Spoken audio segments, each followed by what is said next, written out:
Throughout the history of America, many American presidents have served their country in conflicts throughout the world.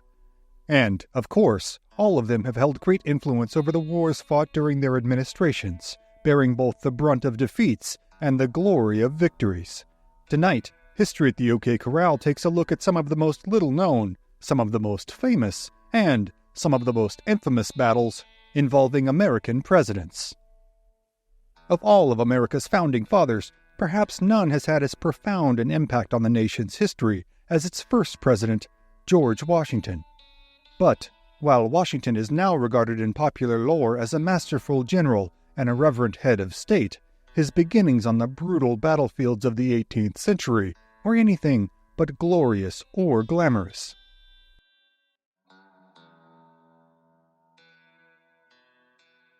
Pennsylvania, May 28, 1754. Lieutenant Colonel George Washington's blue-gray eyes squint through the near-total darkness of a starless night, down upon an encampment of 36 French-Canadian soldiers in the Glen below, 60 miles south of Pittsburgh, Pennsylvania. Flanked by 40 Virginian troops and a dozen Iroquois warriors, the 21-year-old Washington stands at the precipice of vicious bloodshed. Pressure has been building to this catalytic event between the French and British empires for years, as their imperialist desires for North America come to a head. The French, under the rule of King Louis XV, have been expanding ever southward from northeastern Canada, where New France holds substantial territory. From the eastern half of Canada, throughout the Great Lakes region, all the way down to the Gulf of Mexico by way of the Mississippi River. Disputes over these resource-rich lands are nothing new for the French Empire. The Beaver Wars of the 17th century saw clashes over the territory occurring for nearly a century, and its conclusive treaty, the Great Peace of Montreal, that brought 39 indigenous nations together to make peace with New France in 1701, provided but 16 years of ceasefire before violence broke out again. The expansionist desires of New France faced a looming threat in what would become a multi-dimensional conflict for the highly sought-after Ohio country, a region which was comprised of present-day Ohio, Indiana, as well as parts of western Pennsylvania and West Virginia. This territory was collected under the British royal grant to the Ohio Company, entrusted to encourage settlement as well as offer protection from French aggression and advancement into the region. Among the champions of British colonial expansion was Lieutenant Governor Robert Dinwiddie, a native of Glasgow, Scotland. While governors of British colonies remained in Europe, Dinwiddie served as de facto royal governor of Virginia. His interest in the Ohio Company was not purely political, as he was a major stockholder in the Ohio Company. The Ohio Company had conducted surveys and established a few small settlements in the Ohio Territory. In 1753, upon learning of the construction of multiple French fortifications near Lake Erie, Governor Dinwiddie would send an 8-man party to formally request the French withdrawal from the territory. Dinwiddie selected a young major from the Virginia militia to lead this expedition, a 21-year-old George Washington. The Virginia governor was not the only leader in the area who took opposition to the French territorial expansion. The Mingo chief, Tanacharison, also known as the Half-King, also took umbrage with the new fortifications being built in this region. The Half-King had met the commander of the French-Canadian construction efforts, Paul Marin de la Malgue, and Tanacharison had bestowed wampum to the commander in a goodwill gesture before delivering his message of concern for the French advancements. Marin de la Malgue took a direct and incendiary approach in his response, slamming down the wampum to the floor and charging back, "I'll tell you over the river, I will go. If the river is blocked, I have the forces to burst it open and tread under my feet all that oppose me. I despise all the stupid things that you have said." Understandably, this insulted the Half-King, as he had already felt a particular disdain for the way his people had been treated by the French, treating the natives more as offspring than equals. In December of 1753, Major Washington's envoy would head northwest to the Ohio Territory. The directive Washington was given, handed down to Dinwiddie directly from London, is as follows. If the French were to be found building forts on English soil, they should be peacefully asked to depart. If they have failed to comply, however, we do hereby strictly charge and command you to drive them off by force of arms. The order was signed directly by King George II.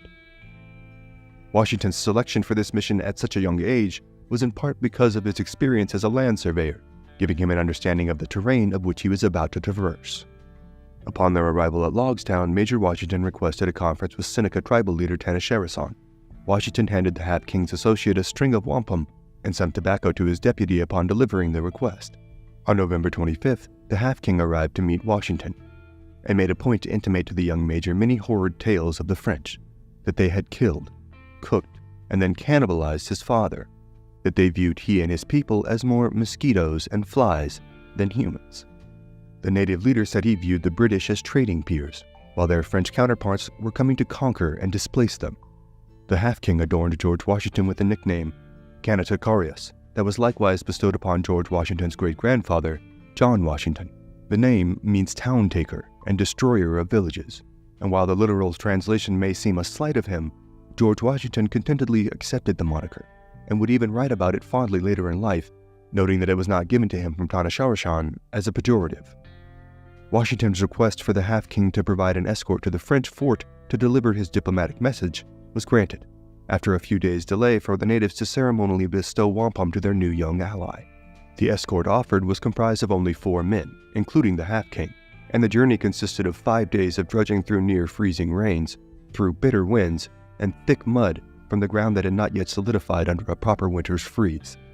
Washington arrived at the trading post of Venango, and was greeted by the French captain Philippe Thomas Chabert de Joncaire. Born to a French officer and a Seneca woman, he served as a translator in French and Indian affairs.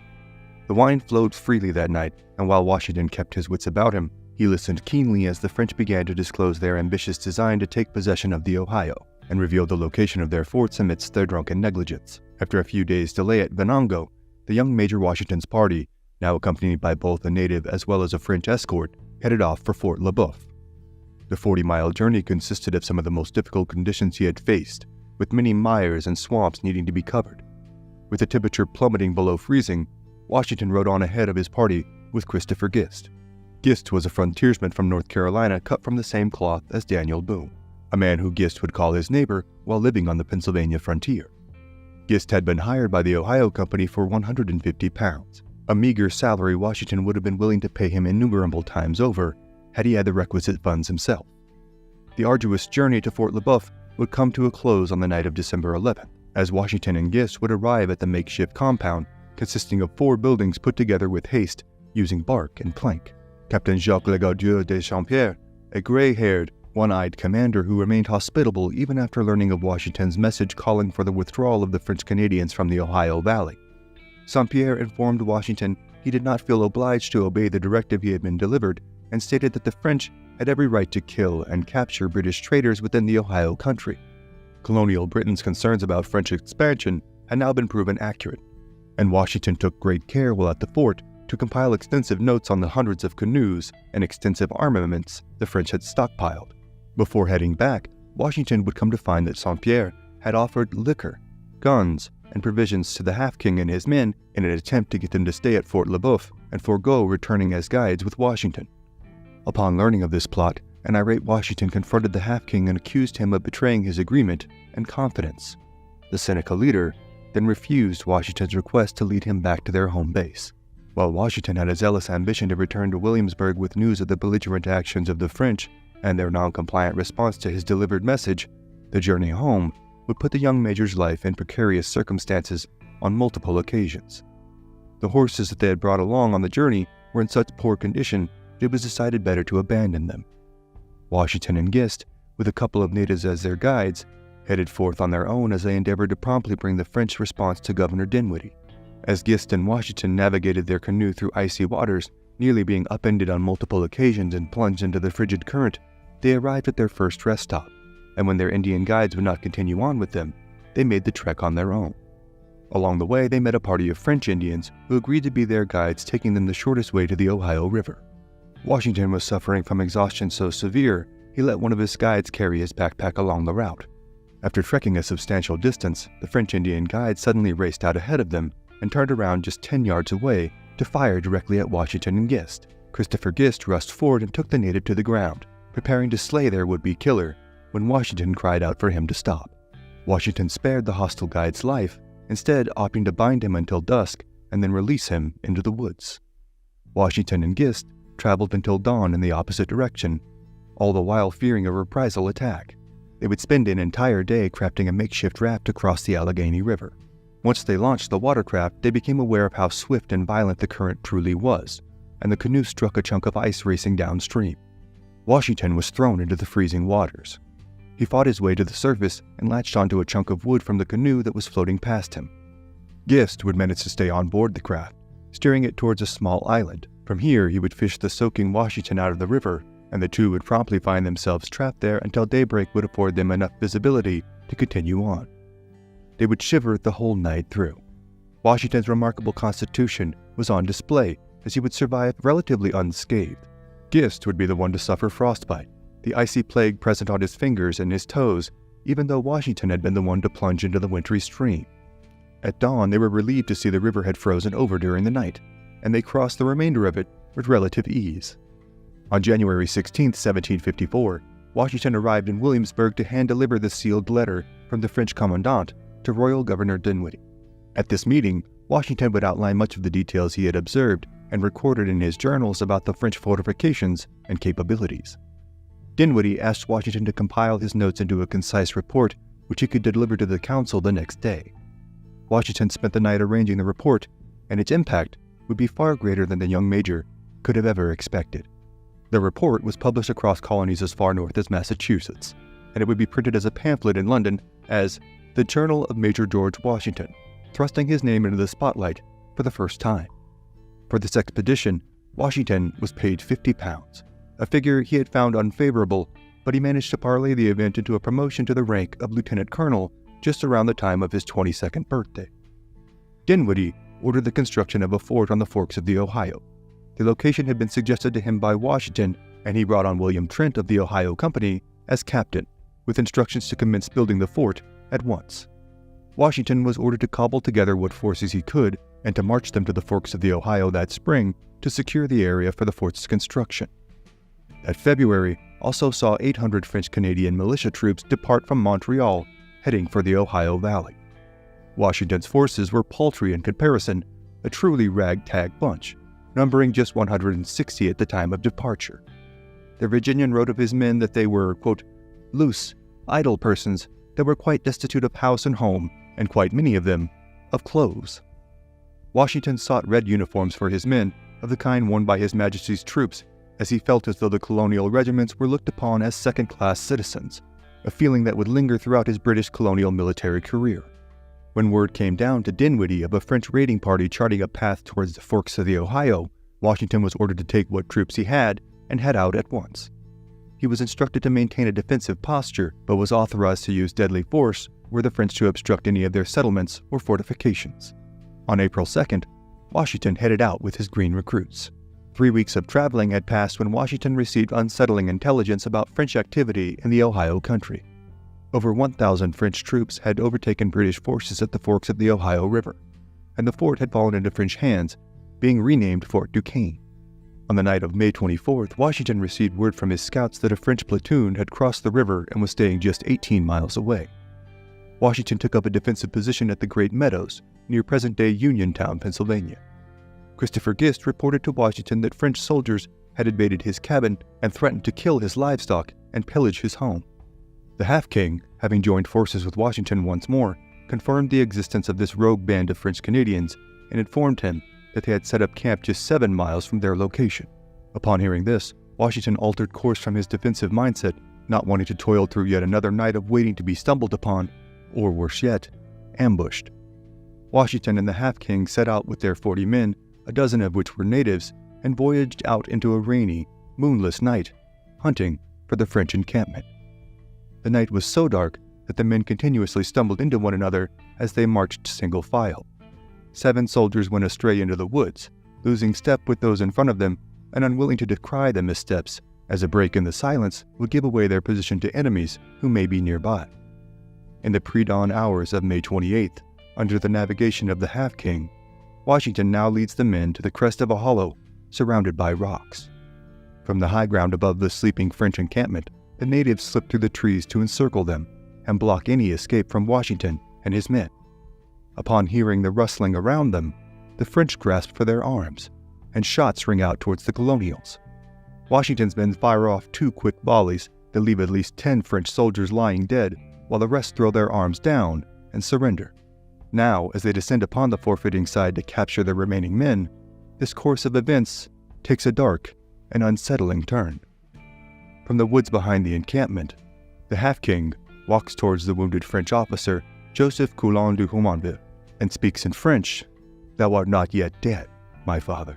The half-king then raises his hatchet above his head and with tremendous force strikes it down upon the skull of Jumonville.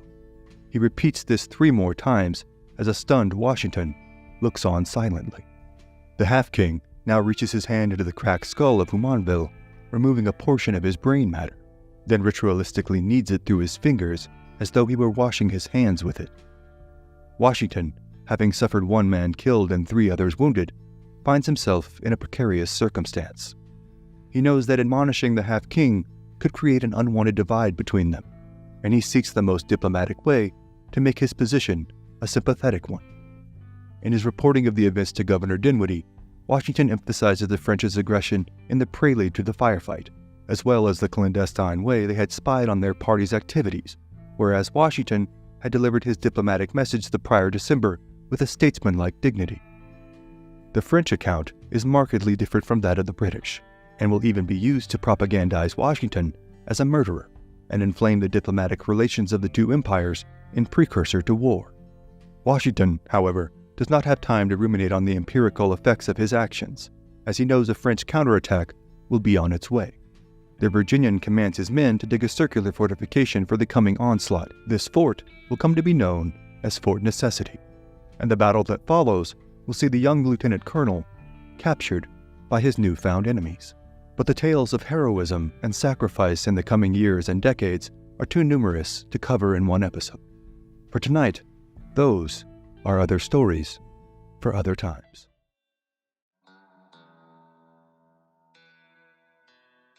May 18th, 1754. Colonel George Washington stands at the bottom of a rocky gulch after a brief yet grisly shootout amongst an encampment of French-Canadian troops and Washington's 40 Virginia militiamen joined by a dozen Iroquois warriors.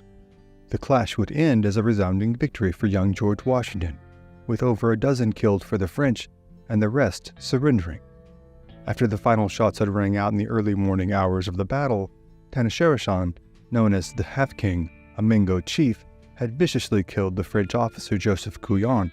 However, this victory would come at a heavy price in the not-so-distant future. Washington's men fell back to the Great Meadows, a broad open field enclosed by a distant tree line the colonel had used to make camp before the Battle of Jumonville. Colonel Washington, aware of a pending reprisal by the French, instructed his men to drive their spades into the earth and begin construction, with what little resources they had available, of a defensive outpost that Washington dubbed Fort Necessity. Washington had been charged with leading this Virginia militia group to stave off encroachment of the Ohio country by New France. Though just 22 years of age, the hand of fate had a way of exalting the young Virginian into remarkable circumstance. On May 31st, Colonel Joshua Fry, Commander-in-Chief of Colonial Forces, fell from his horse and died, putting George Washington in full command of the Virginia troops. The next day, the 1st of June, Governor Dinwiddie sent a letter to Washington stating the encounter at Jumonville was a resounding success, dispelling any concerns Washington may have had that his actions would be looked upon negatively. Dinwiddie would write, "I heartily congratulate you, as it may give testimony to the Indians that the French are not invincible when fairly engaged with the English."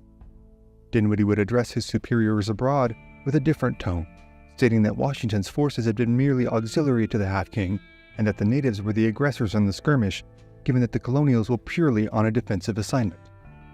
200 more Virginia militiamen arrived the first week of June, soon followed by an independent company from South Carolina bringing 100 British regulars and 40 beef cattle to feed the men. While those in France looked upon Washington as an assassin, higher-ups in London used this opportunity to label him and his fellow provincial officers as untrustworthy, and Washington's desire to be regarded with the same esteem of the British royal officers suffered a blow because of his actions. Captain Mackay arrived with 100 men on June 14th, and he made clear to Washington that he was not beholden to any orders given to him by the colonial officer. Mackay and his men camped outside the walls of the fort in the Green Meadows. Washington had been promised 50,000 pounds of flour by the middle of June, but the provisions would never arrive, straining the resources of a regiment of several hundred men. Washington set out towards Fort Redstone, the location of Christopher Gist, struggling mightily on the trek as they lost numerous horses and were repeatedly hamstrung by broken-down wagons along the way. While at Fort Redstone, Washington and Tenasharashan met with Delaware, Shawnee, and Mingo representatives, all of whom declined to further involve themselves with the British in this dispute. The Half-King felt the shift in tone went beyond neutrality and that the other tribes may be prepared to fight alongside the French. The Ohio natives were disinterested in shedding blood on behalf of the British to expel the French, only to be put out further by colonial expansion into their territory. Washington would reveal his thoughts on the natives in his journal after this diplomatic summit. Treacherous devils who were sent by the French as spies, who would turn against us at any time. The Half-King likewise stated that Washington took it upon himself to command the Indians as slaves and refused to take advice from the Indians. The natives also believed that Fort Necessity was a poorly located, designed, and fortified structure, with Tanasharashan referring to it as that little thing upon the meadow. On June 28th, Washington orders his men inside the makeshift circular fort after receiving reports that a force of 800 French, along with 400 natives, were slated to attack their position. While the numbers were inflated slightly, this represented a contingent with 7 times the manpower available to Washington. The man leading the French troops held a strong personal interest in the matter, Louis Couillon de Villiers, the elder brother of the slain Joseph Couillon de Jumonville. He had begged his superiors for the chance at retribution against Washington's men. While the haphazardly constructed fort itself created vulnerabilities for Washington and his men, they had also gone without bread or meat for a week's time now, and had since subsisted on meager rations of spoiling corn. The small confines of the fort, just 50 feet in diameter and only capable of housing 50 to 60 men, required trenches to be dug out of the walls to provide additional cover for the reinforcements that had arrived with Colonel McKay, thus creating a series of breastworks on all sides of the structure. With 9 small cannons inside the fort to act as the primary defense and deterrence, the fort was surrounded by trees and elevated terrain just a few dozen yards away from its walls. The wooded landscape gave greater cover to an attacking force, as well as ceding them the high ground. These far less than ideal conditions to place a fort would be steadfastly defended by Washington for the rest of his life, having viewed the area as more of a camp and staging area for an offensive campaign than an impenetrable fortress. The young colonel was nevertheless about to learn a devastating lesson in battlefield strategy, whether he would admit it or not. On July 3, 1754, word came to Washington that a sizable force of French-Canadian militiamen were sighted less than 4 miles from Fort Necessity. While Colonel Washington was unaware of it at the time, the French troops had trekked through Jumonville Glen on their way towards Fort Necessity and stumbled upon the unburied, scalped, and decaying bodies of their fellow countrymen. This would inflame their bloodlust to a fever pitch. Just before 11 a.m., this hostile ensemble of French and Indian warriors came down upon Fort Necessity, marching forward in 3 columns. Their shouts and battle cries filled the air before being drowned out by musket and cannon fire from the British allied men who scattered the columns apart as they frantically fell back into the woods. Washington had anticipated engaging in a more traditional form of combat, one viewed as dignified at the time, of well-uniformed men standing toe-to-toe in a field, firing upon one another in turns. But he would today receive a lesson in a style of guerrilla warfare that would shape his combat knowledge. He would call it Indian fighting, with the emphasis on surprise, cunning, and merciless ambush, to inflict abrupt damage often followed by a retreat before a counterattack could be waged. He would carry this calamitous lesson with him throughout his time as the first commander-in-chief of the U.S. Army during the Revolutionary War, exploiting the soft underbelly of his opponents wherever it presented itself. The French-Canadian detachment kept a constant fire upon the composite force of British and colonial men. From every tree, stone, and stump, Couillon's forces nailed precision shots from behind cover and inflicted heavy casualties while taking almost none themselves. After several hours of this onslaught, the sky let loose a torrential rain, turning Fort Necessity into a soupy mire, filling trenches with cumbersome mud, and with no roof or covering of any kind on the fortification, the armory within it was drenched by the downpour, and became increasingly unreliable until the colonial Britons lost the capacity to even return fire as dark fell upon the great meadows. Looking upon this scene from overhead made for a truly pitiful sight. With over 100 colonial British casualties, nearly a third of all Washington's men, bodies strewn amongst crimson puddles of earth and sludge, dead or mercilessly dying, death showing its prejudice to neither animal nor man, having taken the lives of all the livestock and dogs in the vicinity as well. The Franco-Indian force more than just dominated the battle, their actions were akin to wholesale slaughter, leaving a scene of chaotic destruction while suffering only 3 killed of their roughly 1,200 men. To compound the embarrassment for Washington, the Virginia militiamen broke into the fort's liquor supply, becoming stone drunk, wilting under the hopelessness of their circumstance. On the contrary, His Majesty's regular troops stood tall in the face of this adversity, showing a marked difference in professionalism and ability between the veteran force of the British troops and the ragtag band of transients that made up the bulk of the colonial militia. Washington would furthermore go on to detest the mixing of his troops and alcohol after this intoxicated display. Just as it seemed the French-Indian coalition could at any moment descend from the trees and kill them to the last man, a French officer came out of the woods, anxiously walking toward the fort, waving a white flag, offering to discuss the terms of a potential surrender of the colonial British. Washington and Mackay selected their French interpreter Jacob von Braun to parley terms of their surrender, among them that the men would be released to return back to the colonies should they agree to not return to the forks of the Ohio for a minimum of 1 year. But even more geopolitically important was that Washington would sign a document, albeit one that was poorly translated to him by von Braun, that stated that the attack on Fort Necessity was in retaliation for the, quote, assassination of Jumonville. This key phrasing, assassination, was included in the surrender unbeknownst to Washington and Mackay, as they signed off on the agreed-upon terms, hearing instead from von Braun that it had been, quote, death or loss, or a more neutral characterization of the slaying of Jumonville. Washington's inadvertent admission would be used as a key component of propaganda throughout France and all the territories she held, labeling Washington as a nefarious, antagonistic killer, and giving the French Empire the public support needed to mobilize against British colonial encroachment in North America. To further hasten the shame he faced, Washington's personal journal was commandeered and would be mass-printed and distributed widely through France. Upon reading this journal, Governor Duquesne, the French administrator of New France, would laugh and openly mock what he thought of as the feeble-minded Virginian. In spite of all this, Washington displayed an unflappable resolve during the firefight, never flinching as the bullets whistled by his head and the bodies of his militiamen continued to pile up around him. He kept his focus on the moment, giving and carrying out orders as the ever more dire situation called for. This loss would be a bitter pill to swallow, but one that would serve as crucial in shaping him into a formidable general in time. The strength of the forces presented in the Ohio country, so vastly in favor of the French, were not reflective of the composition of North America.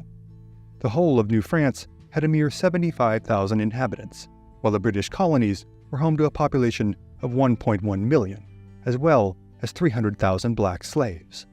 Governor Dinwiddie would use the events of Fort Necessity as a call to arms for his fellow royal governors throughout the colonies, but would stir up little interest from them and their abundant populace. The reports on the battle Dinwiddie sent to London would be received far differently. King George II viewed the Ohio country as the keystone to westward colonial expansion beyond the Appalachian Mountains.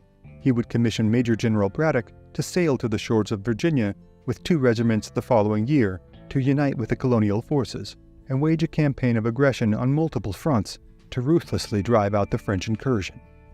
But for tonight, those are other stories for other times.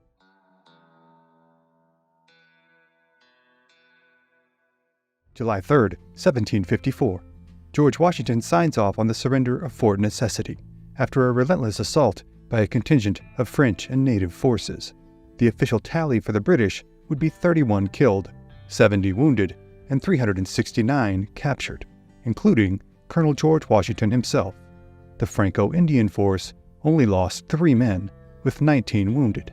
The numbers do little to paint the true picture of despair the colonial militiamen found themselves in that day, with their killed and wounded littering the drenched sod of the Great Meadows, after a torrential downpour that afternoon rendered even their weapons impotent.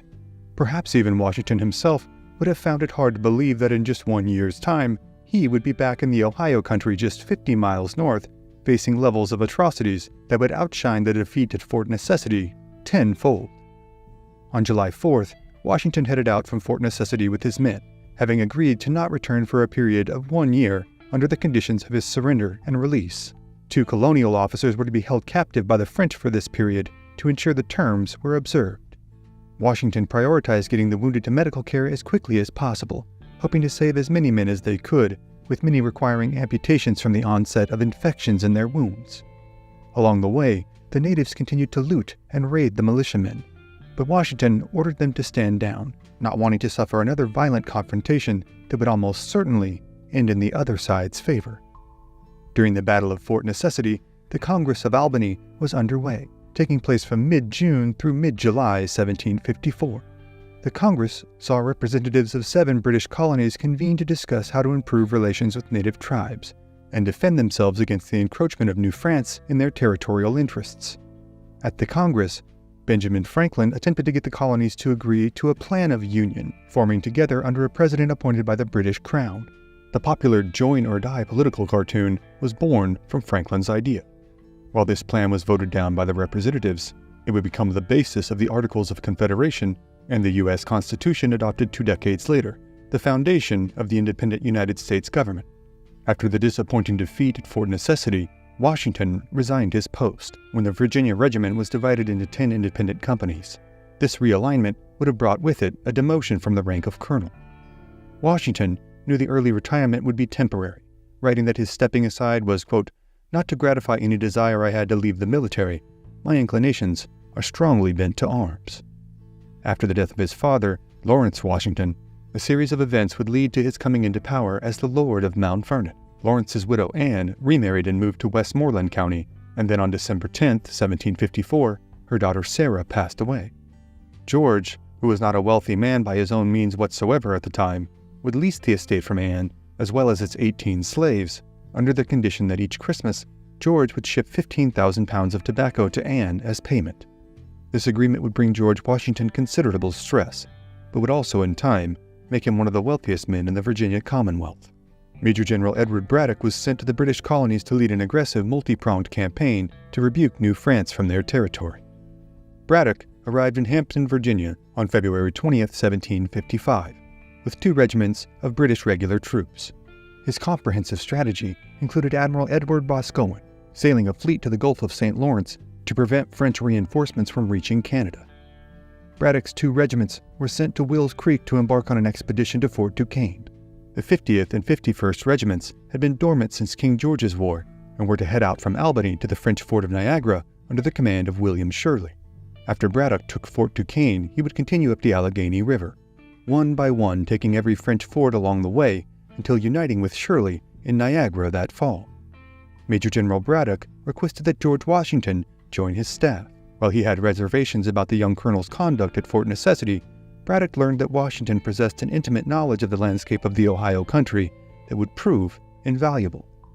Washington responded that he wished to be given a royal officer's commission, elevating him above the status he held as colonel in the Virginia militia. When that was denied, Washington offered to serve as aide-de-camp in a volunteer capacity. This position would prevent him from being ordered around by the British officers and have him directly reporting to Braddock. In hindsight, had Washington been given the royal officer commission he so vigorously sought, there is a distinct possibility he would not have altered that allegiance to become the commander-in-chief in 1775 of the United States Army. Washington wrote that an ambitious man must hide his desires, and though he desired not only the royal officer's status, but also to run for the House of Burgess, ultimately he inquired to his younger brother Jack to gather information on how it would be received were George to run. Finding his support was not at the time sufficient, he opted not to run, thus showing his penchant for political cunning and a willingness to undertake clandestine action when it benefited him.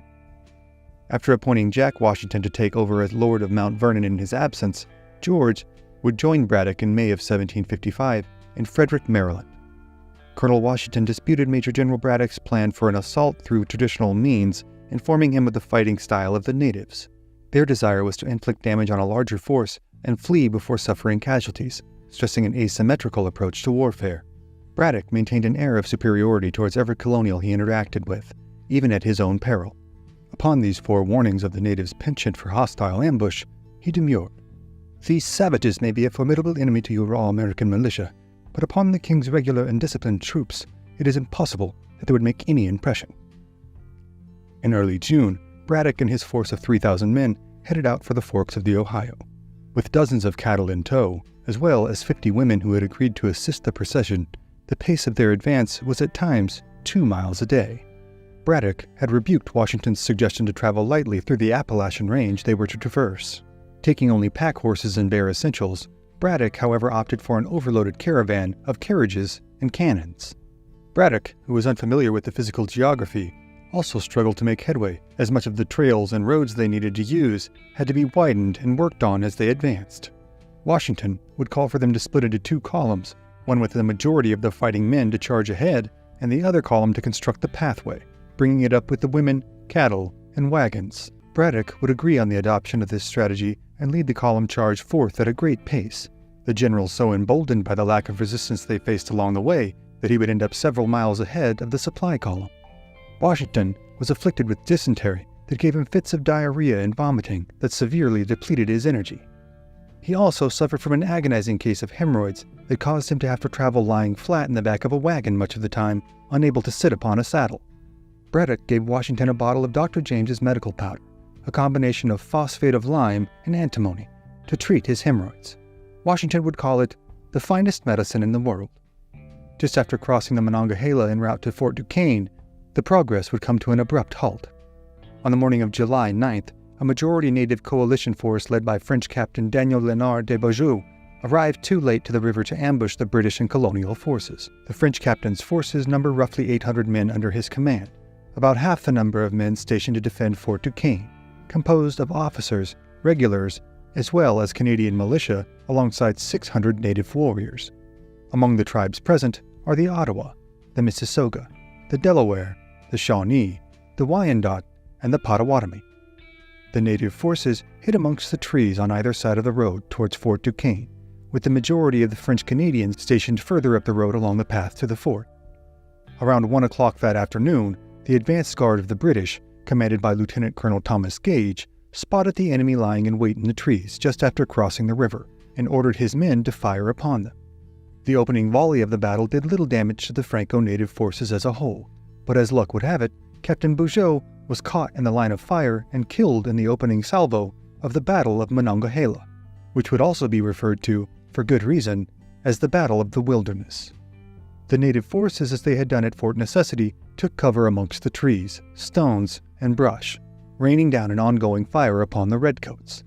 The British repeatedly attempted to form themselves into columns, as was their training, and in doing so merely simplified the task of the natives. As the advance guard was repelled, suffering heavy casualties, Gage's men began to retreat. While this was occurring, Braddock ordered the troops from the main body to charge forward, causing a chaotic sequence when they collided with one another in a folly of errors. This allowed the natives to wreak further havoc as they fired on this tangled mass of humanity, disorganized, disheveled, and suffering ever greater losses. As officers of the advance guard attempt to organize their men, waving swords that glittered in the sun overhead, they became the easiest targets of all. Gage's force suffered 18 officers killed in these early exchanges. This perpetuated a further breakdown of British command and discipline. Braddock attempted to reclaim order by calling for his men to reorganize and advance, but the mounting losses and unrelenting native fire prevented any ensemble larger than a platoon from forming. The disoriented herd of British soldiers were corralled together in an area stretching less than 250 yards in length and under 100 feet across. Even when the British soldiers could gather themselves enough to return fire, they had few targets of which to take aim. Their best chances to fire came when a native was sprinting from one tree to another to reposition himself with even deadlier effectiveness, and even then they would only catch a mere glimpse of them. When the redcoats formed themselves into lines as they had been trained, multiple incidents of friendly fire occurred. The rear guard, tasked with defending the siege cannons brought to overcome Fort Duquesne, were left on their own. Civilian teamsters unhitched their horses from their wagons and rode away in fear. The women who had been driving the cattle, just over 50 in total, were nearly all lost, with over half being killed outright. Braddock maintained the most steadfast level of composure throughout this day, riding valiantly even as 4 horses had been shot out from underneath him. It was only when a musket ball was shot through Braddock's back, knocking him off his horse, that a complete collapse in order occurred. This came after withstanding ceaseless fire for over 3 hours. Washington, who had ridden up from the rear with Braddock, had by all accounts performed courageously, having had 2 horses shot out from under him that day, and even requiring the help of his men to place him back in the saddle as he was so stricken from exhaustion due to his illness. By the end of the day, Washington had 4 bullet holes torn through his cap and uniform, but as per usual, he was improbably unharmed. The final tally of British and colonial losses from their 1,300 strong was 457 killed, 450 wounded, and a few dozen taken prisoner. James Smith, a member of this colonial British force who was captured that day, would recall several soldiers being tortured and burned alive in the night following the battle. As they retreated from the battlefield, Washington received his final order from the dying Braddock to deliver a message to Colonel Dunbar, his division lying 40 miles to the rear, to send forth wagons, medicine, and provision for the helpless legions of defeated and dying that lay in the wake of the day's affair. Washington, exhausted and ill, gathered the fortitude to ride all through the night to deliver the message.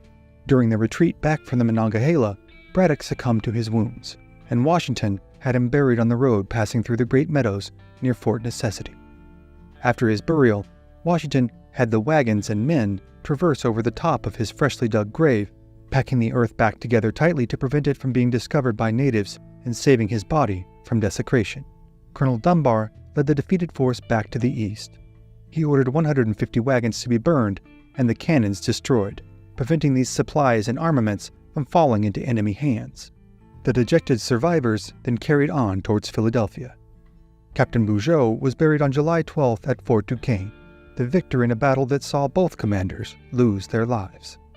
The defeat was far more shocking to the British than Fort Necessity, as the small, undersized militia force inside the crudely built fortification had not been expected to stave off such an act of French aggression on their own. Braddock's multi-front strategy, designed to evoke the power of the British Empire and her colonies to drive out New France, was for all intents and purposes buried with Major General Braddock on the road passing Great Meadows. New France now had a strong foothold within the Ohio country. Braddock left his battle sash and 2 pistols to George Washington, and it was recorded that Braddock's last spoken words were, "Who would have thought? We shall know better another time." It would take 3 long years for the British to return to Fort Duquesne and attempt to turn the tide of war that was now undeniably underway. But for tonight, those are other stories for other times.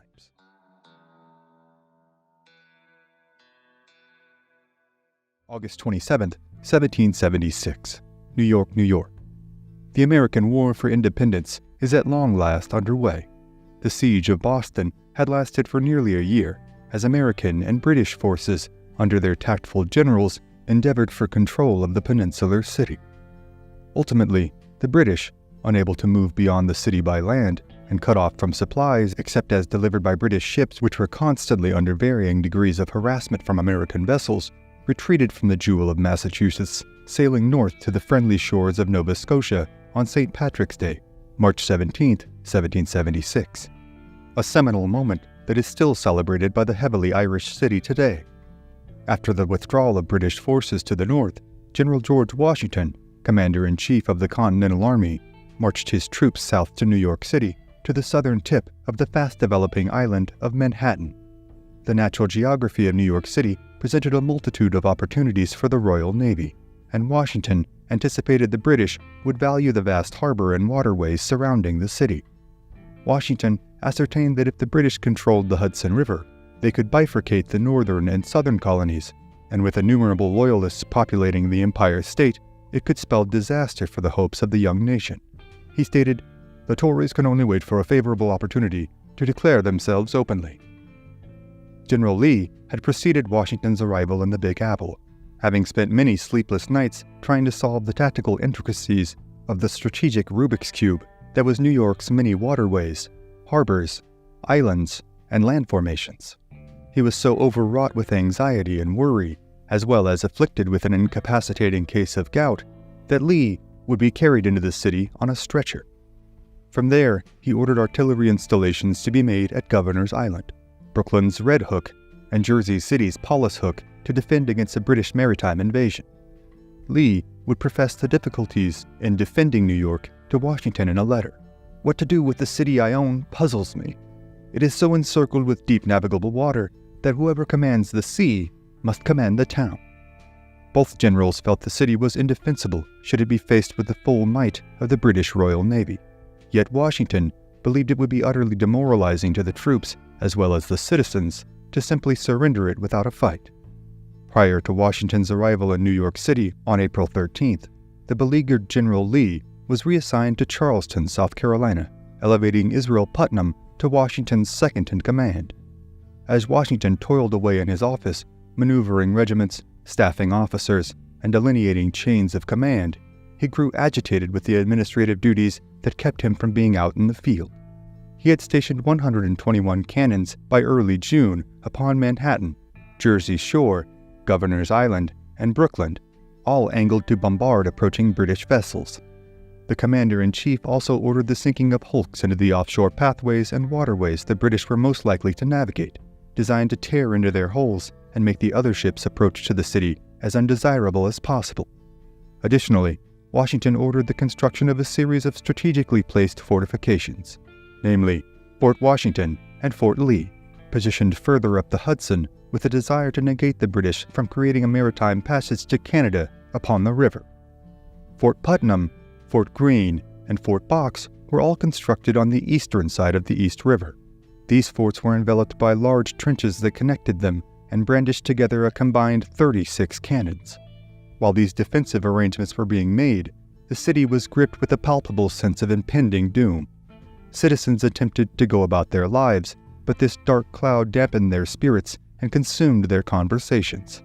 Adding to the uncertainty were the polarized allegiances of the city's residents, with patriots and Tories living as neighbors, as they all fervently waited for the axe of war to fall upon them. These divided citizens offered up strategic difficulties for Washington. As Washington took strenuous effort to conceal his plans, movements, and strategy from falling into British hands as best he could, a more nefarious plot was revealed when it came to light that local gunsmith Gilbert Forbes had been tasked with paying off turncoats and saboteurs, and that the money for these treasonous acts had been supplied by none other than the mayor of New York, David Matthews. Washington had Mayor Matthews arrested from his Flatbush home at 1 a.m, and, under interrogation, Matthews confessed that Governor Tryon had, quote, put a bundle of paper money into his hands. Over a dozen arrests were made as the city was gripped with rumors that Loyalists had attempted to poison Washington's food. The madness neared a fever pitch when a series of reprisals were leveled against the Tories, many of whom were tarred and feathered, others forced to ride the rail, straddling a fence rail carried by citizens, as an angry mob shouted them down, spat upon them, and threw blunt objects at them until they were carried to the edge of town and thrown down onto the hard ground. The fabled summer of 1776 was now underway. On June 29th, Patriot sentries that were stationed upon Staten Island sent word to Washington that 40 British ships had been spotted near Sandy Hook. British General Howe, Washington's antagonist during the siege of Boston, waited for the full brunt of his fleet to advance upon the city, and when the ships first appeared to the New Yorkers, cutting across the majestic blue waters beyond Manhattan, the residents of the town descended into hysteria, bustling about the town to make preparations for the coming onslaught. The moment they had unnervingly expected would not come at once, as they lived for weeks under this sword of Damocles. Howe had under his command an armada of 110 warships and transportation vessels, as well as 5,000 German mercenaries that brought his complete forces beyond 30,000 men. The stage was being set for the largest battle that would take place in all of the American Revolutionary War. While this imposing force cast its ominous shadow upon the city, Howe did not move toward an act of aggression at once. Instead, while some regiments of British troops made camp on Staten Island, as well as Gravesend, Long Island, Howe was content to wait until they had every ship available, with the rest of their fleet now being sailed under the command of his brother, Admiral Viscount Howe, across the Atlantic Ocean. Washington had been granted authority by Congress to recruit an army of 28,501 men, but only commanded 19,000 upon his arrival to New York. On top of this, the men were poorly trained, poorly disciplined, and at times poorly equipped. They'd made a habit of firing their muskets in camp. Fights frequently broke out amongst them, and they used their bayonets as though they were crude tools, often damaging them or simply not fashioning them back upon their firearms. The men had been instructed not to trample over the crops of farmers, but not all obliged this request. The most pressing issue was perhaps their frequenting of what was known as the Holy Ground, the infamous red light district where over 500 prostitutes plied their craft after sundown. Venereal infections soon plagued several regiments, diminishing what was already an undersized force. On July 12th, His Majesty's ships Phoenix and Rose sailed into the harbor towards the mouth of the Hudson. They were promptly fired upon from batteries within Fort George and Fort Defiance upon Governor's Island.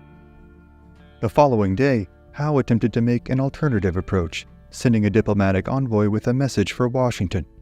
The deliberations never even got off the ground, as the message was addressed to George Washington, Esquire. Refusing to acknowledge the Virginian's military rank, as he could only be officially viewed as a traitor to the crown, Washington's men refused the correspondence. When Howe tried again 3 days later, this time conferring the letter to George Washington, Esquire, etc., etc., as a semantic workaround for their opposing views, again, the letter was denied. With talks of a peaceful transition of the city to British rule now off the table, the looming possibility of battle had now become an inevitability. Washington had not changed his view in regard to his probability of successfully defending New York City, and instead focused on ensuring the victory for the Brits would come at a steep and bloody price. By the middle of August, roughly 25,000 British and German troops now made camp on Staten Island, or dined on dried pork rations upon the more than 400 transport ships in the lower bay. Of Washington's 20,000 men, due to detachments, illness, and infection, he could only muster a force roughly half that size for his impending clash with General Howe. 9,000 men were stationed within the city. 2,400 were garrisoned at Fort Washington, while 1,800 troops guarded King's Bridge at the northern tip of the island, the location of which was selected to defend against a Loyalist attack that may coincide with the British land invasion. Long Island happened to be one of the most poorly defended sites within the city at large. As soon as Greene would train his men on Long Island, Washington would undermine his progress by repositioning these men somewhere else within the city. This prevented the soldiers from formulating a cohesive understanding of the terrain. Just before dawn on the morning of August 22nd, 4,000 troops headed out from Staten Island under the command of Clinton and Cornwallis, making their way to Long Island. Within hours, all of the troops had landed without incident at Gravesend Bay. The Pennsylvania troops stationed there did not engage the British, and instead fell back, slaughtering livestock and torching homesteads along their way.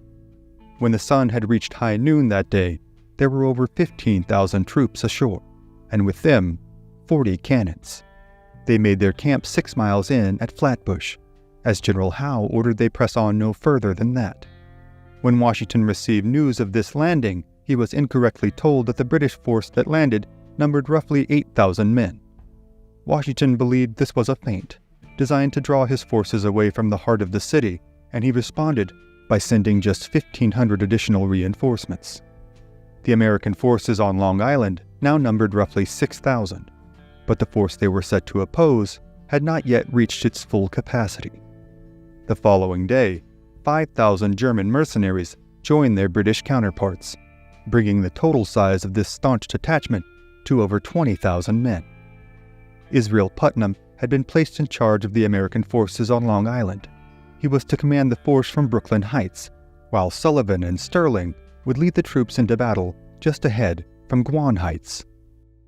There, the Guan Hills rose up from the ground over 50 meters high, and by stationing his troops here, Washington believed heavy casualties could be inflicted upon the British before the men ultimately withdrew back to Brooklyn Heights.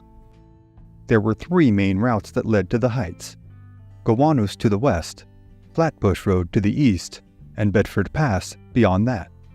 Sterling held the Gowanus Road with 500 men. Sullivan was to defend both Flatbush and Bedford with a combined force of almost 2,000 men. 6,000 men stood back at Brooklyn Heights as a reserve force and to receive the retreat from their brethren. Jamaica Pass was treated as an afterthought, with just 5 militiamen patrolling the area on horseback. Loyalists had informed British General Clinton of this nearly unguarded path, and plans were made to send a contingent of men on a night march through Jamaica Pass to open a flanking assault upon the Americans that would coincide with the forward assault launched by the mighty force that now occupied eastern Long Island. The night of August 26th, just after 9 p.m., Clinton began his march with a mobile force of infantrymen, and to his rear, Cornwallis brought an imposing detachment of 8 battalions and 14 cannons. Some 10,000 men made the march that night, the column stretching over 2 miles long. Just before midnight, the first shots were unleashed in the Battle of Long Island, as Samuel John Atlee's Pennsylvania Regiment fired upon 2 straggling redcoats near the Red Lion Inn.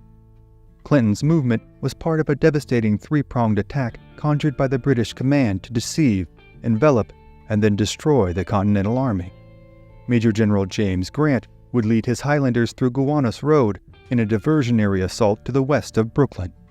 Lieutenant General Leopold Philipp would march the Germans through Flatbush, turning through Brooklyn to arrive at Gowanus Heights. Howe's men would approach through Bedford towards Brooklyn, where Putnam and his defenses were stationed. This would completely ensnare the Americans stationed at Brooklyn Heights and would repel and expunge the ones stationed in the roads leading there along the way. Washington rode among his troops atop the Brooklyn Bluff and commanded to them, "Acquit yourselves like men, like soldiers, for all that is worth living for is at stake." To the south of Gowanus Creek, Lord Stirling led his 1,600 men through grueling combat for 4 hours that morning, while Washington observed through a scope. As the more than 7,000 British and German soldiers overpowered them, their inevitable defeat appeared to be at once coming to pass. Many Americans retreated back down the road towards Brooklyn, and as it appeared that Sullivan would be forced to flee or face his troops being entirely cut down, an unprecedented stand was made by the men of the 1st Maryland Regiment. Under the command of Colonel William Smallwood, they anchored their defenses against the fierce diversionary attack from Grant. In an effort to hold off the advancing enemy's approach to Brooklyn Heights, the men who would come to be known as the Maryland 400 thrust themselves forward in 6 successive catastrophic line charges into the teeth of the British front. The surviving member of the 5th Company recalled the shocking ordeal. The enemy then advanced towards us, upon which General Lord Stirling immediately drew us up in a line and offered them to battle in true English taste. The British Army then advanced within about 300 yards of us and began a very heavy fire from their cannon and mortars, for both the balls and shells flew very fast, now and then taking off ahead. Our men stood it amazingly well. Not even one of them showed a disposition to shrink. Our orders were to not fire until the enemy came within 50 yards of us.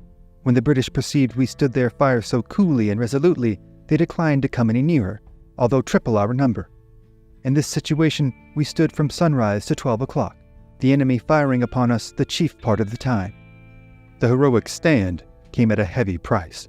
While numbers vary, it is estimated that over 250 of the men were cut down, with the survivors being captured and suffering an even worse fate, starved within the sordid underbellies of British prison ships and the waters surrounding New York City. Maryland adopts its Old Line State moniker from the brave undertaking these men gave forth on that late August day. Washington watched the valiant yet horrific stand made by the Maryland 400 and somberly remarked, "Good God, what brave fellows I must this day lose." The British did not want to deliver the decisive follow-up attack over open ground, fearing that they would suffer significant losses as they had under similar circumstances at Bunker Hill, and they began to dig a trench towards the Americans to advance under its cover. Washington would send for every ship, sloop, and seaworthy craft to chart the waters from Manhattan to their location in Brooklyn, and on the night of August 29th, as a handful of American militia kept several dozen campfires alight to give the appearance of a resting army, the Revolutionary soldiers made their escape from Brooklyn Heights to the heart of the city in Manhattan.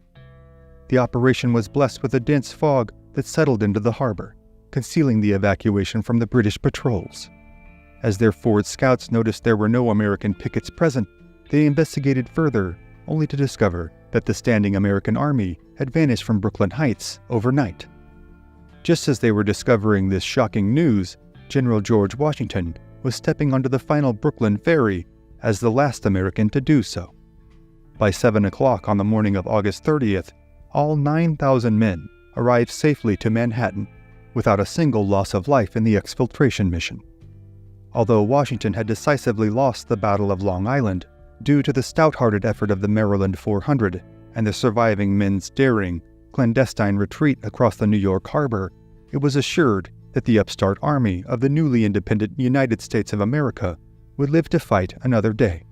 And fight they would. But the subsequent battles of the enduring war of attrition for the soul of America are for tonight, other stories for other times.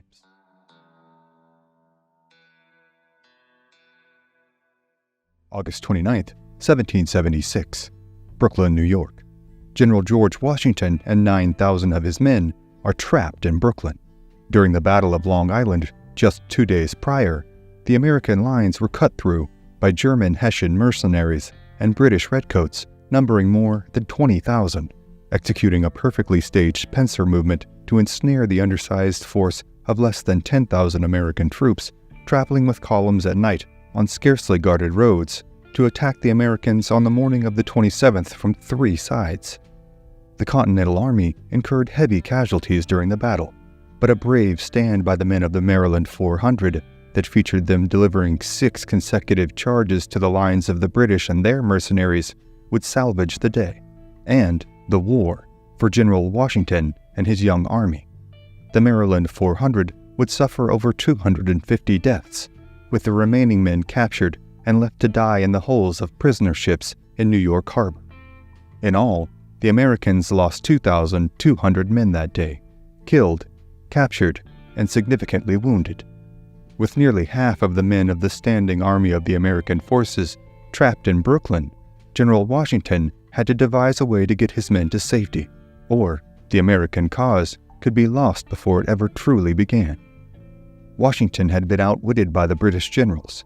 The commander-in-chief held only an elementary-level education. The British commanders, for the most part, held formal educations from prestigious universities and academies, as well as real-world experience in commanding battles on behalf of the Crown all over the world. General Howe, the man with whom Washington would be engaged in this tactical chess match for New York City, was one of the most belligerent generals His Majesty's forces had to offer. While Washington lacked such technical ability, at times making deeply regrettable blunders that would cost the lives of his men and leave the morale of his troops, citizens, and even Congress in a depressed state, he held within himself a constitution and a resolve that was unmatched. It was his temperament to persist onward in the face of overwhelming odds that proved to be his greatest asset. John Adams offered this about the disparity between commanders. He articulated that, in general, our generals have been outgeneraled. Washington would confer with his generals, commanding officers, and elder statesmen. He was a pragmatist of which the highs and lows of war could never fully consume, keeping his eye on the picture at large, foregoing at times his own personal safety or physical limitations to push his men forward. Never was this displayed more openly than in the operation Washington conducted to withdraw his forces from Brooklyn across the East River. The general sent word to Manhattan for every seaworthy boat, vessel, and ferry to make its way to Brooklyn, and as the British dug a series of trenches to launch the fatal attack upon the trapped Americans, unwilling to charge over open ground and suffer large casualties the way the Redcoats had at Bunker Hill, Washington was writing about his men, essentially never leaving the mount of his horse for 48 hours, as he planned, executed, and delivered upon a miraculous exfiltration to Brooklyn. As the advanced scouts of the British laid eyes on the empty, smoldering campfires of the field that had just hours before been inhabited by thousands of American soldiers, George Washington was in that same moment the last American to step on a boat, heading safely across the river to Manhattan without a single man lost in the cunning escape. The coup de grace that General Howe had been salivating over for the better part of 2 days, since managing to surround the struggling Americans in Brooklyn, would not come to pass. A dense fog and scattered showers provided the necessary cover for the Americans, concealing their movements from British patrol ships and scouts. The midnight escape from complete disaster was enough to buoy the fading spirits of the Americans for a brief moment, but the reality of the tens of thousands of British Allied troops on the island and the hundreds of the Royal Navy ships that now surrounded New York could not be long avoided. The summer of independence had captured the hearts of the patriotic citizens of New York City as they celebrated the signing of the Declaration of Independence, toppled a statue of King George, and tarred and feathered their loyalist Tory neighbors. Yet this dream of freedom was now turning into an abject nightmare. Upon seeing the condition of the American troops upon their return to Manhattan, word spread through the city of the dire circumstances the colonials were now faced with. The condition of the men was so poor that New York resident Reverend Ewald Shewark would write, "The sight of the scattered people up and down the streets was indeed moving. Many looked sickly, emaciated, cast down, etc. The wet clothes and tents were lying about before the houses and in the streets to dry. In general, everything seemed to be in confusion." Desertions were rampant, numbering between a handful of men to over 100 every day. Militiamen left in droves. Washington knew that New York City was indefensible. With the British Navy controlling every waterway, harbor, and river surrounding the city, there was no way the Americans could stage a sufficient defense of the island. Washington's original goal was to make the British incur a heavy price in casualties for taking the town. However, that now appeared highly unlikely. Once the American general had arrived back in Manhattan, he decided to set up his headquarters in the mansion of Roger Morris, located atop a hillside in Harlem Heights. The beautiful views and comfortable surroundings of the palatial estate were in stark contrast to the inner turmoil the commander-in-chief was experiencing. He would refer to these days in retrospect as some of the most trying in all of his life. George Washington, just 44 years of age at this time, was faced with the most significant challenge he had yet come across in his 4.5 decades on this much-desired continent. After a council of war with his top officers, Washington was neutral on the issue of burning the city of New York to the ground before retreating from it. It was accepted by the council that the Americans would not be able to hold the city. The question was, should they hand the British the comforts of the young, flourishing city's infrastructure, or burn it to the ground before retreating, costing many Americans their homes and businesses in the process? Washington left this decision up to Congress, who ultimately were granted the authority to make the call. Congress voted the city would not be burned, and that it would in all likelihood be taken back by the American forces in due time. Their timeline would end up being a grave miscalculation of the British's ability to entrench themselves within New York. General Howe sent a peace overture to Washington on September 2nd, after he paroled General Sullivan as a prisoner of war. Washington was unmoved, as he would write, "Lord Howe had nothing more to propose than that, if we would submit, His Majesty would consider whether we should be hung or not."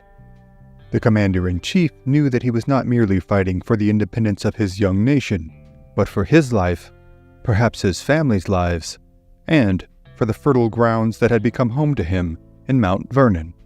For all of his superior education in tactics and strategy of battlefield command, General Howe once again stalled before delivering the follow-up attack, this time allowing 2 weeks to transpire between the Battle of Long Island and his next aggressive action.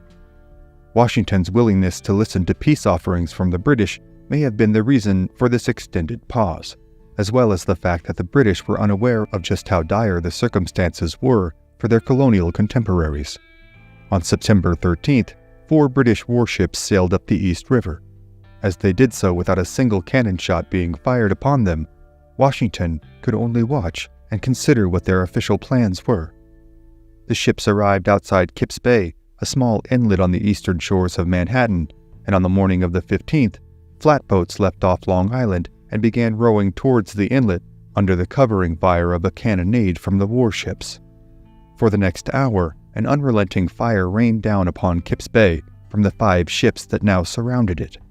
A British sailor would write of this, "The ineffective but noisy bombardment shattered the morale of the Green Continentals and Connecticut militiamen at Kips Bay, even before the landing began." The Connecticut militia was obliterated in shockingly quick order. As their colonel remembered after the battle, "I lay myself upon the right wing, waiting for the boats until Captain Prentice told me, if I meant to save myself, to leave the lines and that the left had given up the lines. I told my men to make the best of their way, as I then found that I had but just 10 of them left with me." Washington had anticipated the British would land farther to the north. and the general learned of the invasion from 4 miles to the north in Harlem because of this when the landing occurred that morning. Washington rode towards the landing and met up with Brigadier General Samuel Holden Parsons and his 1,000 Continental reinforcements along the way. They rode together up Murray Hill. Unbeknownst to them, a vanguard of British grenadiers was ascending the opposite side of the hill. There was a post road with a stone wall bordering it that ran along the crest of Murray Hill that was scarcely defended by the Massachusetts militia. Once Washington realized the British grenadiers were advancing upon them, he ordered Parsons' men to take the walls, as well as line up within the cornfield on the hill. As they struggled to organize the men, militia from the shoreline defenses sprinted up through the cornfield, casting their weapons aside and fleeing in desertion. This was then replicated by the Massachusetts soldiers. The stories of Washington's reaction to the embarrassing and chaotic display have become the stuff of legend. While it's estimated that some of the accounts of what the commander-in-chief did in the aftermath of this are embellished, the basis of all of them surmise that he was colorfully animated and that he snapped his pistols and even caned some of the officers who failed to prevent the desertion from happening. Washington famously threw his hat upon the ground and cried out, "Good God, have I got such troops as those?" The apoplectic general was merely 80 yards from the advancing enemy as this occurred, and had to be physically removed from the battlefield by his aides. As the rout of the Americans continued, British and Hessian troops took great liberties in the conquest of their colonial foes. Over 50 Americans were killed, and another 300 were captured. The invading force even took to bayoneting many of the surrendering men, furthering the insult to their humanity by mutilating their bodies. In one instance, they took to beating a British sailor they mistook for a surrendering militiaman, almost to his death, before a British general intervened. One of the Hessian mercenaries even severed the head of a colonial rebel and stuck it atop a pole rising out from one of the entrenchments. By the afternoon of September 15th, Howe had successfully landed over 13,000 troops on the island of Manhattan through Kips Bay. The British general had decisively won the battle of the poorly defended bay, and from there took command of Murray Hill, overlooking New York City from the east. Again, General Howe failed to follow up a successful assault with an immediate attack that could have severed the spine of the American forces once and for all. Just a couple of blocks away, most of the American troops had retreated into the streets of Manhattan. Had this exhausted, demoralized, and defeated force been faced with the brunt of Howe's men that day, the tide of the war could have forever been shifted. Instead, because of his hesitation, waiting for the rest of his men to arrive ashore before advancing, he allowed Washington the opportunity to stage another critical retreat, buying the Americans precious time. Washington ordered General Putnam to evacuate the remaining men as quickly as possible. Putnam ordered the men to abandon their heavy artillery and move north along the Hudson shore, where 3,500 would reach the safety of Harlem Heights. Now, with nearly a quarter of his troops lost, Washington, still fuming over the performance of his men that day, would have to stabilize his forces and make a vital stand against the British at Harlem. There would be little time for them to prepare before General Howe unleashed the fury of the King's men upon the Americans once more in the Battle of Harlem Heights. But for tonight, that crucial battle is another story for another time.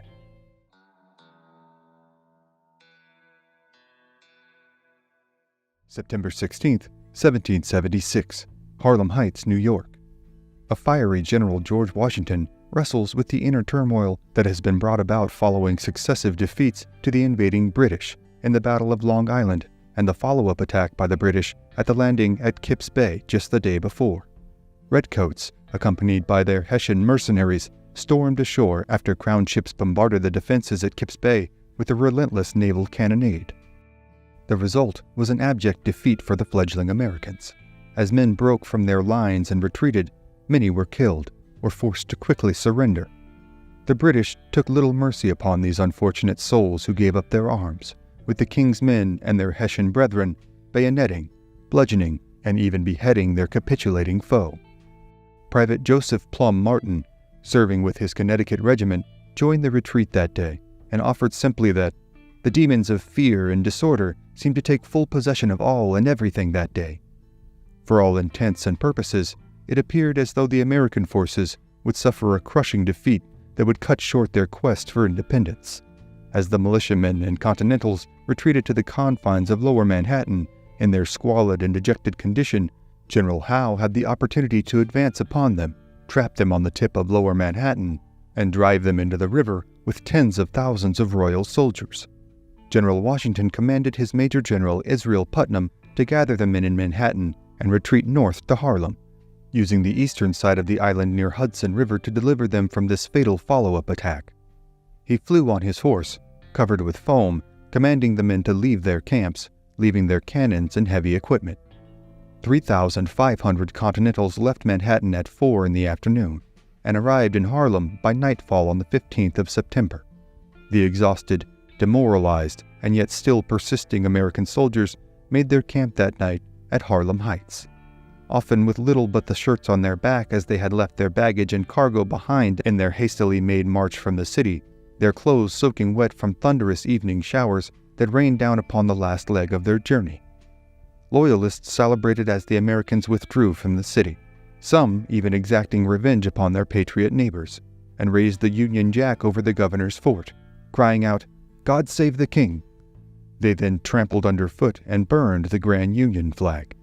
General Howe, content with the success of the day's land invasion, gathered his men atop Murray Hill to assess the situation and await the rest of his arriving forces coming ashore through the now British-controlled Kips Bay.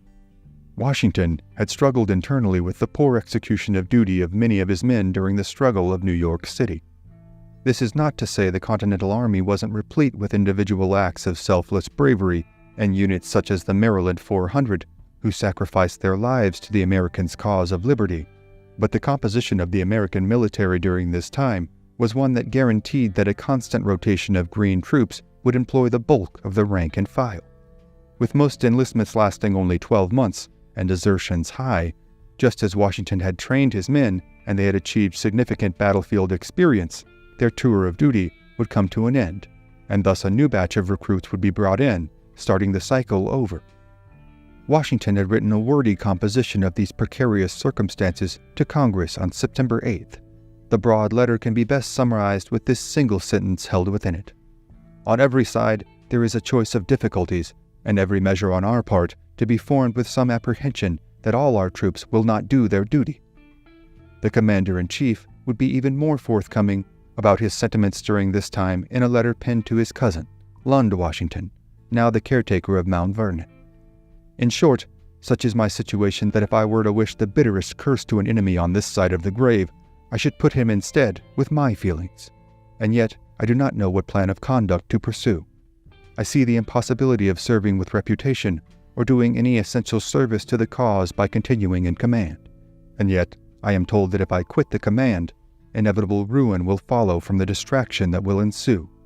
In confidence, I tell you that I never was in such an unhappy, divided state since I was born. For all of this internal strife, Washington had endured. He maintained an outward appearance as a dedicated and enduring leader to the men under his command. Uncharacteristically for him, General Howe left the Continental General little time to ruminate on the American rout at Kips Bay. Washington had positioned his men in a series of entrenched lines extending north from the Hollow Way, a small valley near what is present-day 125th Street, reaching as far back to what is now 160th Street.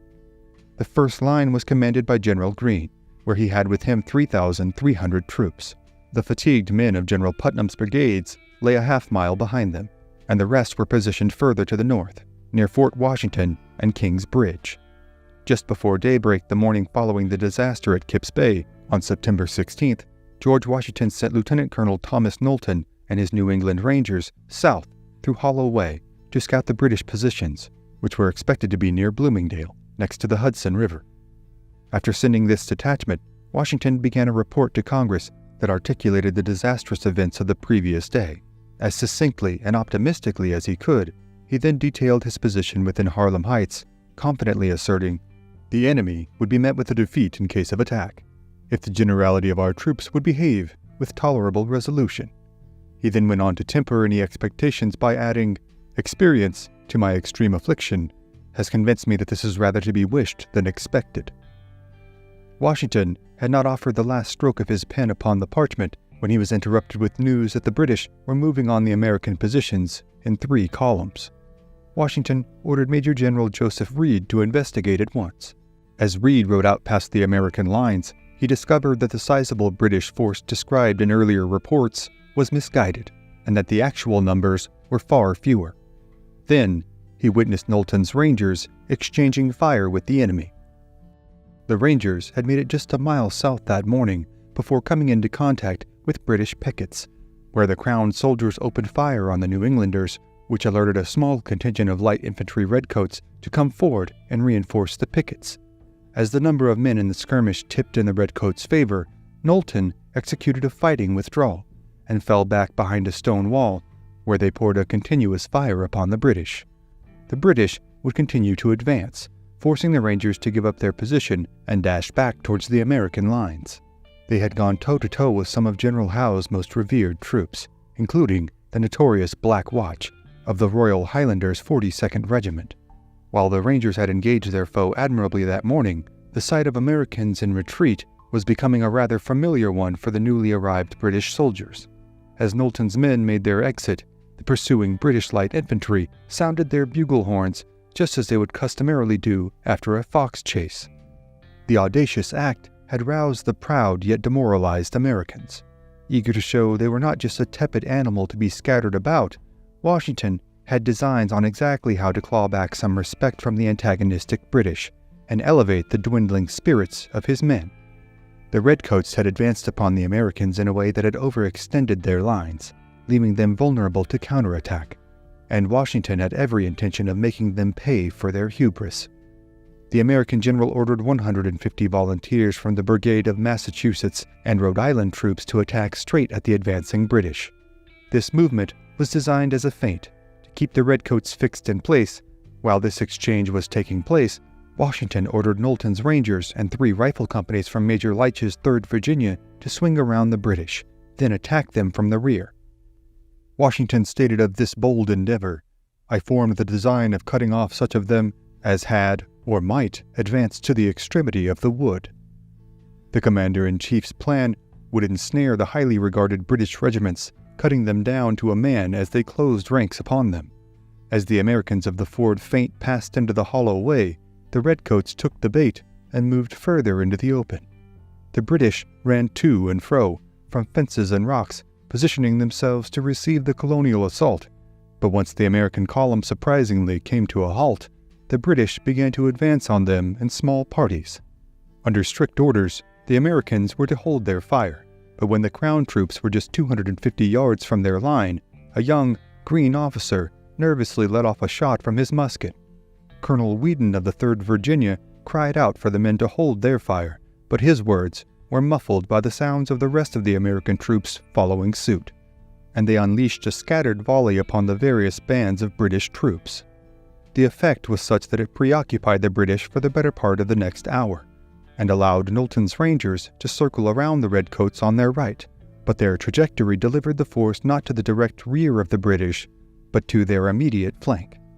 The fatal impact of the attack had been diminished by the miscalculation, yet it still delivered one of the greatest American offensive moves the young war had seen yet to date. Knowlton led his men in a charge of the enemy, with the Rangers unleashing a vicious fire. In this opening exchange of the surprise attack, Leitch was struck twice with British musket fire. He stayed on his feet and valiantly urged his men forward. A 3rd shot brought him to the ground, and he was carried from the field, in agony and mortally wounded. Knowlton would then be struck by a musket ball that tore through his lower back and dropped him to the ground. Captain Stephen Brown would come to his aid, asking the colonel the severity of his wound. Knowlton confirmed its significance, but stressed, "I do not value my life if we do but get the day." Knowlton was carried to the back of the line. Joseph Reed placed the leader of the Rangers upon his own horse. It was clear to Reed he had suffered a mortal wound, but he remembered of the colonel. When gasping in the agonies of death, all his inquiry was if we had driven in the enemy. Within the hour, Lieutenant Colonel Thomas Knowlton was dead. The multi-front attack had left the British reeling, and sensing that victory was at hand, Washington sent forth more troops to the fight.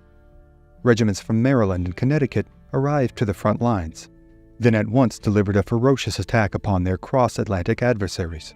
Though they were relatively green soldiers, they had no qualms in taking full advantage of being on the upper-handed side of a battle at long last.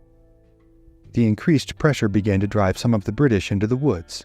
Others broke ranks and headed south into the wheat fields, yet their officers would succeed in rallying them, and reinforcements for the British arrived in varying stages of consequence as a stand-up firefight ensued for the next 2 hours. With munitions for both sides dwindling, Washington grew concerned of a potential British counterattack, and he sent an officer to the front with orders for the Americans to disengage and return to their defensive lines. 33 Americans were killed in the fighting, with more than 100 additional men wounded. The British, however, suffered the brunt of the exchange. Official numbers on losses written by General Howe and his British counterparts were often intentionally misleading, but based on the observable battlefield dead and the dozens of large bloodstains that adorned the former British positions of the engagement, it is estimated the Crown had suffered as many as 300 casualties that mid-September day. In stark contrast to their condition just hours before, the Americans left the battlefield with a spring in their step, giving a triumphant hurrah in unison as they made their way back towards the Harlem Heights encampments. Washington made note of this marked change in demeanor, and what may have been, at least in spirit, the salvation of his emerging army. He wrote, "A surprising and most incredible effect upon our whole army. Every visage was seen to brighten, and to assume, instead of the gloom and despair, the glow of animation." In the aftermath of the American troops' withdrawal from New York City, a fire was set on the morning of September 21st near the southern tip of Manhattan. The flames soon raged north, consuming over 1,000 homes, and only a southeasterly wind that corralled the flames near the river prevented the entire city from being razed. The British suspected the fire was the act of turncoat arsonists, and in a fervor rounded up over 200 patriot rebels. Many were lynched by loyalists. The British could not gather enough evidence to render a conviction on any of the Americans for the fire, though they would capture one of Washington's spies, Nathan Hale, on the evening after the fire. Hale was a member of Knowlton's Rangers, and the recently deceased lieutenant colonel had been tasked with developing a spy ring on Washington's behalf. The young Nathan Hale had been reconnoitering on behalf of the Americans in New York City, and the loss of both men would be a blow to the newly developed intelligence operation of the commander-in-chief. Undercover as a Dutch schoolteacher, Hale had been found to have incriminating documents on his person after he had been detained. Nathan Hale was executed by hanging the following day, and famously offered these last words before his sentence was carried out: "My only regret is that I have but one life to lose for my country." Washington would enjoy hearing the reports of the Manhattan fire, and state he wished more of the city had been burned, but he would never officially be connected to the cause of it, and it's unlikely he would have foregone the orders from Congress to commission it.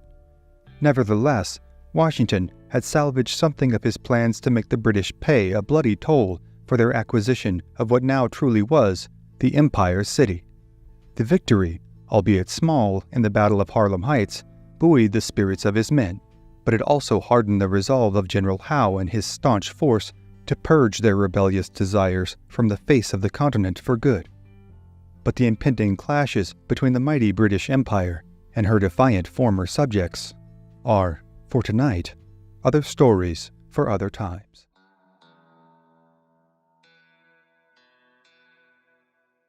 Late September 1776, Harlem Heights, New York.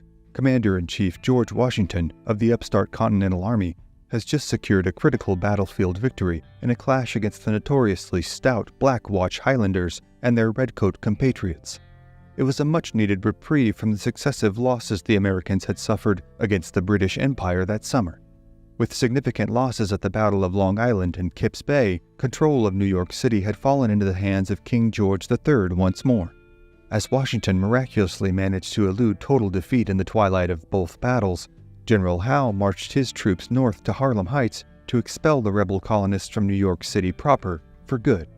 A daring tactical move by the American general, led by Lieutenant Colonel Thomas Knowlton of the well-stocked New England Rangers, saw the colonial forces drive forward into the advancing British, then take their flank with an attack circling the Rangers that inflicted heavy casualties upon the British before Washington pulled his forces back as munitions grew sparse for both sides. The stalemate elevated the spirits of the fledgling American forces who had been underfed, marginally trained, and on the run from General Howe's forces since their first exchange upon Long Island. It was a bittersweet victory for Washington, as Lieutenant Colonel Knowlton was cut down in the fight, as were a number of other officers. Knowlton had also been in charge of operating the first American espionage ring at the commander's request. A few key prisoner exchanges with the British would help Washington shore up his chain of command with seasoned veterans. However, Washington would also lose a valuable asset in New York City when the young Nathan Hale, one of Knowlton's own Rangers turned spy, was arrested and hanged by British forces as a citywide crackdown took place following a massive fire that threatened to engulf the Empire City after the American army withdrew. Washington wrote a nuanced request to Congress imploring them to provide him with men that were to be conscripted on a permanent basis, with salary, pension, and land grants as part of the offer to recruit and maintain a considerably more professional fighting force. Congress declined their request and would continue to put off doing so for years to come. On October 11th, in the waters of Valcour Bay of Lake Champlain, in upstate New York near the Quebec border, the United States Navy engaged in one of the first battles of the Revolutionary War, and to that effect, one of the first in its history. The Americans under the command of Benedict Arnold had drawn the British fleet into Valcour Bay in an attempt to diminish their opponent's inherent advantages. When the exchange broke in favor of the Royal Navy, an attempt to escape from the British up to Crown Point faced severe weather that stalled the American retreat and resulted in the vast majority of the young Navy's ships being grounded, destroyed, and burned. The Americans managed to inflict some damage upon the British, but would suffer far greater losses themselves, to the toll of 200 casualties, with several critical ships destroyed, including the USS Philadelphia. The British losses were tallied at 40 casualties and 3 gunboats lost. As consequential as this battle would be to the Americans' efforts, it wasn't the most pressing issue of the day for General Washington to address. At Throg's Neck, a small peninsula extending out from the edge of the Bronx, 4,000 British and Hessian troops were transported on 80 sails that navigated through Hell Gate into Long Island Sound, landed, and threatened to trap Washington's army between themselves and the Crown troops in New York City. Howe was once again attempting to turn the Americans' flank, which he had done to great success on Long Island. Yet the Royal General soon discovered he had made a grave miscalculation. The terrain consisted of thick marshes that forced the Crown troops through 2 bottlenecks with stone fences lining the nearby roads. The lands were highly favorable to American defensive positions, with a colonial officer stating to Washington, "I think if they are well lined with troops, we can make a considerable slaughter, if not discomfort them totally." Washington would manage to halt the invading force with just 2,000 of his men. This action served as a much-needed dose of reality for the American commander, rousing him to the notion that Howe was actively moving to cut him off from an exit path out of Harlem. On October 16th, Washington convened a council of war in his Harlem Heights headquarters in the Morris House.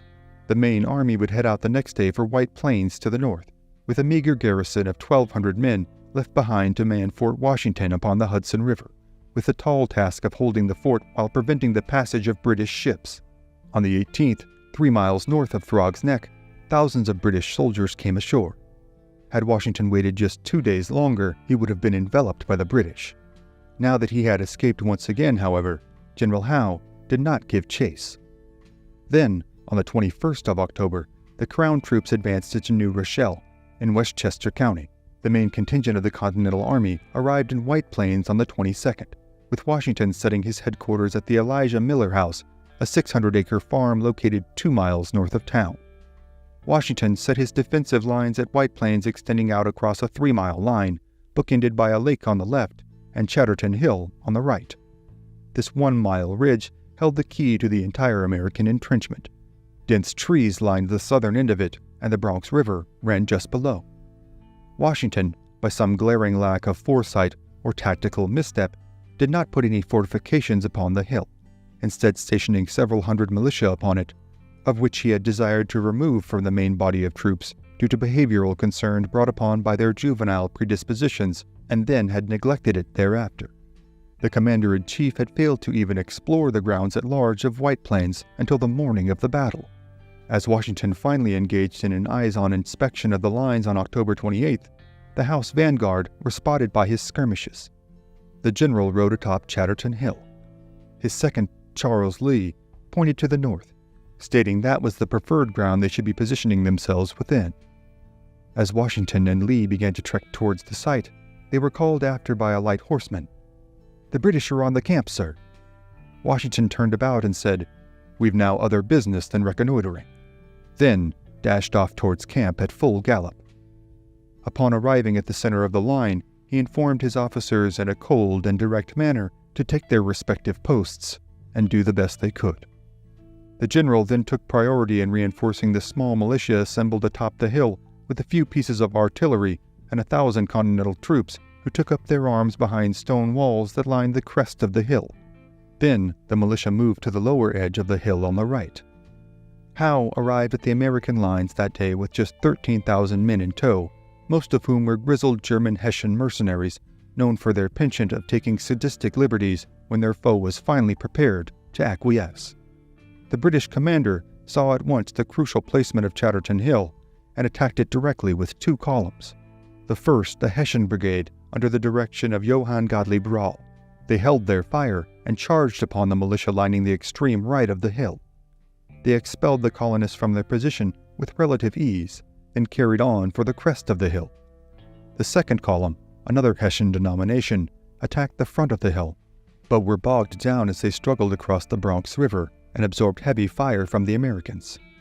The 2 British regiments to their rear became restless, finding their way across the stream at a section of considerably less depth. Then they mocked the Hessians as they advanced up the hill, still in column. The halted Hessians could only watch as the advancing British line was met with a heavy assault of grape shot. Yet they persisted in spite of their substantial losses, and in due time, the Hessian professionals were advancing in support of their rear. The Maryland regiment then attacked downhill, attempting to scatter the surging column, but amidst the chaotic melee, they could not organize themselves into an effective offensive force, and were scattered about. Still, the artillery of the Americans inflicted further punishment. The legend of Sleepy Hollow is drawn from the lore of this battle, as tales of a Hessian cavalryman beheaded by a cannonball that was seen still galloping up the ravine were spread by Americans. In a reversal of fortune for the colonials, the British artillery then went to work upon them in devastating fashion. A member of the Connecticut Regiment recalled bearing witness to the work of just one projectile. A cannonball cut down Lieutenant Young's platoon, which was next to that of mine. The ball first took the head of Smith, a stout, heavy man, and dashed it open. Then it took off Chisholm's arm, which was amputated. It then took Taylor across the bowels, and then struck Sergeant Garrett of our company on the hip, and took off the point of the hip bone. Those men with their legs and guns and packs, all in a heap. With the militia to their right in full retreat, and the redcoats pressing towards them with bayonets fixed, the Continentals broke apart and fell back. Washington would pay a heavy toll were he to now attempt to take back the hill. Instead, he pulled his troops back to installations due east of White Plains. The defeat had jarred a still reeling American force, in spite of the fact that British and Hessian casualties numbered a total of 276, almost double the amount incurred by the Americans. But the bitter taste the Continentals were left with came predominantly from the regret of a missed opportunity.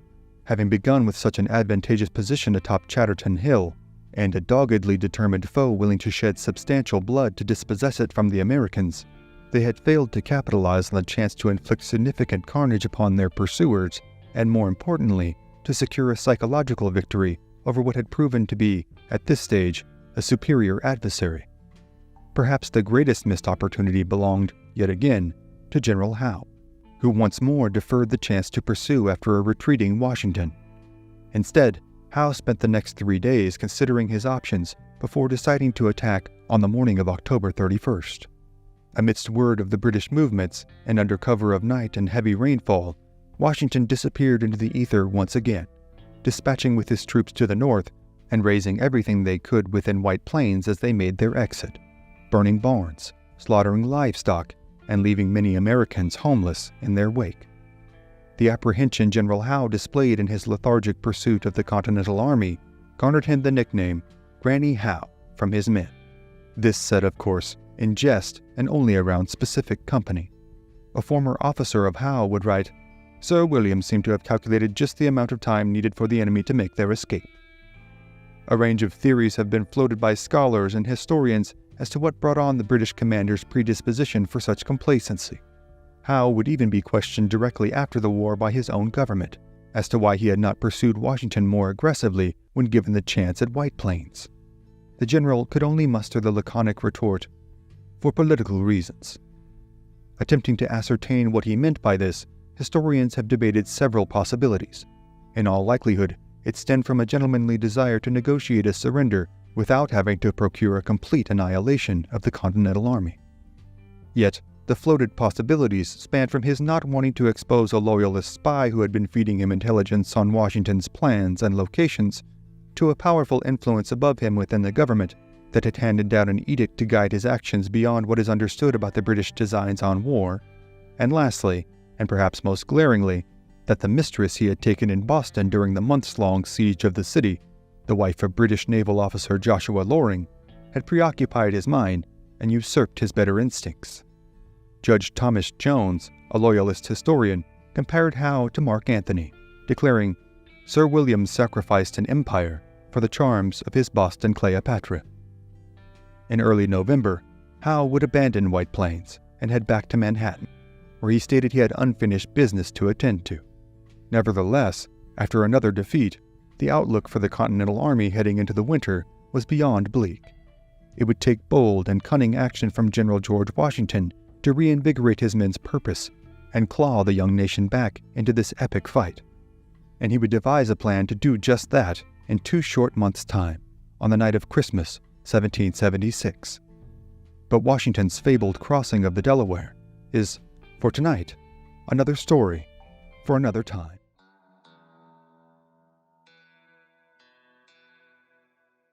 December 25th, 1776, the Delaware River, 8 miles outside of Trenton, New Jersey.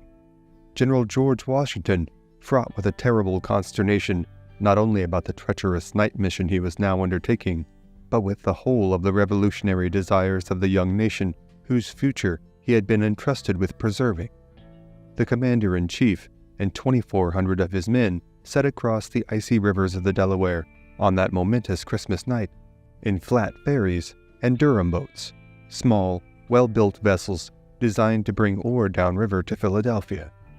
With the enlistments of his entire army coming due in just 1 week's time, Washington had staked the fortunes of his men, his new nation, and the actualization of the ideals of the Age of Enlightenment on this one bold and daring quest. A tactical envelopment of the Hessian mercenaries' winter quarters.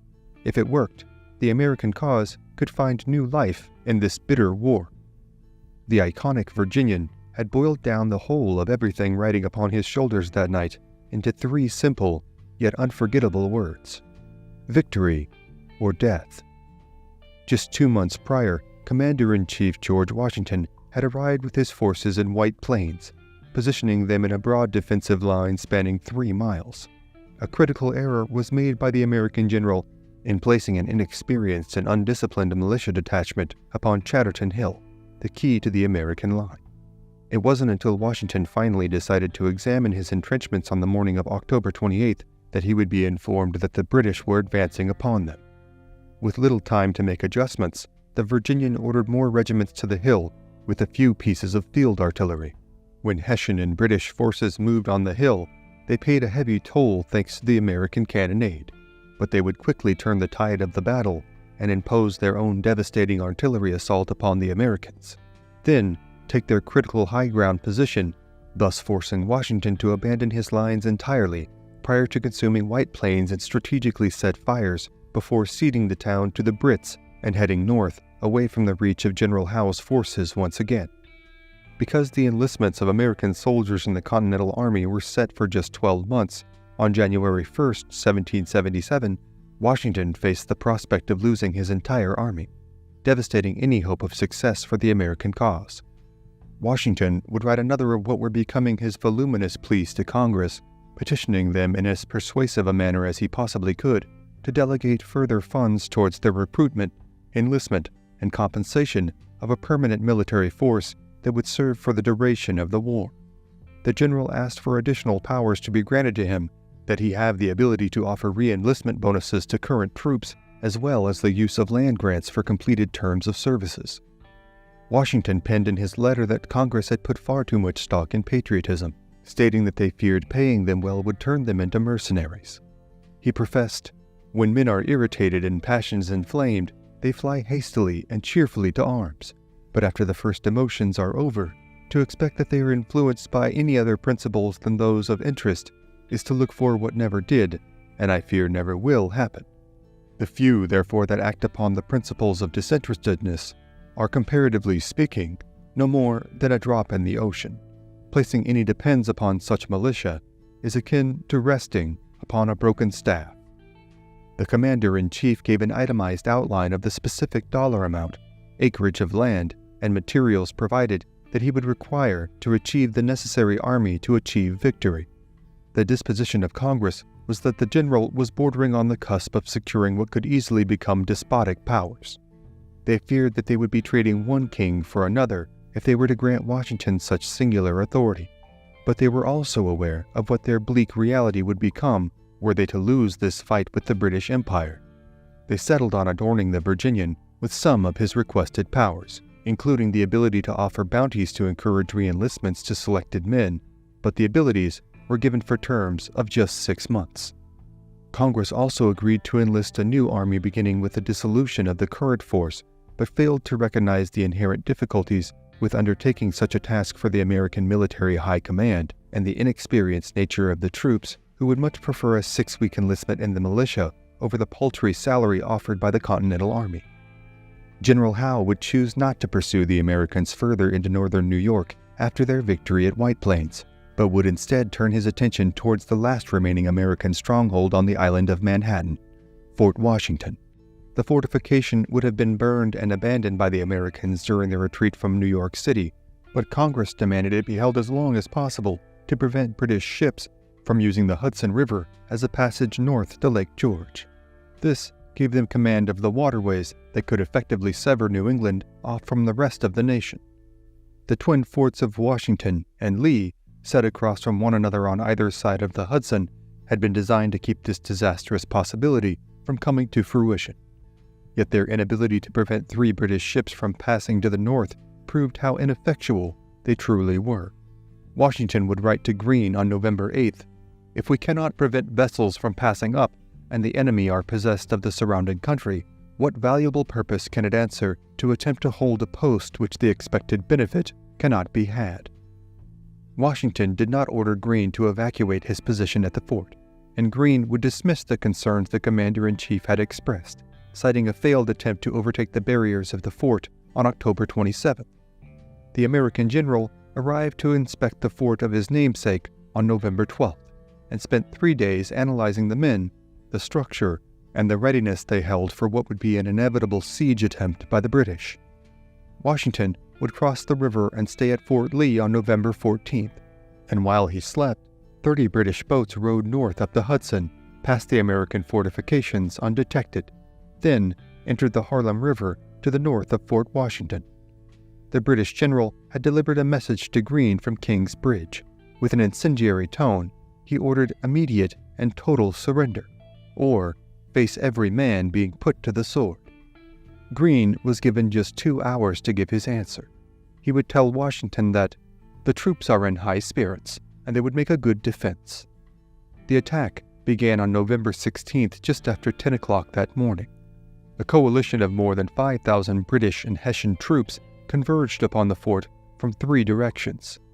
The Americans fought hard. Washington was present within his namesake fort while the attack on the exterior defensive entrenchments got underway. Initially, he felt hope that they would endeavor to repulse the enemy and hold the fort. A German Hessian mercenary would recount the devastating effects of the American rebuttal they endured in the early stages of the battle. "Before us, beside and behind us, we saw our unfortunate comrades lying beside and upon one another. They lay battered and in part shattered, dead on the earth in their own blood.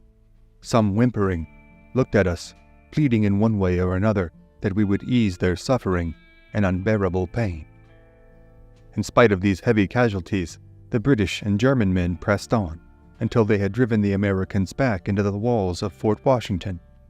At this time, the American command of Washington, Greene, Putnam, and Mercer evacuated Fort Washington, crossing the river to Fort Lee, and within 30 minutes, the entire structure was completely surrounded. Just after 3 p.m., McGraw surrendered along with 2,800 Americans. Aside from the abhorrent conditions the Continentals would now be subjected to, with many bludgeoned by their German captors, the loss of nearly 3,000 men that day was an astounding failure that directly fell on Washington. Questions about his ability to command the Americans to any semblance of victory grew louder, with some calling for him to be replaced as commander-in-chief. Cornwallis would take Fort Lee just days later, while the 2,000-man garrison managed to evade capture. Their equipment and artillery would fall into the hands of the British. Cornwallis would chase the Americans, now just a scant force of 4,000 fatigued, malnourished, and demoralized men, through New Jersey, with Washington leading them to safety in Pennsylvania when Howe again ordered a halt to the British pursuit. The American citizens of eastern New Jersey, who had now fallen under Crown rule once more, faced vicious abuse from the conquering army. Many fled from their homes as refugees to the south to more hospitable lands. On December 11th, Congress convened and ordered a day of fasting and prayer, as the situation for the young nation grew ever more dire by the passing day. They then granted Washington complete authority to carry on the war, and afterwards abandoned Philadelphia and moved their future proceedings to Baltimore. On the 13th, the Continental Army's second-in-command, Major General Charles Lee, was captured in a tavern by 70 British cavalry in Basking Ridge, New Jersey. Lee had ignored Washington's orders to cross the Delaware and join him in Trenton Falls, opting instead for the opportunity to achieve glory and increase his stock with Congress by launching his own attack on the British in New Jersey. Lee had been separated from the main body of his troops, where he was captured with ease and transported to New York City. The following day, after the general was taken into custody, General Howe called an official end to the British campaign season of 1776 and sent his army into winter quarters. Howe would station the men in several detachments throughout town in and around New York City and throughout New Jersey. He felt this separation of forces would be under no threat from the beleaguered Americans who were on their last legs after a devastating summer and fall. American General Joseph Reed wrote the commander-in-chief in an attempt to rouse them from their perishing state. "We are all of opinion, my dear General, that something must be attempted to revive our expiring credit, for even a failure cannot be more fatal than to remain in our present situation. Some enterprises must be undertaken in our present circumstances, or we must give up the cause." On December 20th, General Sullivan, who had been captured and then released as part of a prisoner exchange, was able to gather together Lee's men, some 2,000 in total, and trek them through a blizzard to Washington's camp.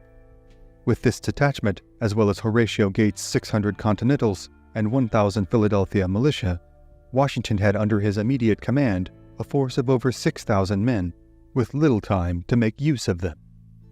On the 22nd, a council of war was held with all of the American high command and several officers, one of whom happened to be a Loyalist spy. They listened as Washington presented the locations of all the British and Hessian placements that adorned New Jersey. The target of the assault was not determined during this meeting, and the spy was left with only the concept of an attack to report to the British. Later that night, around only his most trusted officers, the final plan would be set in place. The night that followed Christmas Day, the Americans would cross the Delaware River, then launch their attempt upon Trenton, where Hessian officer Johann Rall and 1,500 mercenaries made their quarters.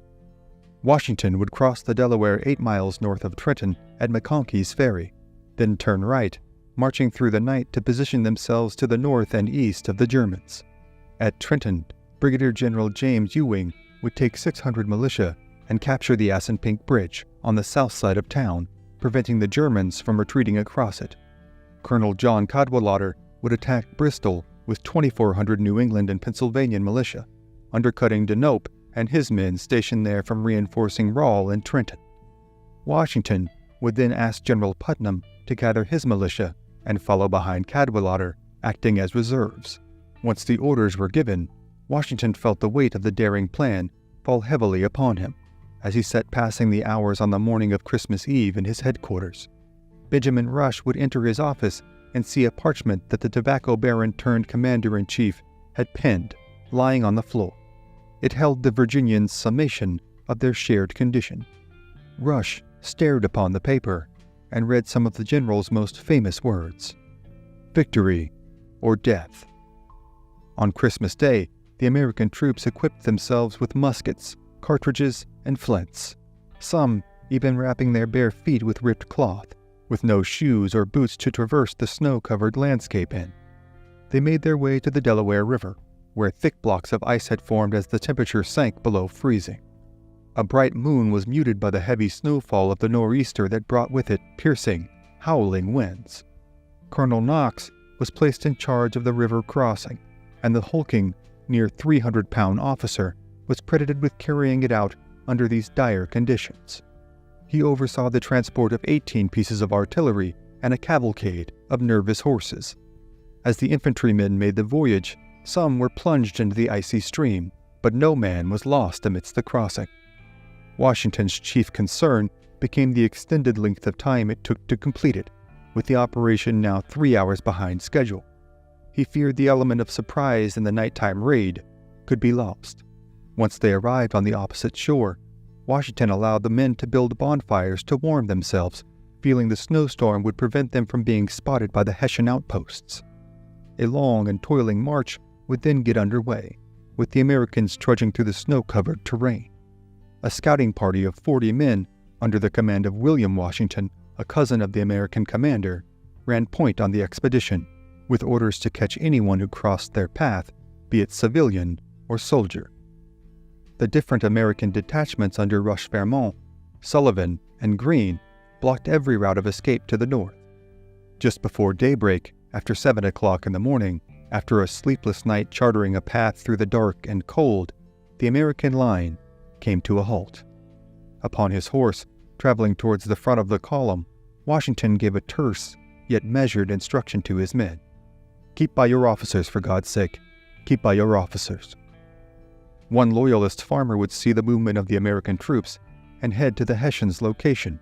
He would attempt to deliver a message to Colonel Johann Rall during a Christmas feast, and the prevailing accounts of what occurred next are that he received the note after much protest from the farmer, placed it in his pocket, and never read it. Another version offers that he was told the Americans were moving to attack, and he responded dismissively, "Let them come."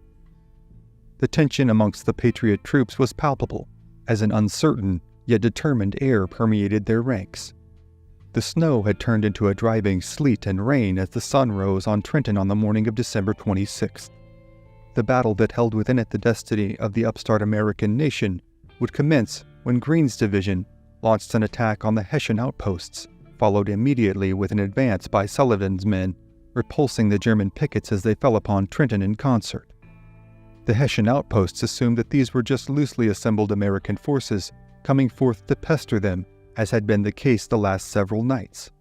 Those small attacks had been done in an effort to disrupt the sleep of the Hessians in preparation for the large-scale offensive, and when the outposts came to behold the fervor and size of the attack that was upon them, they made an abrupt withdrawal back towards the town.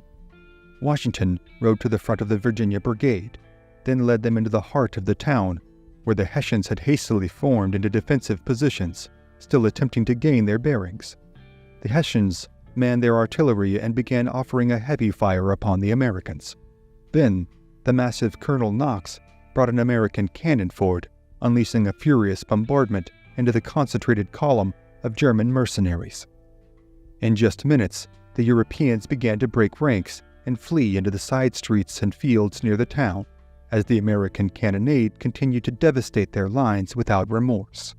The abject violence, chaos, and deafening sound was an overwhelming experience even to the American forces, who took great pleasure in punishing their brutish and bloodthirsty foe. The booming cannons and the sounds of grape shot and musket fire clashing against the stone roads and bridges rang out as a horrid symphony, while the streets of Trenton were painted red with Hessian blood. Colonel Johann Rall gave no indication that he expected this assault, as it took his men 3 attempts to rouse him from his sleep that morning. Rawle haphazardly attempted to dress himself as he made his way into the streets of Trenton that morning, attempting to draw together his troops into the town's center. Just 2 artillery charges were set off before the Americans fell upon them, forcing the Hessians to abandon them, with another 2 jamming and becoming unusable on the account of their fried-out touchpans. Rawle persisted, gathering his remaining men and the regiment of von Lossberg, and commanded them into an apple orchard on the outset of town. The colonel at last managed to formulate that his men were increasingly considering retreat, yet the Hessian colonel quickly found himself ensnared by the Americans as Sullivan had entered Trenton from the west, and Glover had taken the bridge and then marched north, cutting off their last escape route. Johann Rawle had no plans of surrender, and made a futile attempt at retaking Trenton, with no artillery, facing an imposing force, multitudes size of their own, and well positioned. Still, the Hessians were resolute in the face of assured death, and marched forward to the tune of their drummer towards the Americans.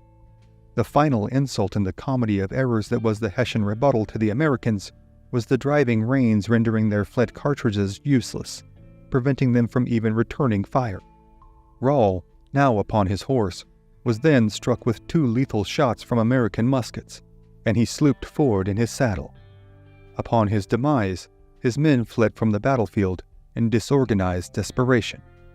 Within minutes, the whole of the remaining Hessian force would throw down their weapons and concede. 650 would manage to escape. 893 would be taken captive, with 22 killed in action, including all 4 Hessian colonels present at the battle, and another 83 men seriously wounded. The Americans suffered 2 deaths from exposure brought about by the night march, and 5 men wounded, including future President James Monroe. The Americans would also capture badly needed food, clothing, and medical supplies. The Hessian prisoners would be sent to Philadelphia, and the exhausted yet galvanized Americans retraced their steps back to the Delaware River, crossed its icy waters, and returned to their camp. On the last day of 1776, just before the enlistment of the soldiers of the Continental Army was to expire, George Washington would make an impassioned plea to his men. "My brave fellows, you have done all I have asked you to do, and more than can be reasonably expected. But your country is at stake. Your wives, your houses, and all that you hold dear. You have worn yourselves out with fatigues and hardships, but we know not how to spare you. If you will consent to stay 1 month longer, you will render that service to the cause of liberty and to your country which you can probably never do under any other circumstances." Roughly half of the men who heard Washington's words would agree to stay on. The Battle of Trenton had saved the cause of the American nation, but their war for independence was far from over, as the awakened British Empire would move swiftly to dampen the spirits of the rebellious Continentals. But the many tales of blood and heroism that would follow in the Revolutionary War are, for tonight, other stories for other times.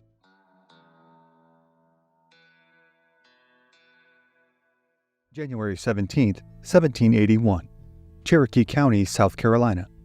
Just before sunrise, Lieutenant Colonel Bannister Tarleton led a column of men, some 1,150 strong, through the Carolina hills directly into the waiting lines of American Brigadier General Daniel Morgan. A highly confident Tarleton was prepared to unleash a furious assault of infantry, cannon, and cavalry upon the much despised Morgan and his ragged yet cunning band of resistance fighters. What Bannister was not aware of was that Morgan had foreseen this move from the British and had prepared his men in a series of defensive lines, utilizing the varied elevation of the landscape to hide the main body of his forces. They were under orders to execute Morgan's masterful plan of drawing the British in with a line of militiamen as bait, then consuming the king's forces as a series of encirclements that could earn the Brigadier General the moniker American Hannibal, but only if things went according to plan. Daniel Morgan was born in Hunterdon County, New Jersey, in the mid-1730s. The son of Welsh parents, he left home at the tender age of 17 after a quarrel with his father. With a quick temper and a strong resolve, confrontation was rooted in the core of Morgan's being, He would spend a few years working as a teamster on the frontier, eventually buying his own wagons, and would even be contracted to work for the British during the French and Indian War. After the failed Braddock expedition came to a deadly end at the Battle of the Monongahela, Morgan took exception with his treatment by a British officer and slapped the head of the royally commissioned soldier. In response, upon their arrival back from the battle, Morgan was sentenced to 500 lashes with a cat o' nine tails. Daniel Morgan stood defiantly as he was scourged, counting along with the British during every flesh-tearing blow. The punishment, while usually fatal, would fail to put an end to the pugnacious frontiersman. The heartless damnation he had been handed down would, however, instill in him a relentless detestation for his British antagonizers and the Crown's treatment for their colonial subjects. Upon the outbreak of the Revolutionary War, Morgan would finally be given the opportunity to engage in his long-sought retribution. The Virginia Commonwealth raised 2 companies to send to Boston, one of which was led by Captain Daniel Morgan. His contingent of 96 frontiersmen were no greenhorns. They were a seasoned unit that had become well-versed in low-intensity skirmishes during Dunmore's War. They would adopt a style of woodland combat they had learned from the natives, and would soon earn the name Morgan's Riflemen. The Kentucky long rifles they carried, with their spiral-grooved barrels, could knock down a target 300 yards away. Seeking to inflict maximum damage, Morgan gave orders to his men to target British officers. They did so with such devastating success, it drew the ire of not only the British, but also that of the American Commander-in-Chief, George Washington, who felt the approach was too undignified. Morgan would see significant action in the early years of the Revolutionary War, even being captured in Canada, and when offered a pardon were he to swear his allegiance to the king, he coolly replied, "Do not insult me again." He would later be freed in a prisoner exchange. Upon his release, George Washington would petition Congress to promote Morgan, writing he would recommend to the particular notice of Congress Captain Daniel Morgan, a good and valuable officer, a fit and proper person to succeed. Morgan was given the rank of colonel, and his men would play a crucial role in the American victory at Saratoga. While the early years of the war were highlighted by significant battles throughout the northern colonies, many of which were commanded in the field by General George Washington, in 1780, the Southern Theater would rise to increasing prominence. Major General Charles Cornwallis was a fixture of the early British campaigns during the onset of the war in the Northeast, this success coming after a failed siege of Charleston under General Clinton in 1776. In November 1778, Cornwallis returned to England to tend to his ailing wife. She would pass that winter, and the British general would return to America and serve under Clinton once again, this time with designs on successfully capturing Charleston and then conquering the American South. In May 1780, the British would achieve their long-sought conquering of the coastal South Carolina town. After 6 long weeks of being under siege, Major General Benjamin Lincoln would surrender, along with 5,500 men and every one of their sloops, schooners, and frigates. It was one of the worst American defeats in the entirety of the war. September 1780 would see an uptick of movements throughout the South. At Hillsborough, Brigadier General Horatio Gates took command of an extremely depleted force. The 2 regiments that made up the main body of the Southern lines amounted to only 1,241 men, just over 900 of which were infantry. Morale was extremely low, even for the depressed standards of the Continental Army. In the North, Washington's army had its most recent engagement at Monmouth Courthouse in the spring of 1778. A strategic draw, Clinton would take the British into New York City, where they would entrench themselves in defensive positions, with their naval superiority commanding the shores around them. 2.5 years of stalemate had now passed, with Washington unwilling to lay siege to the impenetrable Empire City, and Clinton unwilling to pursue his foe and leave his advantageous stronghold. Major John André, an aide-de-camp to General Clinton, was captured with documents on his person signed by West Point Commander Benedict Arnold. It was discovered that Arnold had been cooperating with the British for over a year. André would be hanged for his part in the malfeasance, but Benedict Arnold would escape and go on to become the most notorious turncoat and saboteur in American history. As Cornwallis brought his army to Charlotte that month, he fashioned his plans for garnering total control of the southern United States. Cornwallis sent troops north to Salisbury after he captured the Queen City, throwing North Carolina into a fit of hysteria, as the state legislators scrambled to come up with a solution to the royal encroachment. Horatio Gates knew his men were scarcely capable of standing toe-to-toe with Cornwallis's sizable force, but there were possible advantages the Americans held that he sought to exploit. First, a hit-and-run, antagonistic style of guerrilla raids could be used to weaken their enemy. This could allow for the Americans to increase morale, achieve small strategic victories, and avoid the bulk of their forces being captured, as had been the case at Charleston. Additionally, the irregular hill country of the Carolinas was little known to the British High Command. The varied topographical landscape could hold the key to delivering the Americans the upper hand. It just so happened that Horatio Gates had the perfect man to undertake both of these elements of fighting on behalf of the Americans. Daniel Morgan, the hard-fighting, hard-drinking gambler from Winchester, Virginia, was the picturesque embodiment of the rugged individualism that bore itself from the American frontier. Morgan was not one to be subjugated or talked down to. His temper had most recently flared up when a fellow officer spoke poorly of General Washington. Morgan came to the defense of, quote, His Excellency. Though the differences between the commander-in-chief and Daniel Morgan were vast, a mutual respect persisted amongst the two patriots. While Morgan had fervently sought a promotion in rank, he'd been repeatedly passed over. Gates sought to place Morgan with the North Carolina militia, yet his rank as a colonel in the Continental Army meant that others in the detachment could outrank him and subject him to their orders. Similar it was to George Washington's experience in the French and Indian War as a Virginia militia colonel seeking a royal officer commission. To remedy this, Morgan was given his long-desired rank of brigadier general. Done as something of a formality, Gates and Morgan could have hardly dreamt that this administrative decision would soon shape American history and alter the course of the young nation's quest for independence.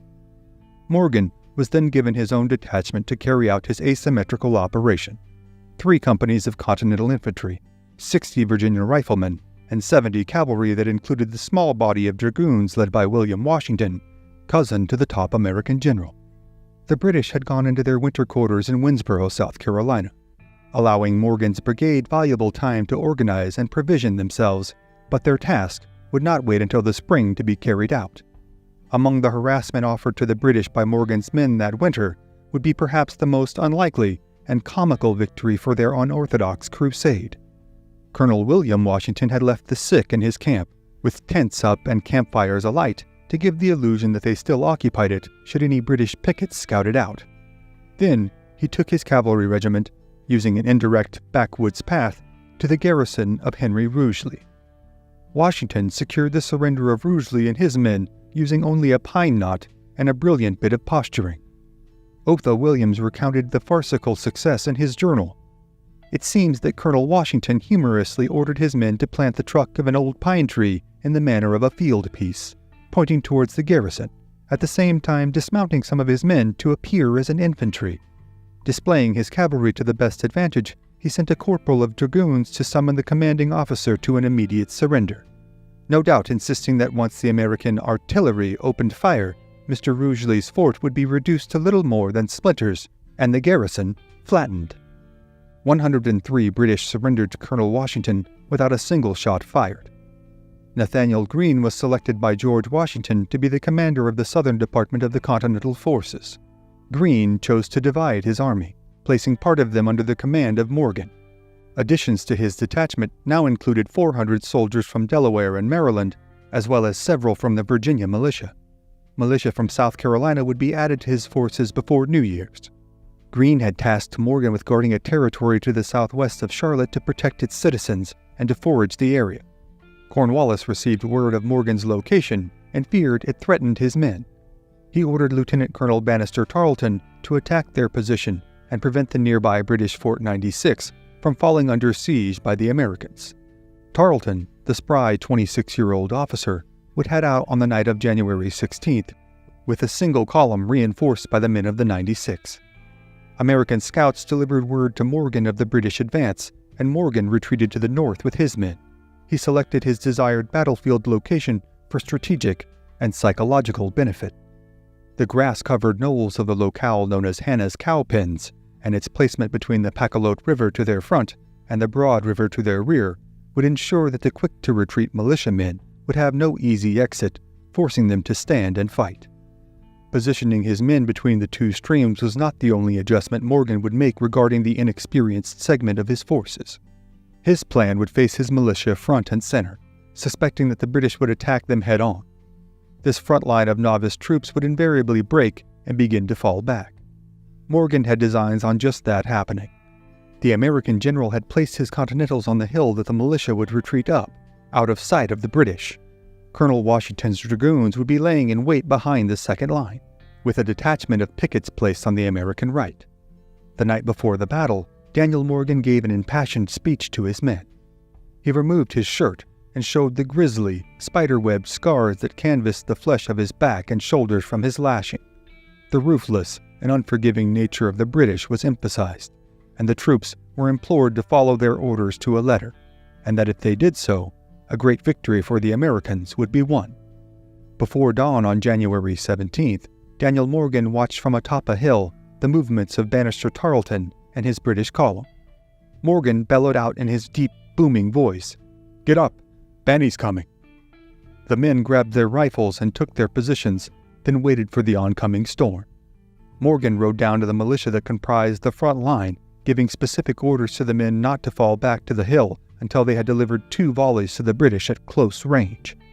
Tarleton attempted to ascertain the distribution and stature of the American position that morning, but his failure to properly reconnoiter his adversary and the haste at which he had led his men into battle would prove utterly disastrous.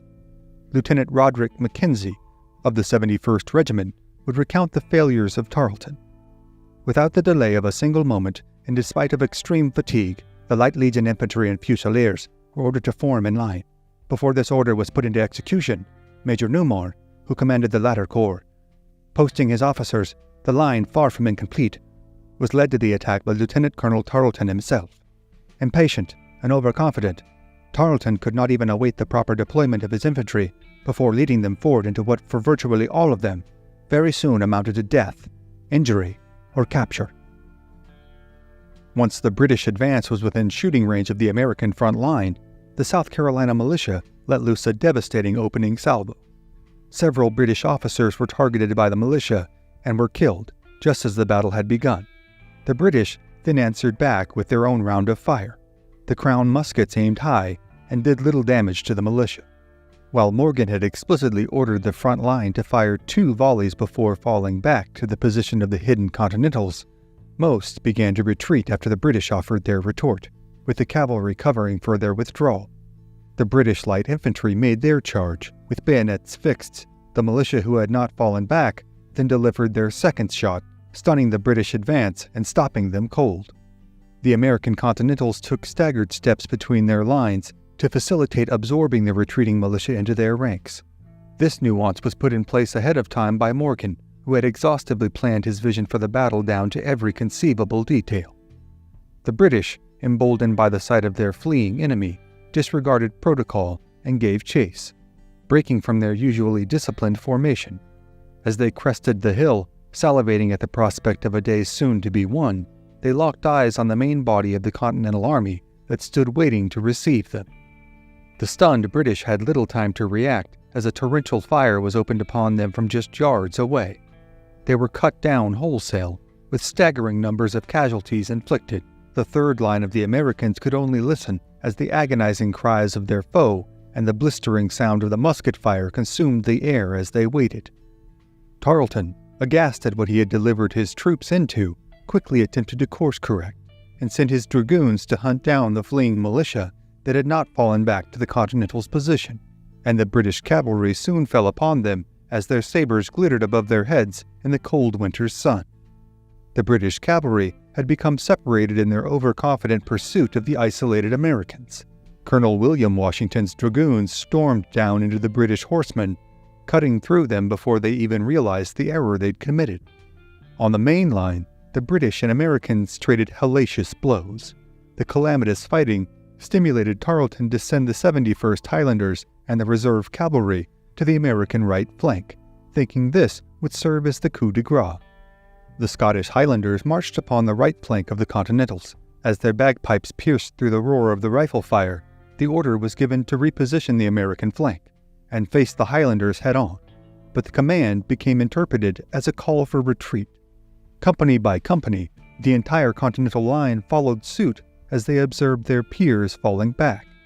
American officer John Howard acted swiftly and used the opportunity of the retreating young men to reposition the lines to better address the flanking assault by the Scots.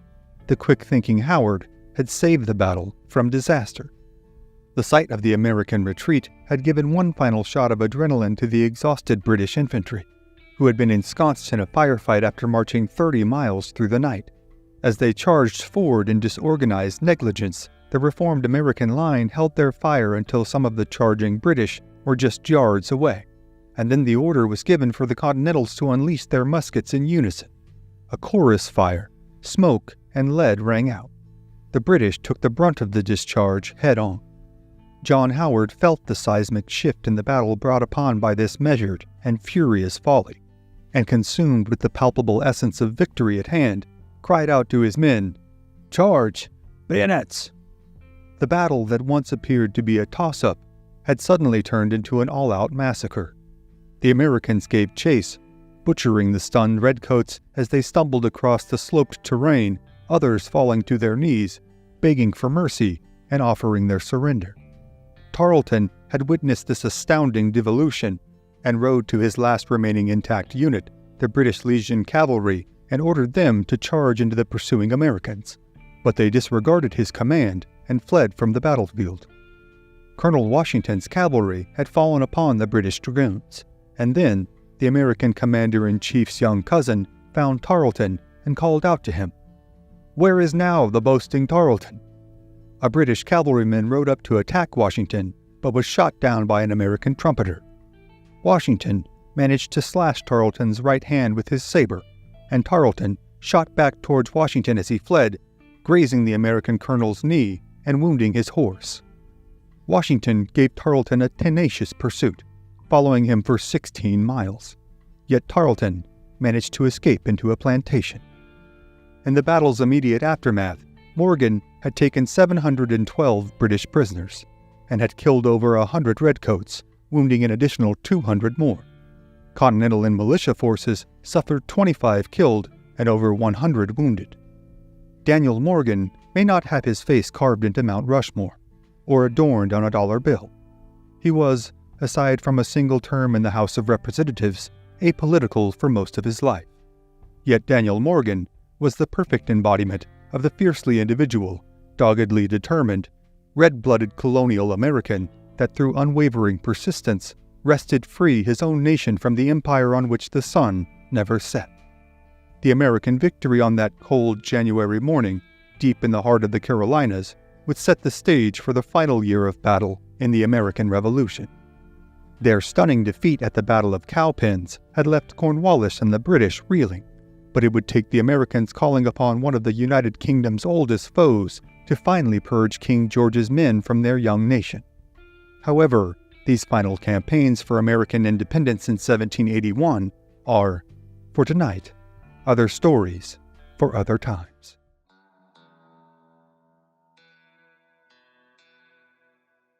September 28, 1781, Yorktown, Virginia. After 6.5 grueling, hard-fought years between the Americans, viewed as either patriots or rebels, depending on which side of the war your perspective granted, and the British Empire, the war was finally, at long last, on the precipice of coming to an emphatic and even more improbable conclusion. An overland march by George Washington had delivered 9,000 men from the northeast to link up with 11,000 French soldiers under the command of Marquis de Lafayette and Comte de Rochambeau. It would give Washington the largest force under his direct command in the totality of this enduring war. As the autumnal sea breeze began to flow through the coastal British entrenchments at Yorktown, General Cornwallis was in the most perilous circumstance he had yet found himself in during the entire conflict. With his back to the sea, and French naval ships creating a blockade to prevent their ability to flee to safety, George Washington had both his men and the French forces positioned for an all-out bombardment of the British after encircling their southern route of escape from the town. Washington would hold the most advantageous position he had throughout the entire war for independence, but the changing weather offered up a stark timeline. The French naval support would be setting sail from Virginia by November to avoid being docked for the winter. The commander-in-chief could not simply starve the British out of the city.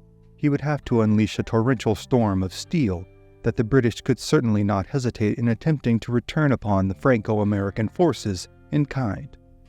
George Washington's improbable quest to lead his young nation to independence had been littered with disappointment, defeats, and the blood of tens of thousands of American patriots. Yet, as much to Washington's surprise as anyone, the hand of fate had turned at last in the Continental's favor, and over the course of the next 6 weeks, the destiny of the American nation would finally be decided. Just over 14 months prior, in July of 1780, over 5,500 French troops landed in Newport, Rhode Island. Their intention was to lend support to Washington's men in their quest to dispossess New York City from the British after 4 long years of Crown rule. The British would be outnumbered nearly 2 to 1. French Admiral de Grasse was taking his fleet to the West Indies, but would then be able to lend his support to the American cause. The crux of the deliberations between the American general and the French High Command centered around the point of attack.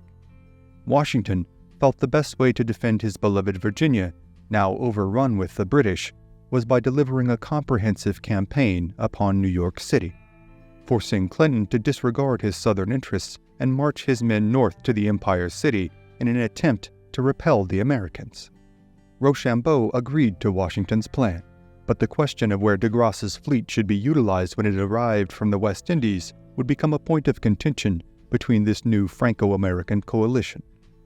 Washington put little faith in French naval efforts when up against His Majesty's Armada, and simply resolved the discussion by stating that they would be used, quote, as circumstances dictate.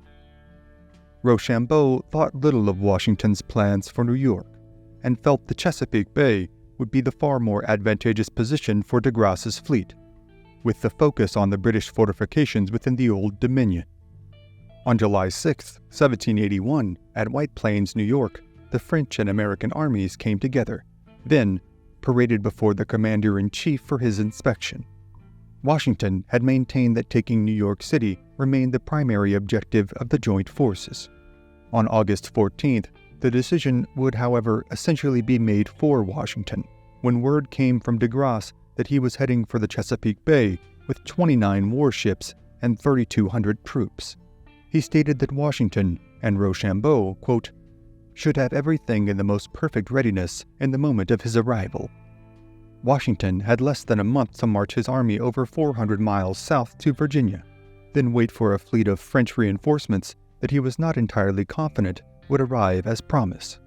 On the 19th of August, the march to Yorktown began, and the combined forces headed south in 3 distinct columns, parading through Philadelphia in early September. The Continental Army had not been paid as promised, and they demanded a month's pay in physical coin from the Congress in Baltimore, while threatening to refuse to leave Maryland. Yet they were ultimately obliged. Congress held the expectation that de Grasse was bringing 500,000 silver reals that had been collected from the residents of Spanish-controlled Havana, Cuba, to fund the war and keep the young nation solvent. Washington received word of the arrival of de Grasse off the Virginia Cape on September 5th. The French admiral would send his empty transport ships to deliver the army, along with the arrival of Rochambeau's siege guns. Washington knew the stage would be set for the battle at Yorktown. The native Virginian would take advantage of this southern turn in strategy to return home to Mount Vernon on September 9th. Along with Rochambeau and his aide-de-camp, he would spend 4 days at his estate, after more than 6 long years of being on the campaign for American independence. As they passed through the rural towns of southern Maryland and northern Virginia, the citizens that inhabited them looked on in mesmerized disbelief as the American commander-in-chief unexpectedly appeared before them in the flesh. In late August, General Clinton knew of the French fleet heading toward Virginia. and dispatched Admiral Thomas Graves and 19 British warships to head to the Chesapeake Bay to stave off de Grasse's approaching armada. Clinton and Cornwallis would both erroneously believe that Graves' flotilla could halt the advancing French ships. On September 5th, the two fleets would meet at the mouth of the Chesapeake, and the British ships, severely crippled by the engagement, would head south, allowing de Grasse to slip into Chesapeake Bay without being detected. Just as the British fleet had made their exit, George Washington came into nearby Williamsburg. Lafayette enthusiastically welcomed the American commander, and the town was lit up with a buzz that walked the line between renewed hope and an anxious curiosity for what this all forebode. Washington now proceeded over the largest force of his military career: 7,800 French soldiers, 3,100 militiamen, along with 8,000 of his own Continentals. Cornwallis, now trapped within Yorktown, had roughly 9,000 men at his disposal, 3,000 of which were German Hessian mercenaries that had played a significant role throughout nearly the entirety of the war. De Grasse held firm on his timeline of leaving the bay by mid-October, after which time British supply ships and reinforcements could be landed in relief of Cornwallis.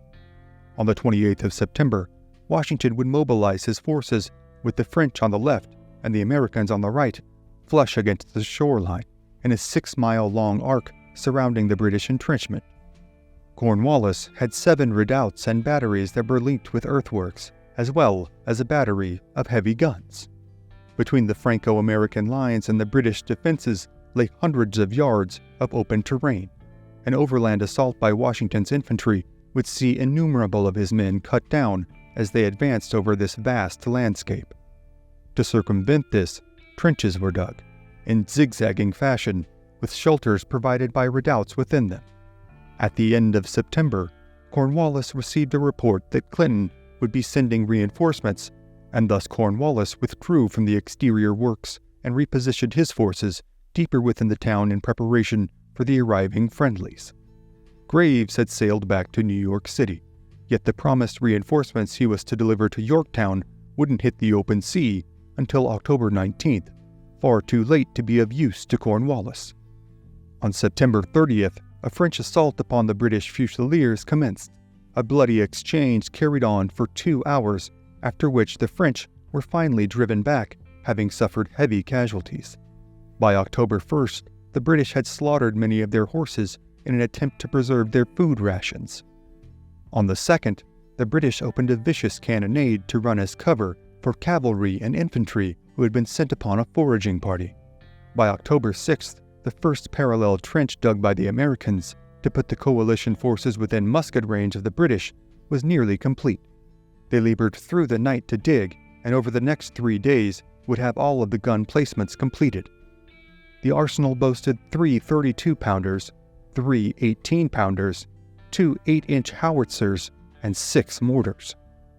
George Washington's swinging of a pickaxe into the earth, ceremonially if nothing else, marked the start of trenches being dug towards British redoubts 9 and 10, and by the 9th of the month, Franco-American artillery were in these redoubts, and the Siege of Yorktown commenced. Washington put a match to the first gun, setting on a cannonade that would commence a blistering round of destruction in this confrontation of heavy guns and iron. Dr. James Thatcher of Massachusetts would recount Washington's start of the battle. Quote, "A furious discharge of cannon and mortars immediately followed. The British returned fire upon the American coalition with a bombardment of their own.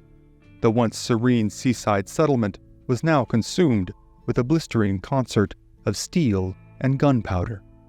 The French began their assault, driving the HMS Guadalupe across the York River.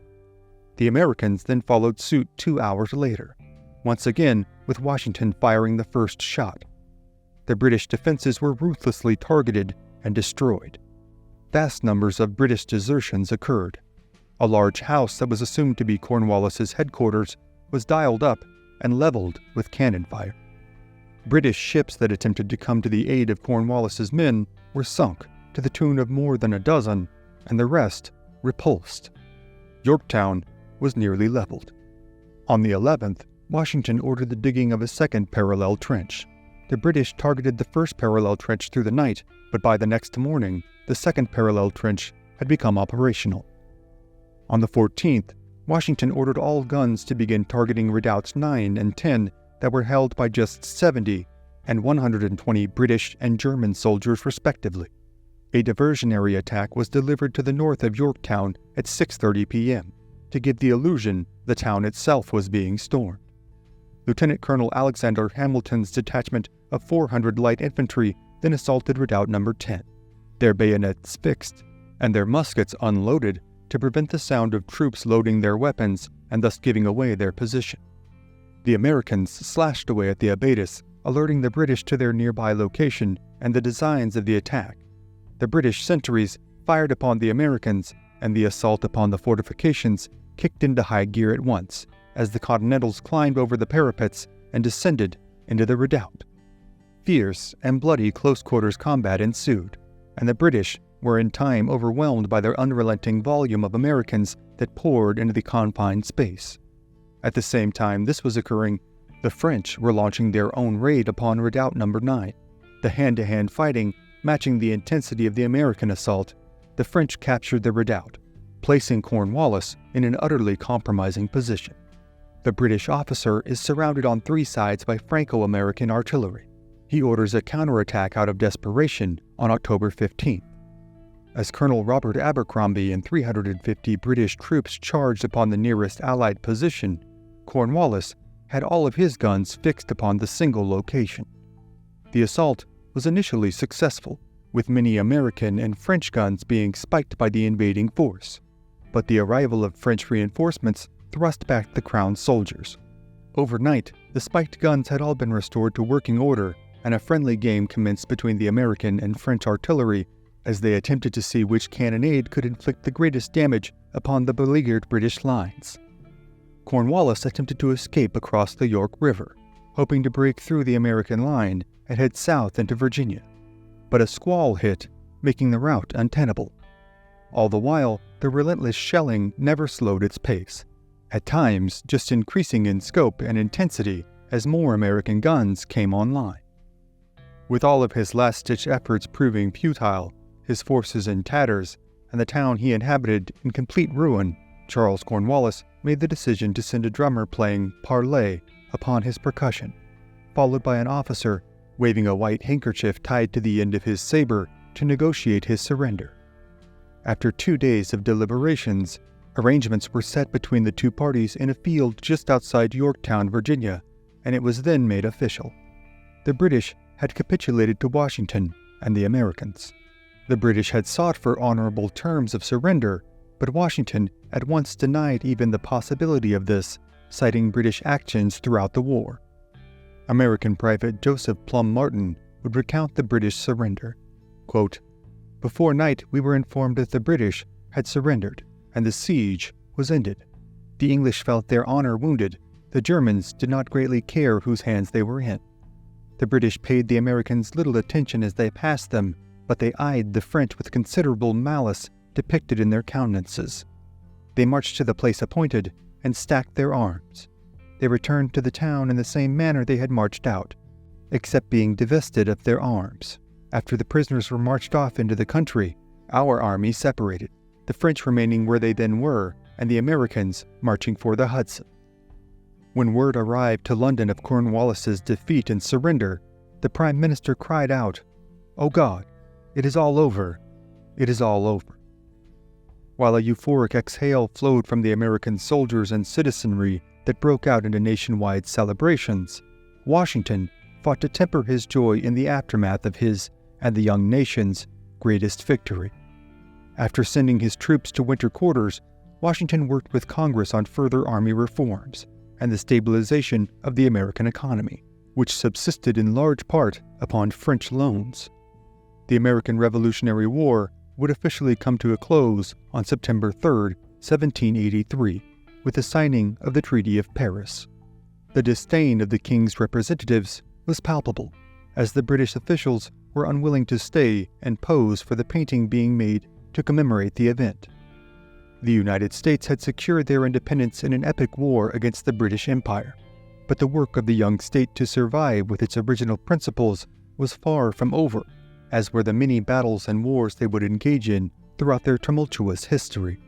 But those innumerable tales are, for tonight, other stories for other times.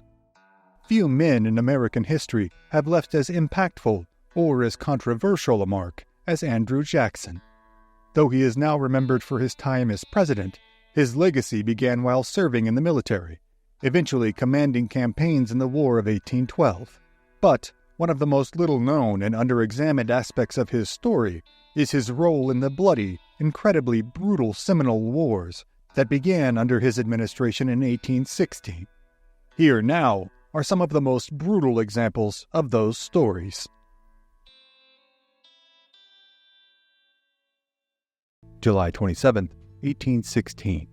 Along the Apalachicola River in the panhandle of Spanish Florida stands Negro Fort, a structure built just 2 years prior by the British to serve their cause during their failed reclamation of the United States colonies in the War of 1812. Within the confines of the fort stood a diverse contingent of Choctaw natives and fugitive slaves from Spanish and American colonies. They are locked in a defensive struggle to hold the sanctuary from an incursion by American Brigadier General Edmund Pendleton Gaines, his 116 Army soldiers, more than 150 Coweta and Creek allies, and a small command of U.S. gunboats. The fugitive slaves, many of whom fought alongside the British in the War of 1812, held out hope that the island empire would return to their relief. But the British, having been repulsed in the war, would have no further strategic interest in coming back. The colonial fugitives, led by a 30-year-old former slave, a skilled carpenter who fled from Spanish-held Pensacola, going only by the moniker Garçon, had informed the Americans and their native allies that they would accept nor offer any quarter, for they knew the intentions of the Americans to return them back to their quote-unquote legal owners into bondage.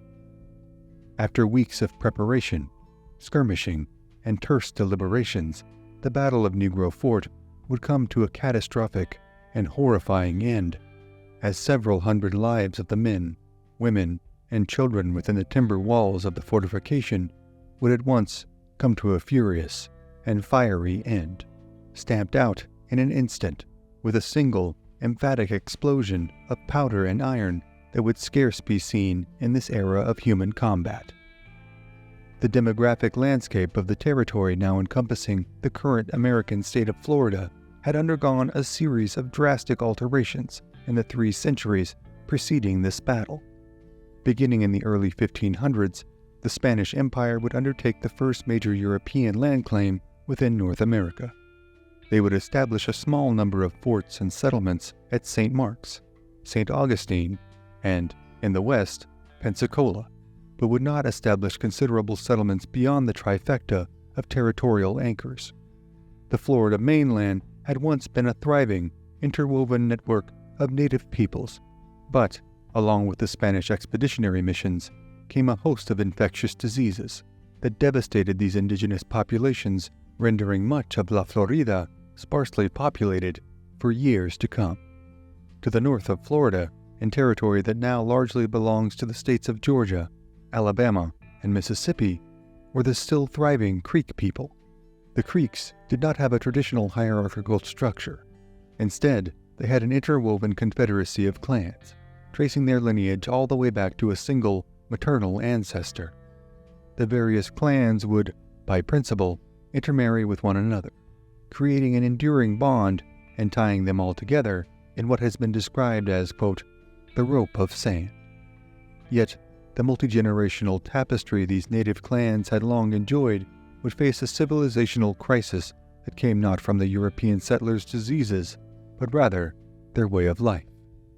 In the 1700s, what could broadly be described as, quote, high-status Creeks began to trade for and utilize African slaves to the benefit of the Creeks' agrarian way of life. They would farm cotton on their own plantations, and some Creeks would amass significant wealth in comparison to their centuries-long history that came before these cross-Atlantic influences began to reshape their society.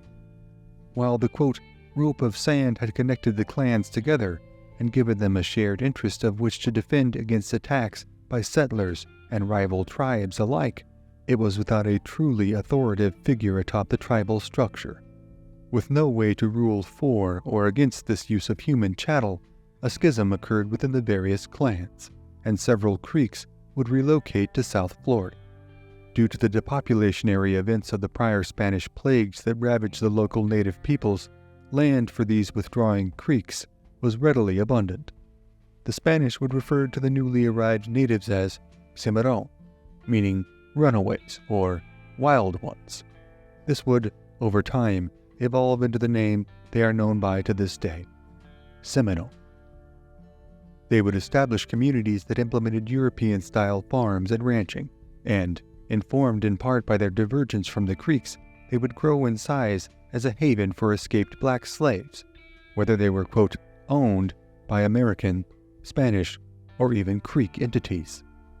These, quote, black Seminoles would adopt the way of life of the welcoming natives, who required they maintain their own settlements, offer up tributes of crops annually, and fight alongside the Seminoles against their American adversaries. The disputes between the United States and the, quote, Red Sticks and Creeks, of whom the Seminoles were born from, dated far back into the past, with many attacks, skirmishes, and uprisings occurring in what in hindsight appears to be a never-ending conflict. Most recently, the Red Stick War was fought over the course of a year, spanning from the summer of 1813 to the summer of 1814. It was both a territorial dispute between the empires of the United States, Spain, and Great Britain, but also was effectively a civil war among the Creeks. The war would be ended with the signing of the Treaty of Fort Jakson, resulting in Andrew Jakson securing the surrender of 21 million acres of land in southern Georgia and central Alabama, at the cost of 2,000 casualties, the majority of which belonged to the alliance opposing the United States. With factions within factions fighting one another, and the presence of European nation-states forming alliances with and against themselves and various tribes as the ever-evolving situation saw fit, it is fair to say that the layers of nuance held within each particular conflict that occurred over the territory of North America can at times carry upon itself a dense veneer of murky indistinguishability. What the Red Stick War undeniably managed to do, however, was bring the Seminole Nation into the direct focus of General Andrew Jakson and the United States government. For context, General Jakson had famously demolished the British invasion of New Orleans just 18 months prior to the grisly events that would occur at Negro Fort, and the Seminole proclivity for both assisting the British as well as harboring fugitive slaves had been a significant point of contention for Old Hickory. The Fugitive Slave Act of 1793 authorized the government to seize and return escapees to their owners and incur penalties against those who aided in their fight. This would serve as a pretext for the actions the United States would authorize in their expedition into the Spanish-held territory. The fort that held several hundred escaped slaves who had worked with the British in the War of 1812, having been built by the Brits in 1815, stood in present-day Franklin County in the Florida Panhandle. If Jakson wanted to mobilize a force to attack the fort, he would need the authorization given to him by the current Commander-in-Chief, James Madison. Madison had previously authorized force to support rebellions against Spain by residents of West Florida. While he had first exercised patience and restraint in the matter, by March of 1816, he ordered Jakson to inform the governor of West Florida, Mauricio de Zuniga, that the laws of nations required them to come together to, quote, put an end to an evil of so serious a nature. Ultimately, the decision would fall to Madison on whether force would be used to take the fort and if it needed congressional approval. Andrew Jakson did not wait, and instead would set forth the military operation that would result in the assault on Negro Fort. Jakson wrote to General Gaines telling him, quote, you possess the power of acting on your own discretion, which I hope you will exercise on this. West Florida Governor Mauricio de Zuniga would respond to Jackson's earlier correspondence regarding the Negro Fort that, quote, the Spanish government needed to destroy or remove from our frontier this banditti, put an end to an evil of so serious a nature, and return to our citizens and the friendly Indians inhabiting our territory those Negroes now in the said fort and which have been stolen and enticed from them. This response further emboldened Jakson to take actions to address Negro Fort. The operation began the last week of June 1816 with U.S. gunboats and schooners headed for Apalachicola Bay. Arriving on July 10th, they carried with them guns, provisions, and supplies. The gunboats weighed upward of 25 tons. They each carried 50 sailors with several large cannons stretching over 60 feet in length. The destruction per capita offered by these vessels was practically unrivaled. The naval vessels would meet up with Allied Creek Chief Lafarca at the mouth of the Apalachicola. Colonel Clinch had ordered them to hold their position, and he then began his movement south from Camp Crawford with 116 men on July 17th in well-armed and reinforced flatboats. Clinch would link up with Chief William McIntosh and his 150 Coweta warriors. He then added another detachment of Creeks the following day, under the command of Mad Tiger. The arrangement between Clinch and the native chiefs in regards to compensation was $50 for every captured slave. The natives were also given the right of first refusal when it came to looting the fort after its capture. The first shot of the Battle of Negro Fort was fired on July 15th, as the advance of gunboats and schooners of the Americans saw a group of men pulling a small vessel out of the water ahead of them. One American boat went forth to approach the party and was fired upon with a volley of musket balls that struck into the boat. 2 days after this, Sailing Master Loomis sent a small boat with 4 sailors up the river in search of fresh water. They spied a black man standing alone on the riverbank, then docked their vessel and went ashore to speak with the man. And just as they had done so, no fewer than 40 black and native men appeared brandishing muskets. With them was their commander, Carson. They opened fire and took the lives of 3 of the sailors at once. Another sailor, John Lopez, was wounded but managed to escape via swimming the waters of the river. The worst fate would, however, fall upon the man they captured, Edward Daniels, who was taken to the fort, heavily tarred, and then burned alive. Over the coming days, varying reports of success had been documented regarding the ability of the American native forces to capture fleeing slaves, one of whom held the scalp of Edward Daniels in his hand when he was overtaken by McIntosh's Coweta warriors. He was on his way to show off his trophy to the Seminoles as proof of their actions and the hostilities that were now underway. The next several days were, in relative terms, fairly uneventful. The defenders of Fort Negro used the artillery and weaponry within the structure to keep the encroaching men at a distance. Shot, shell, grape, and rockets would serve as a capable deterrent, but would do little to inflict significant damage upon the American native allies, who were content to let the fortification burn through their munitions as they took cover. The black defenders of the fort at one point launched an offensive raid against the Coweta warriors. The engagement was conducted in such close quarters that muskets were of little effect, with the bulk of the ferocious fighting being undertaken with tomahawks and knives. These clashes persisted for the better part of 3 days, before the Coweta gained a clear advantage and the black, quote, Maroons, as they had often been called, made their return within the fort. The American Dr. Buck would recount after observing this gruesome, days-long clash of hand-to-hand fighting, quote, even though they were Indians, Negroes, and our enemies, it was clear that they were determined to fight to the end, and never to be taken alive. McIntosh would then destroy all of the fruit, corn, and livestock surrounding the fort, and a small collection of native leaders approached the fort to demand it be surrendered. The party was met with considerable disdain, and the leader, Carson, informed them that he had been left in command by the authority of the British government, and his orders were to sink any American vessels who attempted to pass beyond them.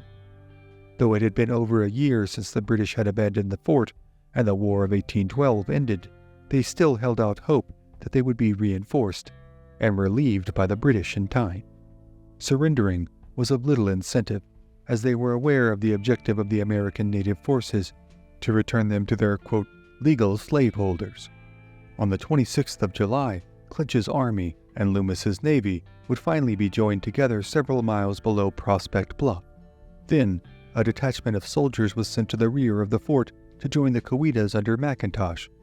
The following morning, on the 27th, the gunboats would be positioned along the river within cannon shot of the fort. This brought a cannonade upon the American native positions from the guns within the fort, but it did little damage. The position of his gunboats, however, was described by Loomis as, quote, point-blank range. For the next hour, the sides exchanged voluminous cannon fire, with neither gaining a clear advantage. It wasn't until the American sailing master upon gunboat 154 began to heat the shells with a makeshift furnace that the battle would be abruptly decided. The red-hot cannonball was launched from the vessel, cutting through the dewy, dense air of the Florida summer morning with devilish intent. It passed high above the fort's outer perimeter and crashed directly into the gunpowder magazine arsenal. Instantly, a deafening eruption that was said to be heard as far as 100 miles away ignited in an enormous fireball that could be seen high above the walls of the fortification, at once immolating, concussing, and launching into the air hundreds of men, women, and children that inhabited the structure. Dr. Buck would somberly recount this dreadful exhibition. Quote, "You cannot conceive, nor I describe, the horrors of the scene. In an instant, hundreds of lifeless bodies were stretched upon the plain, buried in sand and rubbish, or suspended from the tops of the surrounding pines. The soldiers, while relieved with the almost instantaneous resolution to the battle, were taken aback by the utter devastation they had just laid bare." Buck continued, "They checked their celebrations to drop a tear on the distressing scene." Accounts of the casualties vary amongst primary sources, but the consensus lies that roughly 300 individuals described as fugitive slaves and at least 25 of their Choctaw allies were present within the fort during the explosion, with roughly only 25 of them in total surviving the battle's concise and fiery conclusion. McIntosh's Cowitas began butchering all of the black survivors of the explosion quite literally before the dust had even settled. Colonel Clinch would hurry into the ruins of the fort and pled for the massacre to cease. Some feel he did this because it appealed to his sense of humanity. Others state that he merely wanted them alive because they were rightfully the property of slave owners, and it was his mission to return them. Improbable as it was, Carson and a nameless Choctaw had survived the blast.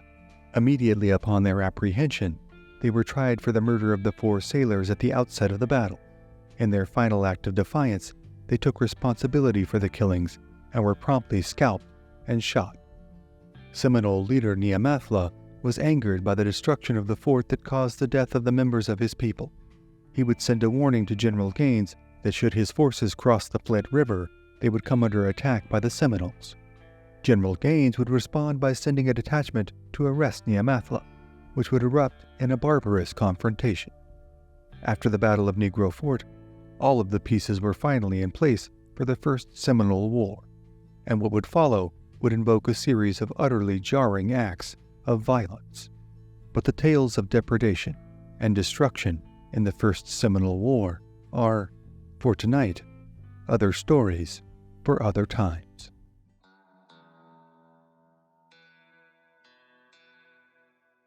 July 27, 1816.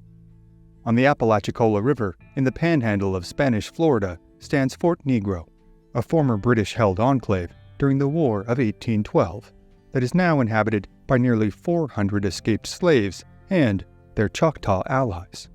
The ex-slaves, now known as Maroons, are making a desperate stand against an expeditionary force of several hundred American soldiers, Coweta and Creek warriors, and a devastating fleet of American gunboats. Under the command of Garçon, a 30-year-old carpenter who had fled from his life of forced servitude in Spanish-held Pensacola, the Maroons and the Choctaw have made a death pact. They would accept nor offer any quarter, knowing that surrender would at best be a means to return to bondage and their, quote, slave owners. They were determined to fight to the last man. After several days of intense combat, several instances of intense hand-to-hand fighting had taken place. Yet, more broadly, the battle was an encounter of artillery, with the gunners inside the fortification launching cannonballs, grape shot, and mortars towards the American forces. However, they did so with little efficacy. The U.S. gunboats achieved moderate success, but no clear advantage had been gained. This day's long stalemate had the American officers considering their options of either starving out the Maroons or ordering a far more costly assault on the fort with infantry and Coweta warriors. However, everything would change in an instant as the U.S. gunboat 154 began heating their cannonballs in a makeshift furnace. One of the fiery hot projectiles was sent out in a volley that would end the battle at once. It cleared the high walls of the fort and landed directly in the armory. This set off a thunderous explosion that could be heard for over 100 miles. Dozens of bodies and limbs could be seen flying through the air. Men, women, and children alike, many of which had been set on fire. The American soldiers could scarcely celebrate the dramatic conclusion of the bloody affair as the humanity of the macabre scene overtook them.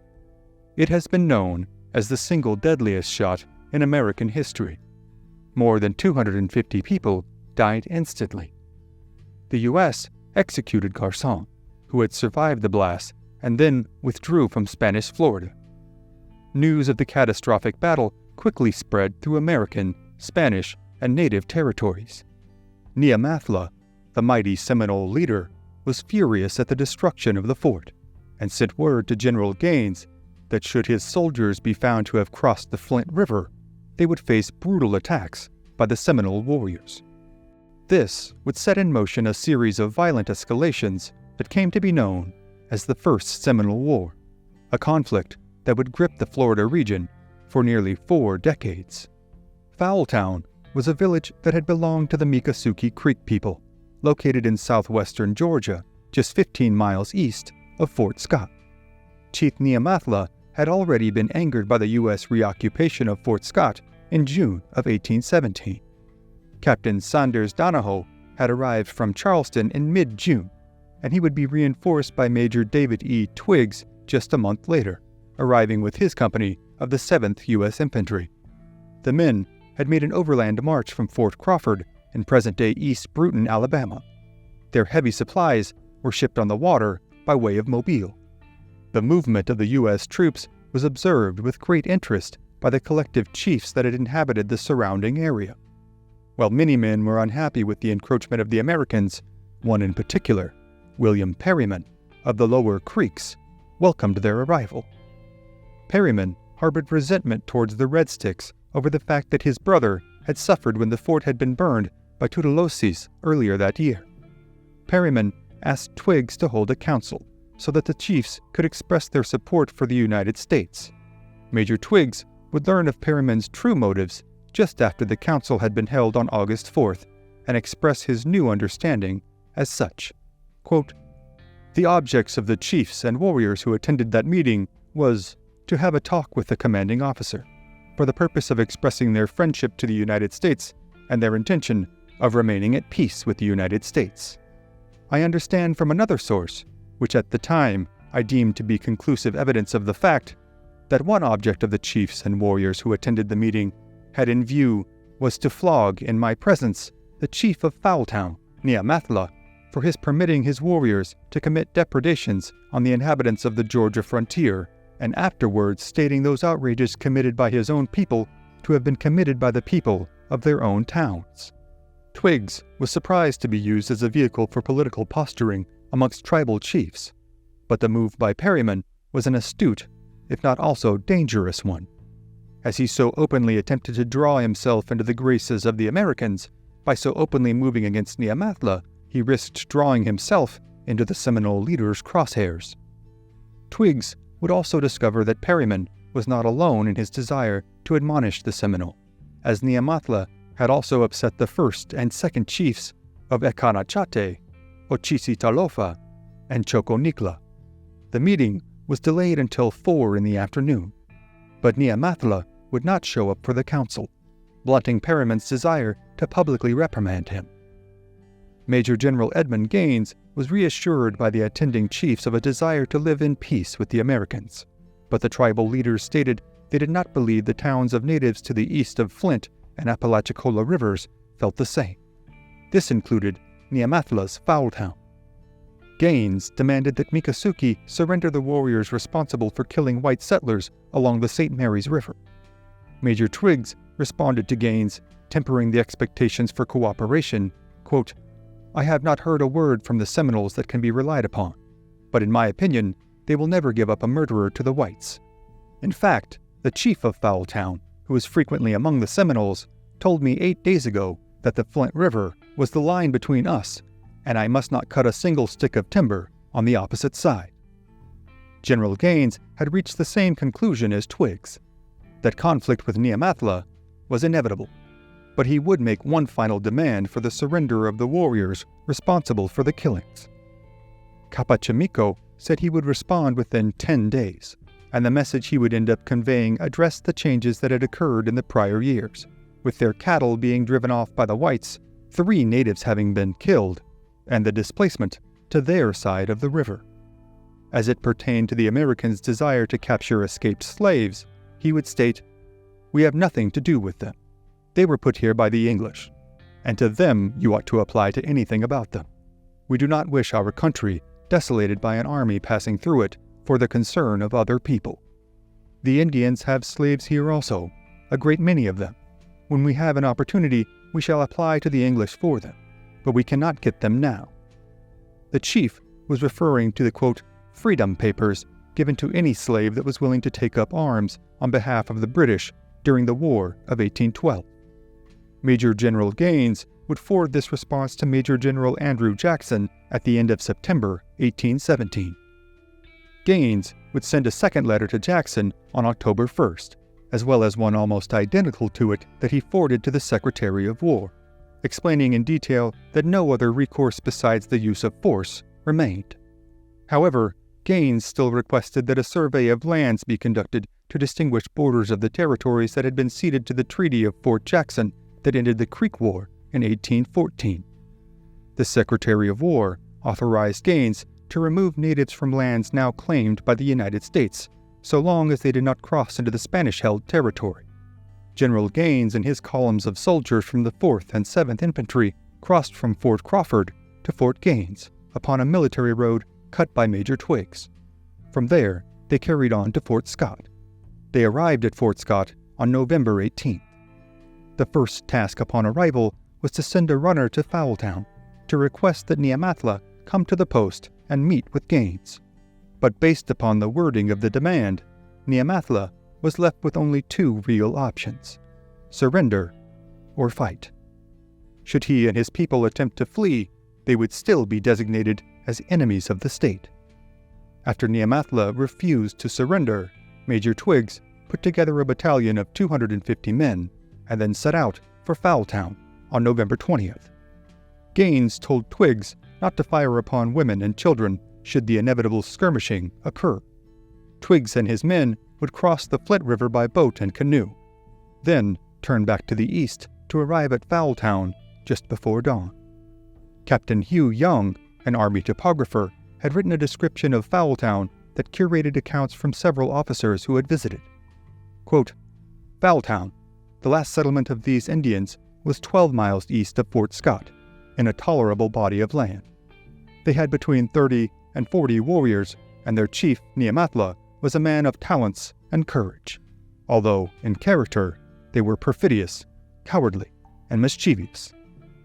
Neamathla had not been expecting any attack to come from the U.S. troops, and no warriors had been placed to defend the settlement from a surprise incursion. Thus, Twiggs had approached Fowltown completely undetected. Once the presence of the Americans had been discovered, the natives fired upon their lines. The soldiers returned fire, launching a single, lethal volley into the village. 4 Seminole warriors and a Seminole woman were killed in the opening exchange. Observing that he had been taken by complete surprise and was outmanned and outgunned, Neamathla quickly ordered the evacuation of all his people from Fowltown to a nearby swamp. Twiggs returned to Fort Scott with his battalion just after daybreak. The town was not razed, but rather left intact. A letter to Neamathla from the British was found in his home. The certificate read that he, quote, "had always been a true and faithful friend of the British." General Gaines would send Lieutenant Colonel Matthew Arbuckle and a large contingent of men back to the town just 2 days later. The men of Arbuckle's 7th Infantry would approach the town from a different direction. This time, as the Americans made their approach, signal guns were fired into the sky as Seminole scouts had discovered the approaching men's flanking parties. Upon arriving at the town, they found it deserted, yet they could hear whoops and yells coming from the swampland that surrounded the settlement to the northeast. The Seminole corn reserves were being loaded into wagons by the troops when an assault was launched by the natives. The surprise attack was recounted by the Americans. Quote, "The loading of the wagons was done when the Indians, 50 or 60 in number, were perceived advancing by the sentinels posted in the swamp and fired on. The fire was instantly returned by the Indians who, giving the war whoop, advanced rapidly towards our lines. Parties were immediately detached to take possession of the houses between our position and the swamp. A spirited fire was then kept up for 20 or 25 minutes when the Indians returned into the swamp. The native warriors could be seen traversing the open ground during the attack, and no less than 8 were observed killed, while several more were gravely wounded. Arbuckle was surprised by the intensity of the attack, in particular that the natives faced odds of no less than 6 to 1. But the American lieutenant colonel failed to understand how vital the corn reserves were to the people of Fowltown in surviving the coming winter. The Americans retreated from the town, and Neamathla and his warriors fled deeper into the swamp. The U.S. troops marched north to Burgess Bluff and buried their lone casualty, a musician named Aaron Hughes. There, they began construction on a new fort. Arbuckle would name it Fort Hughes, after the fallen soldier. The U.S. Army raids directed at Fowltown were objective failures. They did not succeed in removing the inhabitants from the lands ceded in the Treaty of Fort Jakson or in capturing Neamathla. What the expeditions did succeed in doing was unifying the Lower Creek, Seminoles, Black Seminoles, Red Sticks, and Miccosukee together in anger at this aggression from the Americans. The natives' reprisal to the U.S. Army's Fowltown overture would be one of the most horrific massacres ever carried out upon American citizens in the barbarous history of the American and Native affairs. But that grisly tale, and the many battles to come in the bloody and enduring Seminole Wars, are, for tonight, other stories for other times.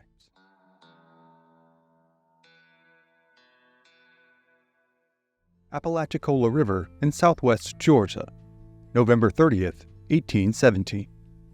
A U.S. Army boat transporting supplies, along with 26 soldiers, 7 soldiers' wives, and their children, chart a path across the stream in modern-day Decatur County, Georgia, under the command of Lieutenant Scott. The air is brisk, but as the party approaches the confluence of the Apalachicola and Flint rivers, an eerie and unsettling sight befalls their eyes. Dozens of native warriors begin to appear standing and glaring upon them from the riverbanks. Yet most of the passengers upon this U.S. Army vessel can scarcely imagine the unmitigated horror that will soon be unleashed upon them, the massacre that will follow, and the haunting recollections of it that will unnerve the American population and set forth events that will reshape the geopolitical landscape of the American South for centuries to come.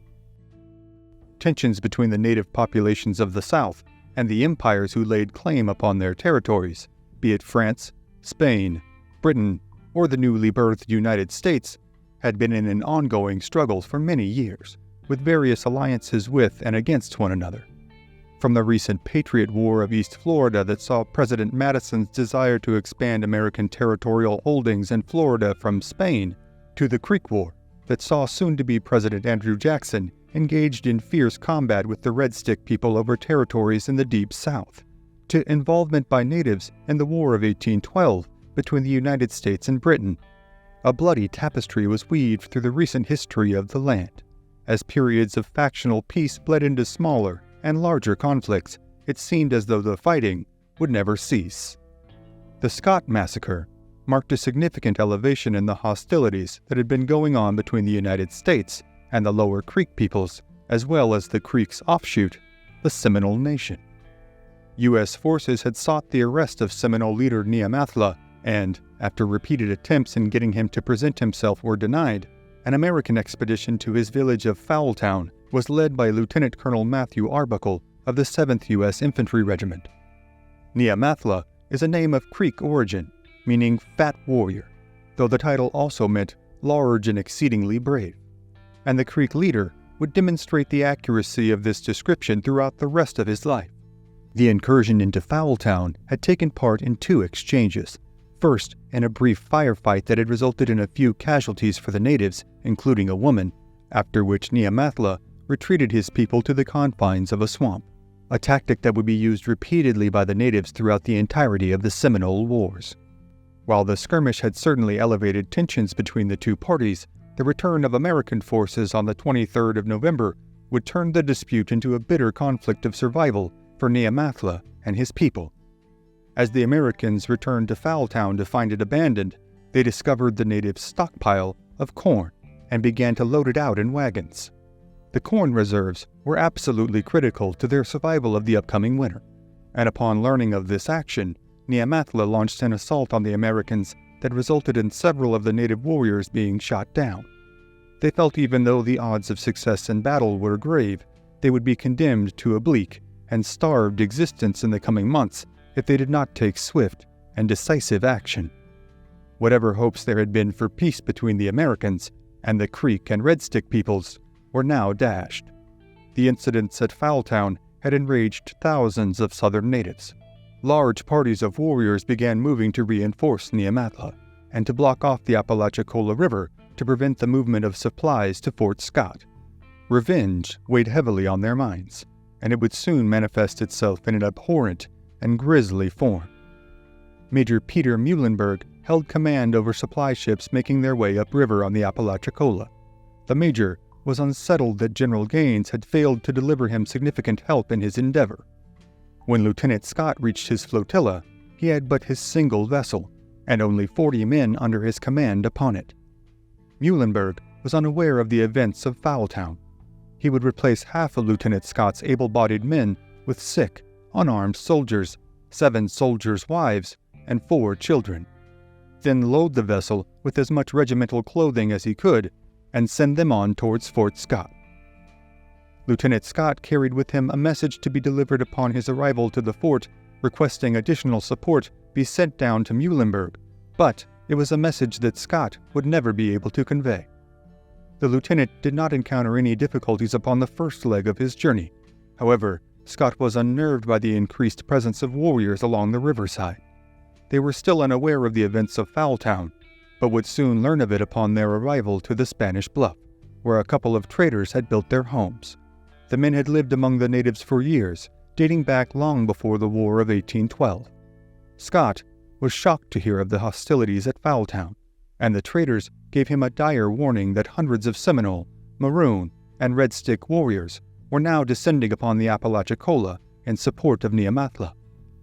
The traders implored Lieutenant Scott to hold off on the remainder of his mission until reinforcements could be sent from the fort to protect them. Attacks upon boats on the river by the Seminole and Red Sticks were inevitable. Scott wrote to General Gaines and informed him of the gentleman's advisement by name. Quote, "Mr. Hamley informs me that the Indians are assembling at the junction of the rivers, where they intend to make a stand against those vessels coming up the river.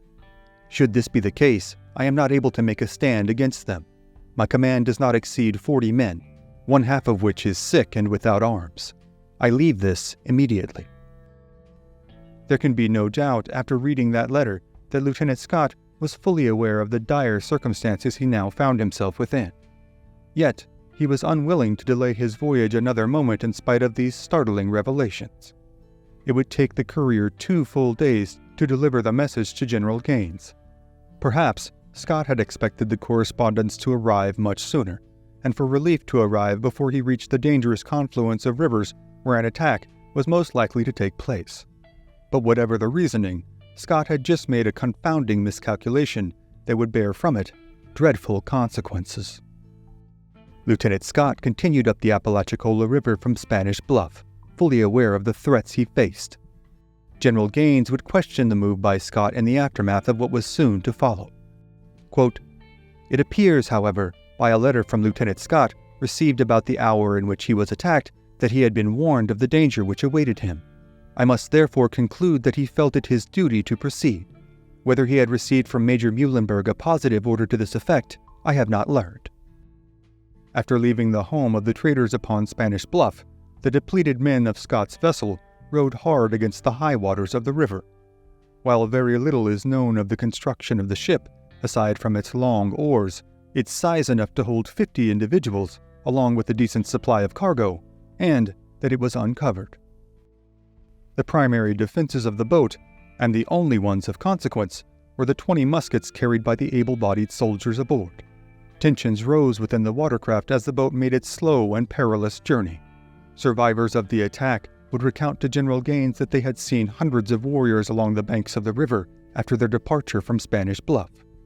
Estimates ranged north of 500 native warriors having been spotted. On the morning of November 30th, 1817, the vessel approached the confluence of the Flint and Chattahoochee River, and the bloodiest day of the First Seminole War had now commenced. Only a handful of survivors would live to recount the gruesome events to follow. The chilly late November air caused a shiver amongst many aboard Lieutenant Scott's vessel, nearly half of which struggled with fits of brutal fever that had gripped several of the soldiers. While they suffered physically, the pressing concern was the appearance of the dozens of Creek, Seminole, Yuchi, and African Maroon warriors. Scott's boat came around a bend in the river, revealing they were just 2 miles ahead of the confluence of the rivers. The river was in the early stages of its winter rise, making the current even stronger. As they neared the widest part of the bend, the fast-moving waters pushed the boat from the center of the river near the east bank. The men aboard rowed fiercely against it, but the current ran hard into the side of the boat, pushing it even closer to the perimeter. Hundreds of warriors waited in the thick of the bushes and trees just beyond the riverbank, their faces streaked with war paint, rifles at the ready. They came from all over, and some were even residents of Fowltown. Some spoke English, Spanish, French, or Muskogee. The high command of this broad contingent was Homa Flamico, a Red Stick chief from Alabama. Though he is recognized as the commander, the men would function as uniquely assembled war parties, all acting independently of one another, but to the end cause of the same vicious outcome. They combined to outnumber the men of Scott's craft more than 25 to 1. Scott and his men were preoccupied with getting their boat through the bend and back into the strait of the river when the first shots were fired upon them. Recalled by one of the survivors, quote, "The Indians had formed along the riverbank and were not discovered until the fire commenced, in the first volley of which Lieutenant Scott and his most valuable men fell." The opening volley had managed to cut down Scott and the majority of his men who could mount any significant defense of the vessel. They fell before even so much as firing a single shot that day. The confederation of warriors that lined the east bank gave out an eclectic mash of spirited cries. Their sounds of gunfire and hollering drowned out the fearful bellows of the women and children, and the agonizing groans of the American wounded on board their doomed mission. A soldier known only by his last name, Gray, had been badly wounded in the opening salvo of the native coalition. He would be one of the few survivors, and recount that fateful morning around a campfire at Fort Scott. The account was recorded and told to Major Thomas Woodward. Quote, "As those on board were hooking and jamming near the bank and opposite a thick canebrake, the Indians fired upon them, killing and wounding most of those on board at the first fire. Those not disabled from the first fire of the Indians made the best fight they could, but all on board were killed except Mrs. Stewart and 2 soldiers, myself and another man whose name I have forgotten, if I ever knew it. They were both shot, but made their escape by swimming to the opposite shore. 6 or 7 soldiers had actually survived the attack. The Mrs. Stewart referred to in Gray's account was Elizabeth Stewart, the wife of a 1st Brigade soldier. Her husband was not on board. Of the 11 civilians present, only Elizabeth would survive, with 1 being abducted." Gray recounted that after the first volley, the boat ran aground in the shallows of the east side of the river, and that many warriors converged upon the vessel. The only significant resistance in the entire disastrous event by the Americans came from Sergeant Frederick McIntosh of the 7th Infantry, who made a valiant last stand. Quote, "When he found all on the boat were lost, and nothing more could be done, he went into a little kind of cabin that the lieutenant had occupied as his quarters, in which was a swivel or small cannon. He loaded it, took it on the deck, and resting the swivel on one arm ranged it as well as he could, and with a firebrand he set off the swivel, which cleared the boat for a few minutes of Indians. At the firing of the swivel, he was thrown overboard and drowned. This defiant last act in the face of assured defeat allowed badly wounded Gray the opportunity to swim to the west shore of the river and escape the massacre. Scott was found still alive but wounded by the natives. He was killed by having hunks of fatwood hammered into his body and then set afire. It was, quote, an excruciating form of execution that had its roots deep in the ancient traditions of the Creek Indians. The shocking events of the Scott Massacre had stoked the fire of the Americans even higher than their contemporaries after the incursion at Fowltown. And now, with both sides inflamed and at one another's throats, the stage would be set for a dramatic conclusion to the First Seminole War. Gray would recuperate from his injuries at Fort Scott through the winter, and he was still taking his quarters there when the man who would bring this conflict to a violent conclusion arrived in March of 1818, Major General Andrew Jakson. But the end to this abrupt and brutal saga is, for tonight, another story for another time. By the year 1869, Ulysses S. Grant had risen from West Point graduate to dejected Army officer to commander of the Union Army to, finally, the commander-in-chief of the nation. Zachary Taylor would follow a trajectory that was not wholly dissimilar, rising from Army officer to the presidency in a matter of only a few years, taking office in 1849. However, both men, and countless others, including Robert E. Lee, George McClellan, and Jefferson Davis, would first see action during the Mexican-American War. The war was seen by many at the time as a gratuitous land grab, and by many others as a necessary offensive action against a tyrannical government. As they would many times in their lives, both Taylor and Grant would find themselves in the unenviable positions of leading their men through some of the most tumultuous and bloody periods in the country's history. The following stories are some of the most brutal accounts on record from the engagements during the Mexican-American War.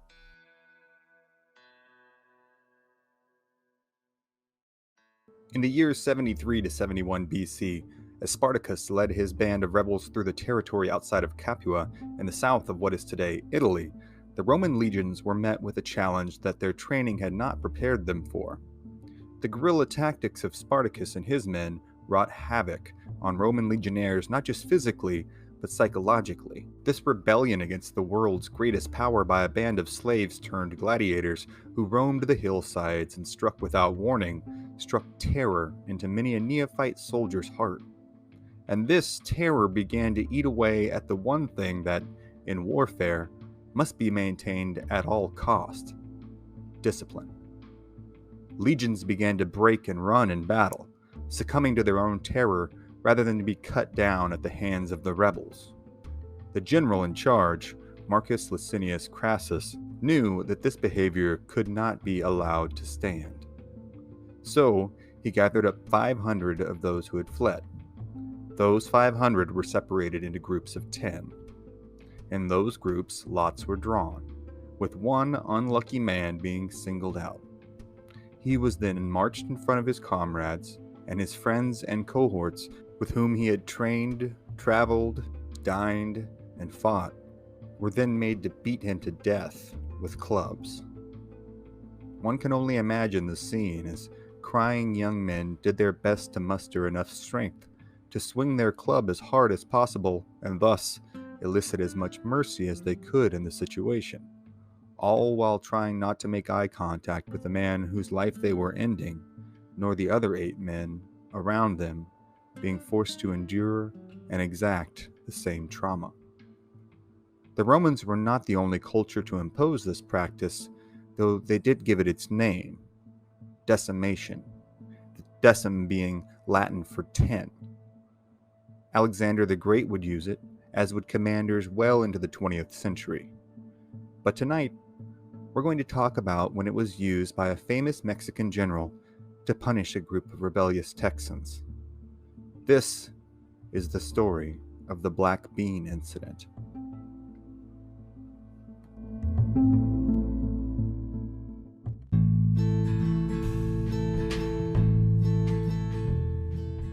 Ciudad Mier, Mexico, December 27th, 1842.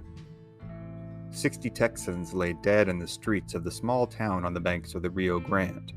243 more had surrendered to the local commander Pedro de Ampudia, in hopes of avoiding the no-quarter policy that had been wrought against their countrymen at the Alamo 6 years earlier. They had hoped to exact retribution on the Mexican city and the people and soldiers present for what they called the Dawson Massacre, in which a few weeks prior, a number of Texans had been killed and taken prisoner by Mexican forces outside of the city of San Antonio de Bejar, today San Antonio. Don't worry, the Dawson Massacre can and will have its own episode. On February 11th, 1843, 181 of the Texans escaped.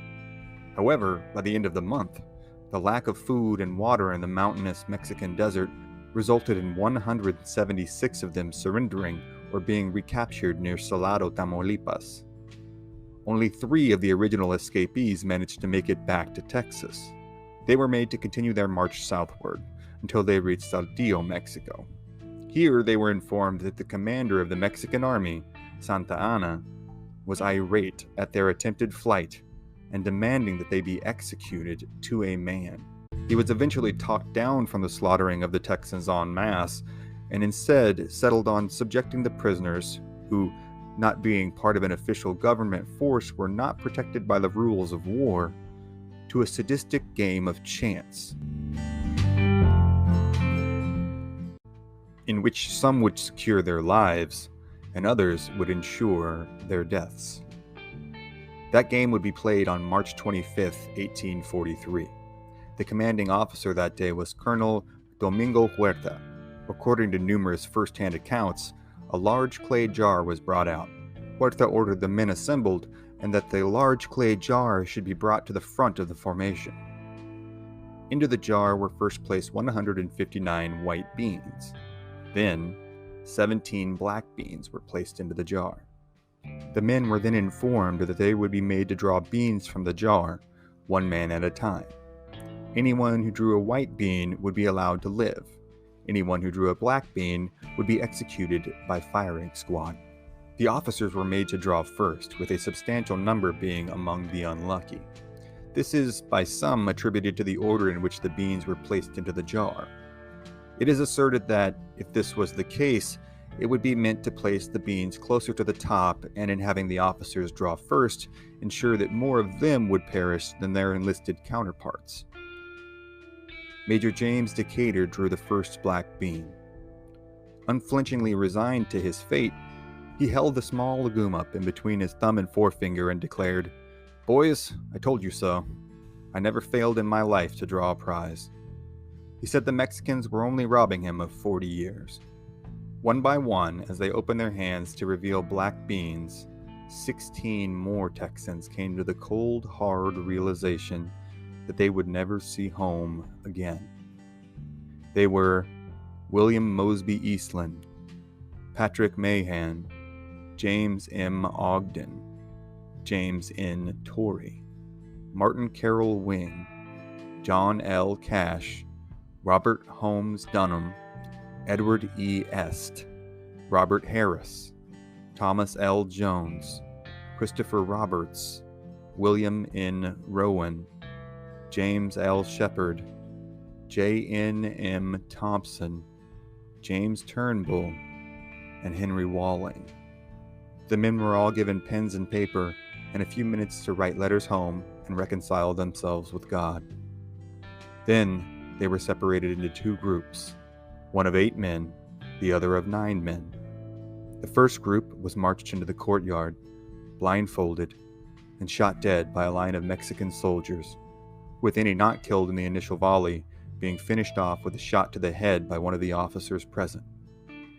The second group was marched in, lined up with the bodies of their comrades still warm and bleeding at their feet, and shot down themselves. James L. Shepard was shot and gravely wounded, but managed to play dead until the soldiers left the plaza. He slipped out into the night with a bullet lodged in his jaw, an arm that did not work, and no idea where to go or what to do. In the end, his suffering was only prolonged. He was found and shot dead by Mexican soldiers within a matter of hours. One officer, Captain Ewan Cameron, who had been a ringleader in the attempted escape, had escaped the firing squads by drawing a white bean. However, an entire month later, when Santa Anna found this out, he ordered Cameron pulled out of the ranks of prisoners and executed anyways. Fairness be damned. Cameron, a resolute Protestant as were essentially all Texans present, staunchly denied an offer to confess to a priest before his execution. Instead, he marched out, refused a blindfold, ripped open his shirt, and declared that he would die proudly for his beloved Texas. He was shot dead and buried at Perote Prison in Veracruz, Mexico. It would not be until September 16, 1844, after endless diplomatic besiegement, that Santa Anna would offer the release and return of the Texas prisoners. They were free now to go home, to leave the Mexican prison and return to their lives and families. And this they did, with many returning to Texas and resuming their lives as settlers, entrepreneurs, soldiers, lawmen, or some combination of the above. But their inclinations were not to forget, and their intentions were not to forgive. Their time as prisoners and their surviving of what history would come to know as the Black Bean Incident would shape their psyches. Many of the men who had survived, including Bigfoot Wallace and Samuel Walker, burned for revenge and suffered genuine trauma from the event. One can only imagine how many sleepless nights they endured, attempting to come to terms with their memories and to steel their resolve to exact retribution in due time. That time would come for these young men, who would go on to comprise a large bulk of the Ranger fighting force, and it would come soon. In 1847, the Mexican-American War would kick off, and the Texas Rangers would be drawn away from the hill country of Texas and into the dusty plains and jungled hills of central and northern Mexico. Here they would perpetrate some of the most terminal and resolute violence that had been seen anywhere before. But that is another story for another time.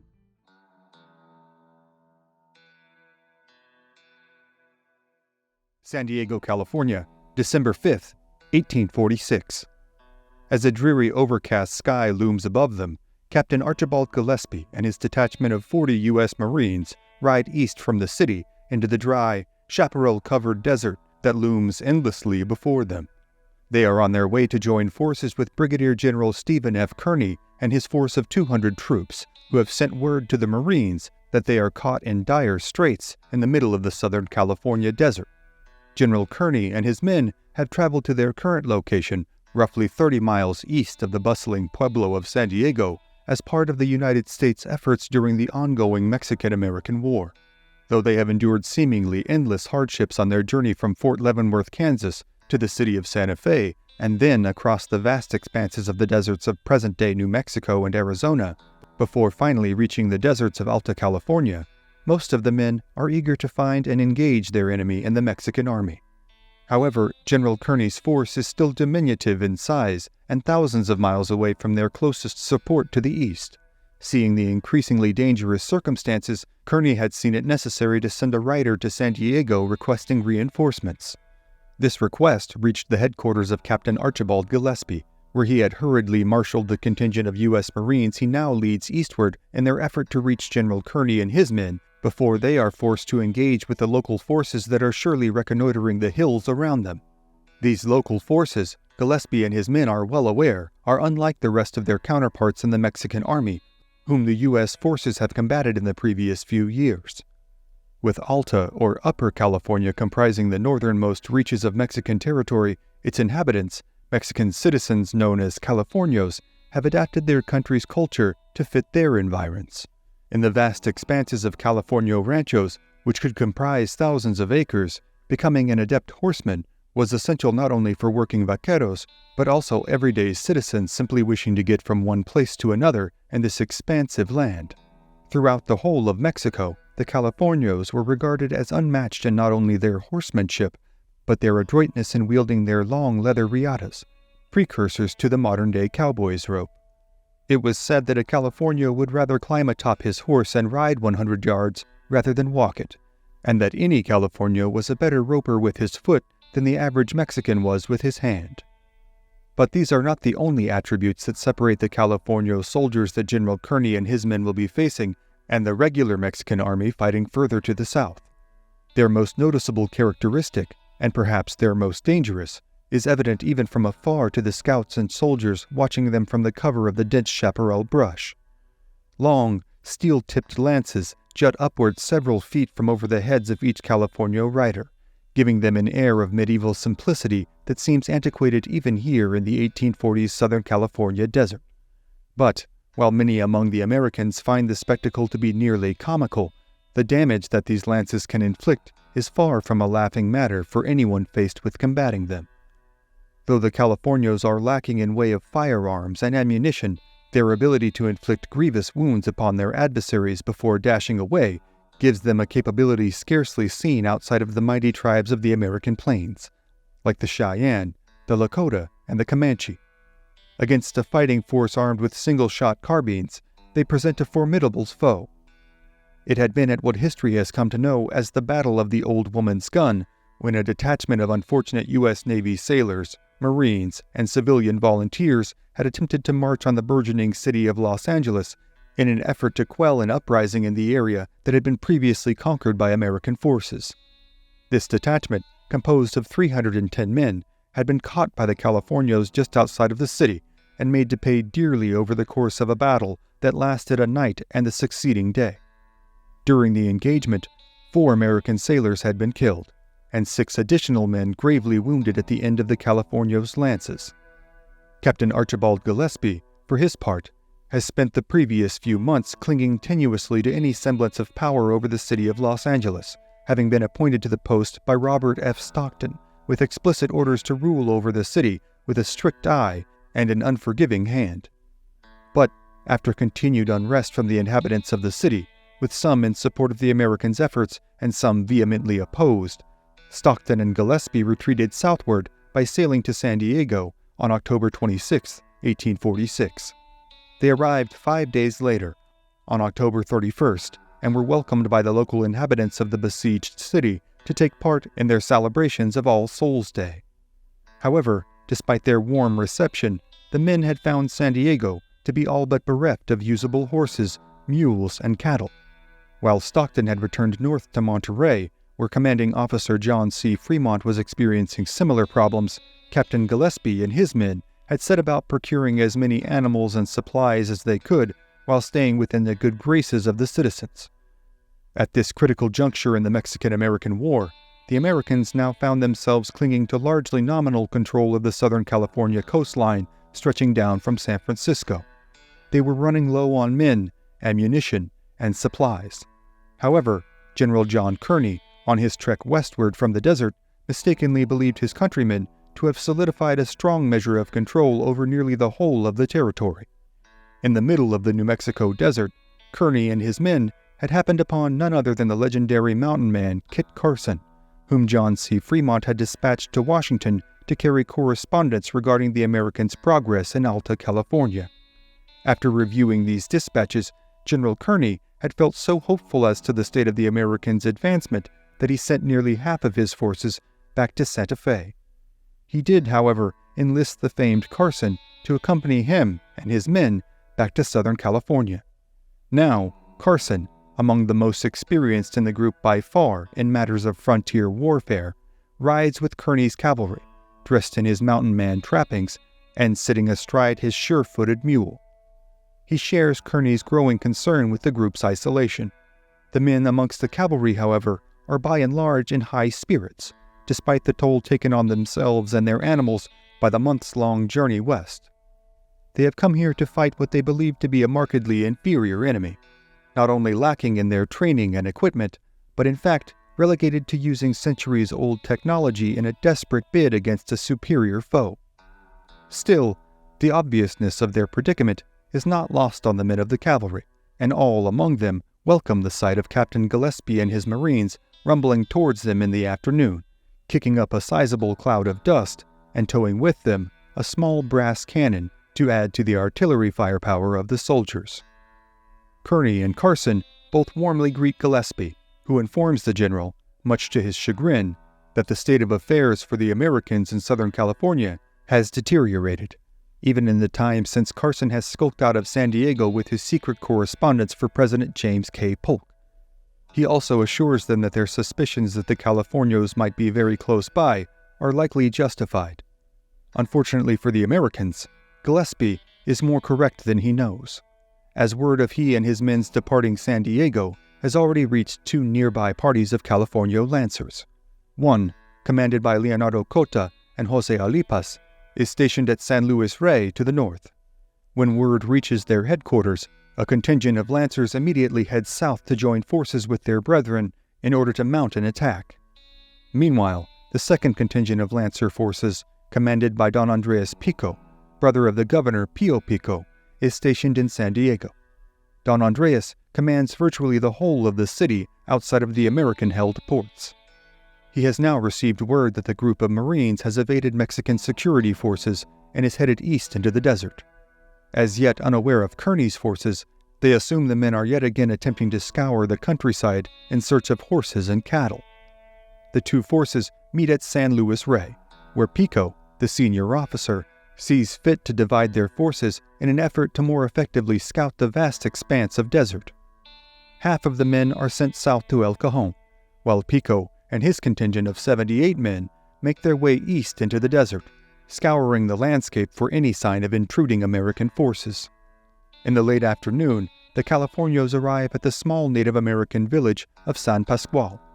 The residents, largely terrified of the Californios after decades of incursion and mistreatment on their part, flee their homes, leaving their shelters to Pico and his men. But that evening, as Pico and his men cook their evening meals over the coals of the natives' fires, one of the tribespeople suddenly comes running back into the village, reporting that they have been found and detained by nearby American forces, numbering far larger than Pico had expected Captain Gillespie's force of Marines to be. Believing the natives' claims to be either lies or outright delusions, Pico largely dismisses them. However, only a few miles away, the flickering candles inside General Kearny's field headquarters tent illuminate the shadows of Kearny, Gillespie, Kit Carson, and a number of other officers as they now discuss what steps to take next, knowing that their enemy is almost certainly close at hand. It is decided that scouts will be sent out to reconnoiter the area and determine the size and strength of the Californios' forces. Lieutenant Thomas C. Hammond is appointed to command a small group of scouts, including some local natives, among them a man named Rafael Machado, who is familiar with both the tactics of the Californios as well as the terrain. In the pre-dawn hours, they ride into the countryside, disappearing into the darkness. Soon, Machado has discerned the location of the Californios at San Pasqual. He even crawls forward through the brush, garnering a close enough vantage point to confirm that these mostly sleeping men are in fact Pio's forces. But after Machado is gone for a longer time than he had planned, Lieutenant Hammond becomes anxious that the native Californio Machado has double-crossed him and alerted Pico's men to his presence. Concerned that they will be the victims of an ambush, Hammond orders the remainder of his men to follow him in a silent charge into the village. Despite the men remaining silent, the clattering of their weapons and the pounding of their horses' hooves alert the Californio sentries on watch. Machado is discovered by his companions in this charge, having in fact steadfastly done his duty, and now remounts and joins his cohorts in a hurried retreat as the Californio guards order them to halt. In their haste, one of the soldiers drops their dark blue coat, with the tag U.S. Army sewn on it. Now, not only is Pico aware of the presence of the Americans, he has evidence that there is a larger force afoot than the 39 Marines who had left San Diego. As Lieutenant Hammond breathlessly reports the news of their discovery to General Kearny, Kearny mulls over his options. He decides, against the advice of Carson, that since the element of surprise has now been lost, they must make their attack as quickly as possible. As an early morning frost coats the blankets of the sleeping men, and a thick fog covers the landscape, they are suddenly shaken awake by their officers, and told to make ready for a charge. After shaking off their restless night's sleep, many of the young men are eager to mount up and make the charge to glory that they have traveled so far to take part in. Kearny has, however, taken a number of steps in order to mitigate their risk. He has ordered that their main objective will be to surround the village of San Pasqual, capture their horses, and take the men prisoner. However, the general, Carson, and Gillespie are all dubious as to whether or not this plan will be entirely realistic.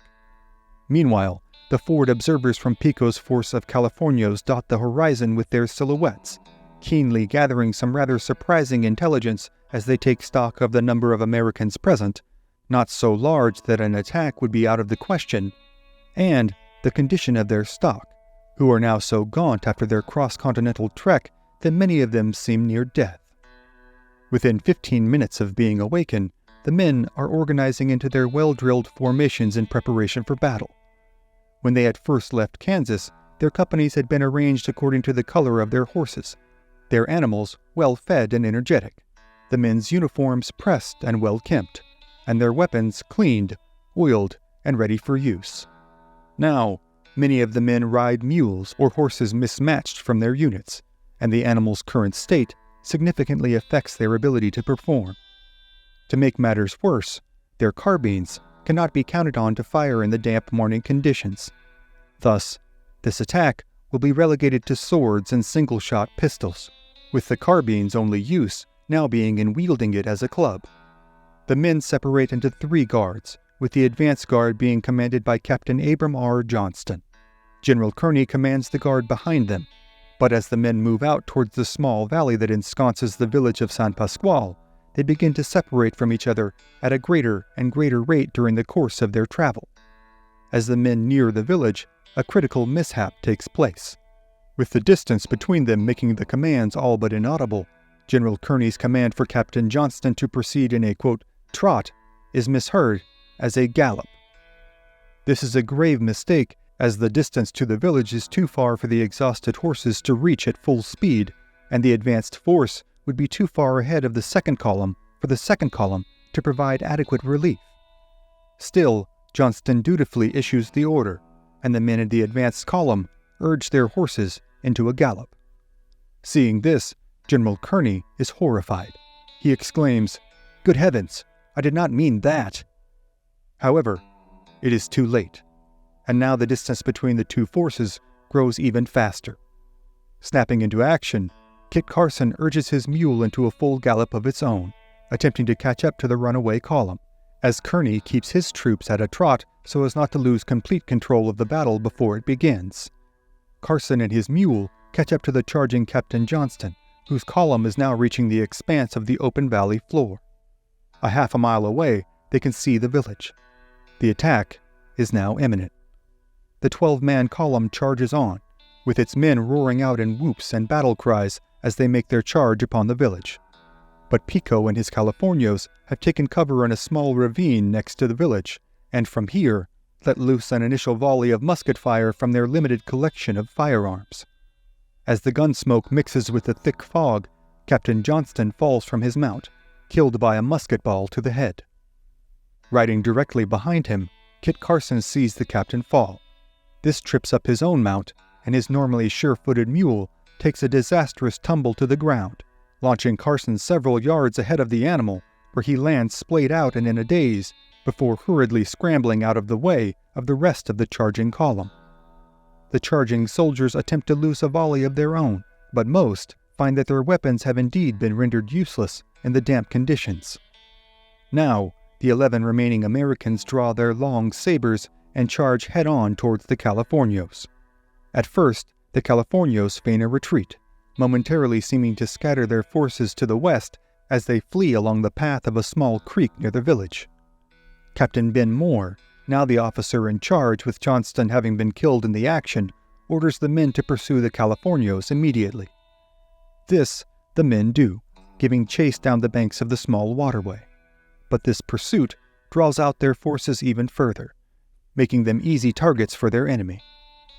As Kearny, Gillespie, and the rest of the men make their way across the valley as quickly as they can on their bedraggled mounts, they can only watch the horror that unfolds next. The Californios, seeing the compromised state of the Americans' forces, now wheel their fine, well-fed, and well-trained horses around, and make a head-on charge towards the soldiers still pursuing them. Within moments, they have surrounded the Americans in a whirling cyclone from which they can strike with their long lances, inflicting deep, grievous wounds, while others among them throw their leather riatas with expert efficiency, ensnaring and unsaddling riders who can then be pounced upon and dispatched in brutal fashion by other lance-wielding Californios. Captain Moore charges at Captain Pico himself, firing off an errant shot from his single-shot pistol before drawing his saber. He engages Pico, an expert swordsman, who manages to slash Moore with his own saber. As Moore attempts to fight off Pico's sword slashes and thrusts, two of Pico's men make separate charges upon the American officer, driving their lances deep into his torso and eventually sending him crumbling to the ground. The fall breaks the blade of Moore's saber, leaving him only the handle of the weapon with which to defend himself. He crawls to a spot near the river, attempting to club and bash any Californio who comes near, but he is soon finished off by a Californio with a pistol. Now, more Americans are starting to arrive at the battlefield, including General Kearny and Captain Gillespie. As he fights, Kearny is viciously wounded by a lance that pierces his lower back. Gillespie fights off numerous vociferous attacks directed at him by a number of attacking lancers, many of whom know who he is and are intent on exacting vengeance upon him personally. For his part, Kit Carson has managed to obtain one of the carbines from the dead U.S. soldiers, one that he miraculously finds to be in working order. He now sits ensconced behind a small rock formation, proffering effective, lethal fire against any Californio who comes within range of his position. Finally, the brass cannons being towed towards the rear of the third column are brought to the field by the American forces, and a powerful volley is let loose towards the Californios. Though it has little effect in the way of lethality, it does manage to momentarily scatter Pico's forces.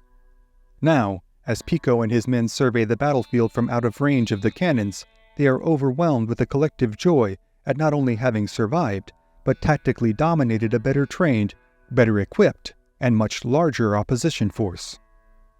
For their part, General Kearny, Captain Gillespie, and Kit Carson are now left to survey a macabre scene of death and gore that seems to cover the whole of the valley floor. They are now trapped here, with many dead and many wounded, still 30 miles from the nearest friendly forces in San Diego, and with Pico and his Californios now stalking the hills all around them in order to cut off any route of escape. During the night, the men who are uninjured go about the grisly task of digging a large communal grave for their comrades, before laying their bodies down inside of it, covering them up, and walking their horses over the top to tamp down the ground to keep their comrades' bodies safe from the frothing packs of hungry wolves that now seem to fill the valley, having smelled the blood and viscera that now litter its floor. In the next few days, the Californios will take great hope in their ability to perhaps defend themselves from the encroaching American forces after so many months of doubt. They will hound General Kearny's forces, making any likelihood of their escape to San Diego, especially with many wounded in tow, nearly impossible. It will ultimately be up to Kit Carson, as well as a native guide and a naval officer, who will volunteer to make a death-defying nighttime trek to San Diego in hopes of garnering relief forces for their comrades.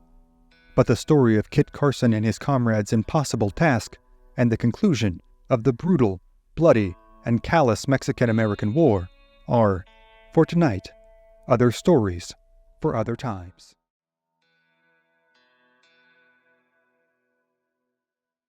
San Diego, California, December 8, 1846. In the middle of the night, in the desert 30 miles east of the city, Kit Carson, legendary American mountain man, lies face down in the dirt, not moving a muscle and doing his best to slow his breathing. Mere yards away, a Mexican soldier on sentry duty sits atop his fine Californio horse, coolly smoking a cigaretto and enjoying a brief moment of relaxation and solitude in the middle of the Southern California desert. Carson knows that should this soldier discover his location, he and his two comrades will assuredly be taken prisoner and likely executed.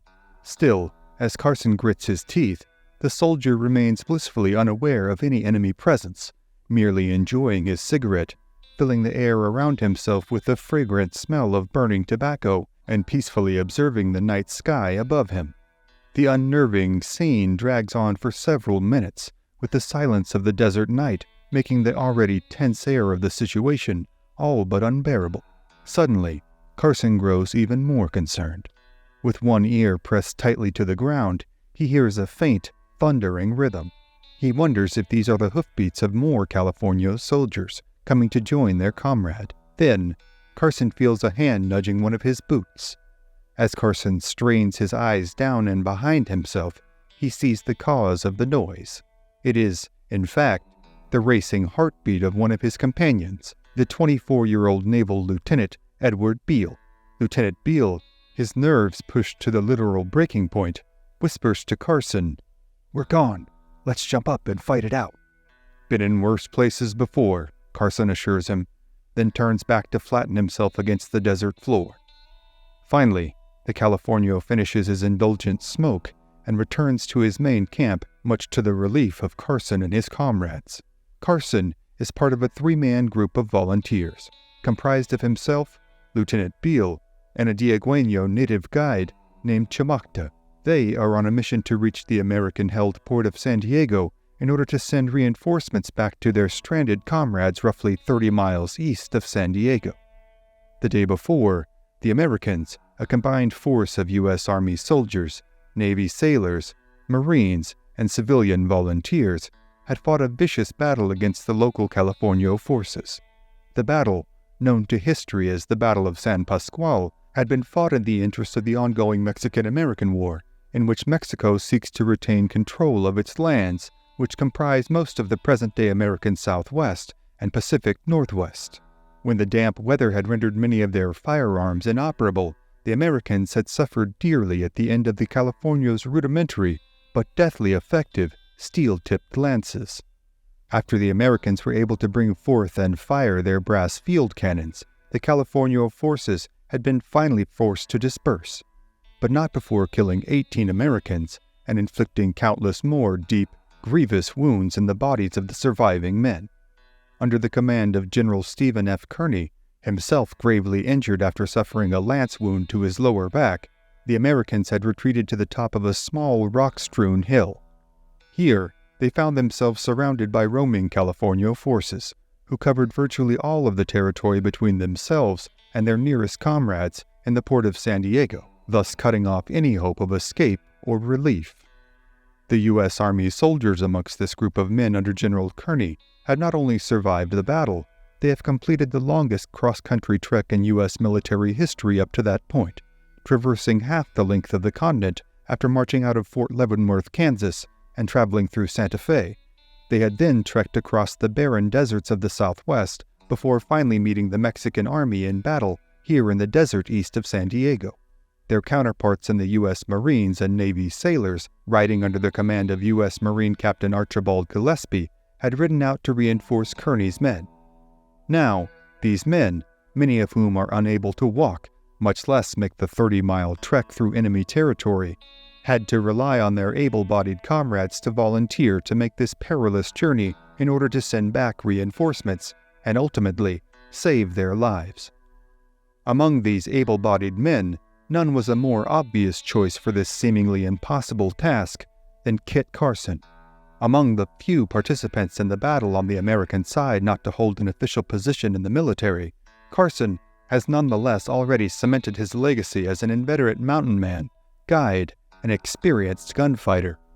After deterring a cross-country mission with secret correspondence for President James K. Polk in order to assist Kearny as a civilian guide, Carson had proven an invaluable asset to both the general and his men.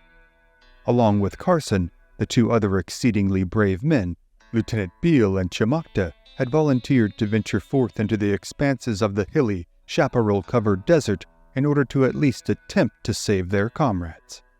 They had waited until nightfall before making their initial scramble down the sandy cliffs of the rocky hill, being cautious to avoid the Californio sentries that lined the hillsides all around them.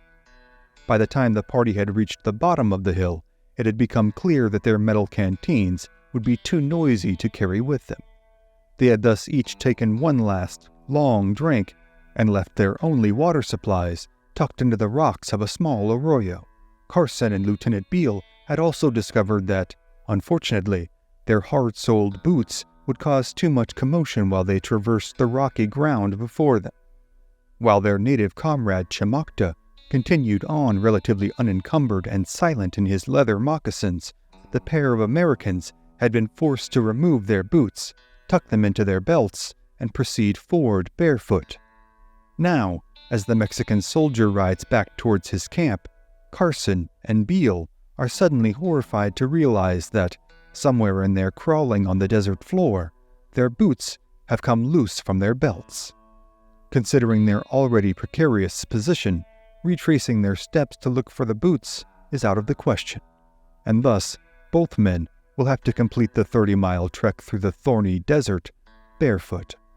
With no other option, the three men carry on, silently trudging their way through the sparse landscape, sticking as best they can to the cover of dry riverbeds and small ravines. Despite their lack of footwear, they travel as quickly as possible, knowing that the rising sun will bring with it a host of new problems. Meanwhile, back at the American camp atop the isolated hill, the men find themselves in increasingly dire straits.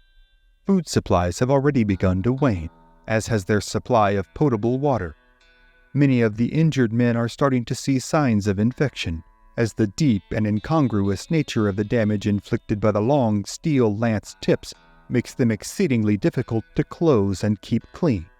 Since the day of the battle, Sergeant John S. Griffin has worked feverishly to tend to the Americans' wounds, but it seems to the doctor that a never-ending stream of the bloodied, injured men pour through the canvas-flap doors of his operating tent. General Kearney himself, suffering from the lance wounds that had torn into his lower back and hip, had passed out on the dirt floor of the tent after insisting that more seriously wounded men be tended to ahead of himself. Simply in order to move the injured men from the site of the battlefield to the hilltop, Kearney's men had constructed makeshift travois. These two long poles which connect at a point, after which a bed is built between the poles and attached to a horse, had for centuries provided the tribes of the Great Plains with an effective, efficient means of transporting goods and people. However, on the rock-strewn, hilly grounds of the Southern California desert, they provided a nightmarishly jarring, bone-rattling ride for their unfortunate, incapacitated passengers. Now, the few able-bodied men left have taken to killing and cooking their mules, beginning with the weakest and least useful animals, stewing the meat into a thin, greasy soup that the men do their best to keep down, with some being unable to do so. General Stephen Kearney, suffering greatly from loss of blood, has relinquished command to Captain Henry Smith Turner. The general, who had once led his forces out of Kansas to much nationalistic fervor, pomp, and circumstance, now lies prostrate, pale, and helpless inside of his tent. When they had first arrived atop the hill, Turner had ordered some of his able-bodied men to engage and drive off the California Lancer forces that stalked their movements and harassed them incessantly. This his men had managed to do, with their carbines proving far more effective now that the conditions had warmed and their powder had dried. But now, as the Americans languish on the hilltop, Mexican Commander Don Andres Pico's men and other contingents of Mexican soldiers and California volunteers begin to flood into the surrounding areas, looking to cut off any escape for their enemy and to mount a final charge to decimate their forces once and for all. Now effectively trapped and with their ammunition and food supplies dwindling further and further, Captain Turner is faced with the prospect of either turning out their remaining starving mules and horses to graze, in which case they would almost certainly be stolen by the surrounding Mexican forces, or to slaughter the animals immediately, rendering he and his men truly devoid of any means of transportation, save for walking to San Diego. The American soldiers know that, with every Mexican soldier who arrives to surround their position, the likelihood of Carson, Beale, and Chimocta reaching San Diego has become less and less. Don Andres Pico himself has, in fact, surmised that it will likely be Kit Carson, if anyone among the Americans, who will make a bid to escape to San Diego and secure reinforcements. Though the two men do not know each other personally, Pico is familiar with Carson's prior exploits throughout the whole of Alta California. He knows that Kit Carson is a dangerous man, and that in order to secure a victory for the Mexican forces, he will have to be neutralized. Carson is known amongst the Mexican forces as El Lobo, or the Wolf, and Don Andres Pico has explicitly warned his forces to remain vigilant, or se escapada el lobo. The wolf will escape. Now, as the hours pass on the hilltop, it seems more and more probable to the stranded men that their comrades' bid to reach American lines in San Diego has failed, resulting in either their capture, killing, or both.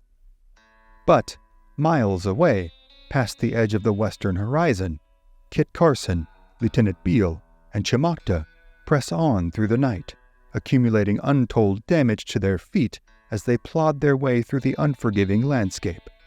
By dawn the next morning, they are clear of the initial rings of Mexican security forces that surround their stranded comrades. By that afternoon, they are within 12 miles of the city of San Diego. But now, they face the challenge of navigating undetected through the several rings of security forces that surround the city and its harbor. Seeing that seemingly every known path to the city's limits are blocked by the Mexican sentries, the three men huddle in a shaded arroyo and confer upon their next move. Carson advises that they split up, a chilling proposition to all those involved, but a prudent one, as Carson wagers that capturing 3 individuals will be a tougher job for the Mexican army than simply capturing one group. And so, all 3 determine their separate paths, with Chimocta and Lieutenant Beale taking the 2 shorter routes, and Carson volunteering for the longer, more dangerous route. With no time for ceremony or sentimentalities, the 3 men part ways, heading west to the California coast, with each knowing that they will either succeed in their endeavor or, likely, die, and that the lives of their comrades stranded on the hilltop depend on them. All through the afternoon, into the night, the 3 men skulk through enemy territory, each on an individual journey of turmoil, peril, and endurance that will test them to their absolute limits. It will be past midnight when Chimocta and Beale reach the American lines, arriving around the same time, with each man so fatigued that they have to be taken to the USS Congress, stationed in the San Diego harbor, where they will linger near death for several days. Carson staggers into camp around 3 a.m., his more circuitous route having delayed him even longer than his comrades. In a near-delirious state of exhaustion, Carson confirms the location of Kearny and Gillespie's forces on the hilltop with Commodore John F. Stockton. Stockton informs him that reinforcements have been dispatched, and Carson finally partakes in the first food, water, and sleep he has seen in nearly 36 hours. Meanwhile, the men stranded on the hilltop, still with no clue as to the whereabouts of their relief party, continue with their struggle to care for their wounded comrades, with their infected wounds presenting increasingly more frightening spectacles with seemingly every examination, as well as to sustain themselves amid their shortage of food and water. The last of the starving mules are finally killed, their ailing and withered bodies offered up as a last-ditch form of sustenance to their starving masters. Though it is an unfortunate necessity, one that provides much-needed nourishment to the men, the gruesome, heart-wrenching spectacle of this slaughter only serves to further weaken morale, as well as to cement the notion that they are truly without escape in the middle of the barren Southern California desert. In order to quench their thirst, the men dig into the sand, until reaching a layer that has retained some level of moisture from the recent rainfall. The soil is heaped into squares of cloth, then any available liquid, however muddy and disagreeable, is wrung out. For 2 long days and nights, this harrowing ordeal continues. Finally, though, General Kearny is able to regain enough strength to return to command. His field sergeant, Dr. Griffin, informs him that, likewise, most of the injured men have regained enough strength to sit horseback. With their supplies nearly gone, and any hope of rescue seeming to be fleeting, Kearny orders the men to ready themselves for a forced march to San Diego at first light. Come what may, they will not sit on this hilltop to fall prey to their adversaries. At dawn, they will make a run for their lives to the coast. However, that night, as the tired and battle-sore men sleep fitfully, an American sentry on guard is sent into a near panic by the sound of an approaching force of cavalry. He calls out into the darkness, "Halt! Who goes there?" The call goes unanswered, with the thundering hoofbeats only getting closer and closer to the sentry's position. With his weapon now shouldered, the sentry calls out again, "Who goes there?"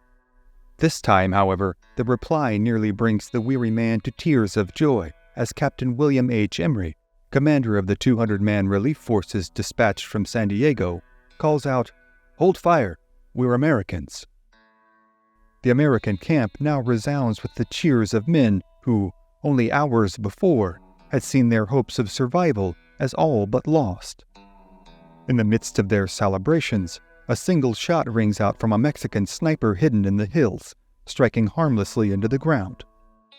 It would be the last shot of the entire engagement, as the Americans would find all of the Mexican forces gone in the morning, having returned under nightfall to Los Angeles to fortify that city against the newly realized American threat. The combined American forces will make their march to San Diego without so much as seeing another opposing soldier. They arrive on December 12th on a chilly, rainy day, much to the relief of Carson, Stockton, and the rest of their countrymen. Many among the American soldiers are overcome with emotion upon seeing the Pacific Ocean for the first time, as the endless stretch of water before them represents the culmination of their unprecedentedly long and arduous transcontinental journey. Though the war is not over, it feels for many of the young sailors, soldiers, and Marines that the worst of the war, for them, has come and gone.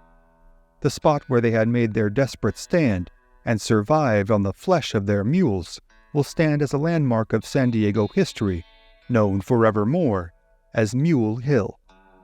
What has only begun, though, is the national renown and celebrity of Christopher Houston Carson.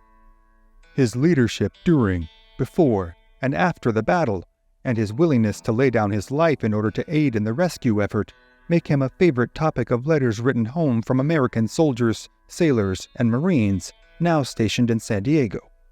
One soldier pens a particularly effusive letter home to his parents in Connecticut, proclaiming that, "Never has there been a man like Kit Carson.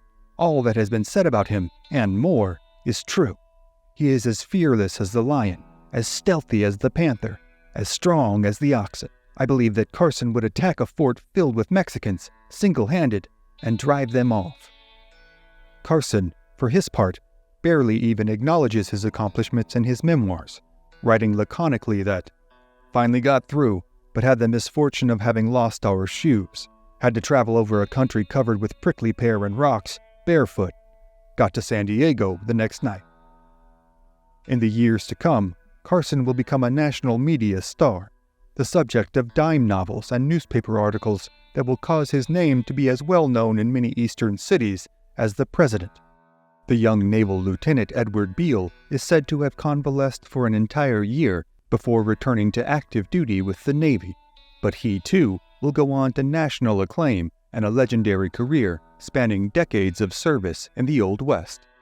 Already known as a hero of the Battle of San Pasqual, he would rise to even greater fame in 1848 as the man to bring the first samples of gold from the streams of Northern California to the cities of the East.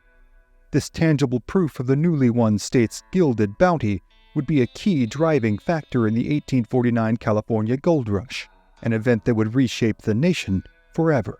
He would go on to a career as a successful diplomat, serving as superintendent of the Office of Indian Affairs before retiring to life as a rancher. He would remain friends with Carson, who remarked upon seeing his friend aboard the USS Congress that he, quote, "did not think that he could live," as well as maintained friendships with Buffalo Bill Cody, William Tecumseh Sherman, and Ulysses S. Grant, among others. He would pass away in 1893 at his home in Chester, Pennsylvania. Chomocta, the Diegueño native guide, by some accounts took a similarly long time to recover, and, by some accounts, perished as a result of his treacherous journey. His tribe, known amongst themselves as the Kumeyae, already brought to the breaking point under the yoke of decades of California rule, would continue to struggle under the United States government for much of the 19th century. They would play pivotal roles in the San Diego Tax Rebellion of 1851, also known as Garra's Revolt, as well as the Yuma War and even the Mexican Revolution. Today, Chamacta's band, the San Pasqual Band of Diego Mission Indians of California, is a federally recognized tribe, with many of their tribal members residing on the San Pasqual Reservation.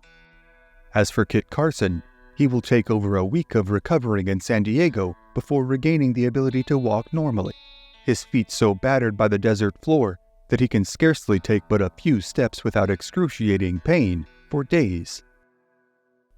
But recover he will. Carson will soon be on the trail again, heading west to reunite with his family in Taos, New Mexico. Already an American icon and an inveterate frontiersman, Carson will go on to continue his exploits for decades to come. His travels will take him from San Diego, back through the treacherous deserts of Arizona and New Mexico, then to St. Louis, before finally settling in Taos for a few years before continuing his adventures. Though the Mexican-American War in California will continue with a series of minor skirmishes, the worst of the action in California has largely passed. The Battle of San Pasqual will go down as the bloodiest, most consequential battle of the Mexican-American War to be fought on California's soil. The Mexican-American War itself will drag on until 1848, finally coming to an end with the signing of the Treaty of Guadalupe Hidalgo. But though the men of Kearny's army can now take their rest, the battles that are taking place further south into Mexico, and the battles that will continue to unfold for the coming year, will go down as some of the most vicious, bloodthirsty combat ever waged in the 19th century. But the stories of the many brutal battles of the unforgiving and highly controversial Mexican-American War, as well as the many tales from the life of Kit Carson, are, for tonight, other stories for other times.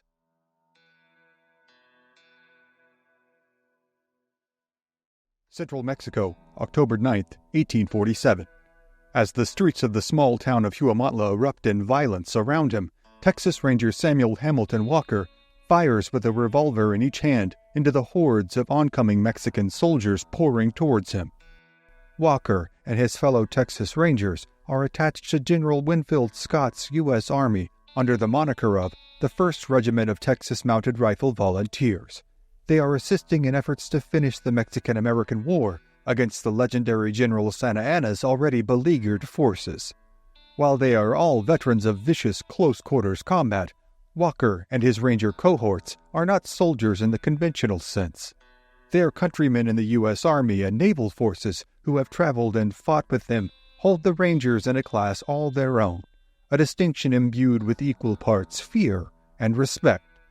In the 2 decades since their inception at the behest of legendary Texas statesman Stephen F. Austin, the Rangers have built a reputation as perhaps the fiercest force on the frontier to combat the incessant murder and raiding that plagued the central Texas countryside at the hands of tribes like the Comanche, as well as horse and cattle thieves. They have also combated Santa Anna's forces before, 10 years earlier, during the fight to annex Texas from Mexico in the Texas Revolution. It is said that a Texas Ranger can, quote, ride like a Mexican, trail like an Indian, shoot like a Tennessean, and fight like the devil. But, in conjunction with the nationwide regard for their bravery and fortitude in warfare waged on the absolute bleeding edges of the frontier, they have also amassed another reputation, one that casts the average Ranger as a ruthless, trigger-happy brute, one averse to all manner of discipline, and completely devoid of any notion of mercy or humanity. Tales abound, even in these relatively early stages of their existence, of the Rangers' unparalleled predilection for abusing and often executing the prisoners that they had taken before ever presenting them at trial. It was said that a Ranger would sooner hang a man than feed him as a prisoner, and oftentimes this adage had proven true, as the nature of the warfare being conducted on the Texas frontier did not, by and large, draw men who were naturally prone to the order and discipline of conventional warfare in the 19th century. They had been designed to be a highly mobile attack force, meant to combat the masterful Comanche, who had for so long decimated conventional military attempts to unseat them as the dominant power in Texas. The nature of this warfare, and the nature of the men fighting it, had often resulted in scenes of murder, mutilation, and unjust arrest and imprisonment that had driven Santa Anna himself to declare the Rangers as no better than pirates and brigands, and refused to grant them any quarter should they be taken prisoner. The general was not only appalled by the Rangers' reputation and their actions against his men in battle, but also their clear lack of cohesion and traditional discipline. Even their physical dress and appearance itself often drew his ire and disgust. The Rangers did not wear uniforms, with each man donning the clothing he thought most practical, comfortable, and, of course, stylish. Jim Gillette, a Ranger who served in the 1870s, gave a description of the typical Ranger dress that recalls that there is, often, no uniformity in the manner of dress, for each Ranger is free to dress as he pleases, and, in the garb experience has taught him most convenient for utility and comfort. A Ranger, as any other frontiersman or cowboy, usually wears good heavy woolen clothes of any color that strikes his fancy. Some are partial to corduroy suits, while others prefer buckskin. A felt hat of any make and color completes his uniform. While riding, a Ranger always wore spurs and very high-heeled boots to prevent his foot from slipping through the stirrup, for both the Ranger and the cowboy ride with the stirrup in the middle of the foot. This is safer and less fatiguing on a long ride. For arms, the Ranger often carried a Winchester rifle or carbine, a Colt .45 revolver, and a Bowie knife. 2 cartridge belts, one for Winchester and one for revolver ammunition, completed his equipment, and so armed, he was ready to mount and ride. But, for all their apparent lack in traditional discipline, the Rangers have proven to be unparalleled in their effectiveness on the battlefield. In a world where the conventionalities of modern warfare had been cast aside in favor of sheer, unfettered brutality, they have managed not only to survive, but to thrive. They are also fiercely loyal to their leaders, men who have risen through their ranks through years of hard trekking, riding, and fighting. And, among this group of large, unshaven, unruly, and often violent men, it is no small wonder that the quiet, clean-shaven, and smartly dressed 30-year-old Samuel H. Walker has earned the highest level of respect and regard through his bravery and leadership under fire. In the eyes of many of the younger Rangers, Walker is a living legend. Born in present-day Greenbelt, Maryland, Walker had enlisted with the Washington City Volunteers in 1836 and served in the Creek Campaign in Alabama. He had come to Texas in 1842, arriving at the port of Galveston. Here, he had served under Captain Jesse Billingsley in combating the forces of Mexican General Adrian Wall. As part of the infamous Mier expedition, Walker had been part of a legendary event, one that would cement the animus between the Rangers and their Mexican counterparts for decades to come, when he and 242 other Texans had been captured by Mexican forces at the Battle of Ciudad Mier on December 26, 1842. They had been marched to Mexico City, and on February 11, 1843, 181 of the Texans had managed to briefly escape, but 176 of them, including Walker, had been recaptured. The now enraged General Santa Anna had ordered every one of the 176 Texans to be executed by firing squad. However, diplomatic efforts by foreign ministers from Great Britain and the United States, still a separate country from Texas at the time, had prevailed in convincing the general to execute only 1 out of every 10 of the prisoners. Thus, General Santa Anna revived the macabre practice of the decimation punishment employed by the Roman army. To determine the prisoners to be executed, the Mexican officers had placed 159 white beans and 17 black beans in a jar. The Texans were made to each draw a bean from the jar, with those who drew a white bean being left to live, and those who drew a black bean being designated among the unfortunates to be brought in front of the firing squad. Walker had, in fact, been among the fortunate to draw a white bean, but had been permanently enraged by both the executions of his friends and the treatment of himself and his fellow Texans afterwards, as they were impressed into work gangs and made to build roads around Mexico City. Walker and his companions, including other future Texas Ranger legends like Bigfoot Wallace, would not be released until September of 1844. Many of them, Walker and Wallace included, would return to Texas, only to enlist with the Rangers in hopes of exacting their retribution upon General Santa Anna and the Mexican army.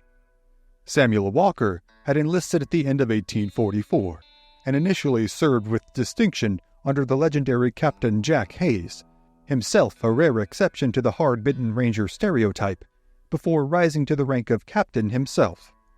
Walker had distinguished himself not only through his actions on the battlefield, but for his innovations in what would go on to become one of the most legendary sidearms in the history of the Old West. In 1846, Walker had traveled to New York City on a self-funded trip to meet with the weapons manufacturer Samuel Colt. Colt was a Connecticut-born inventor whose 5-shot Colt Patterson revolver was being used by the Rangers to revolutionize tactics and techniques in fighting the highly mobile Comanche.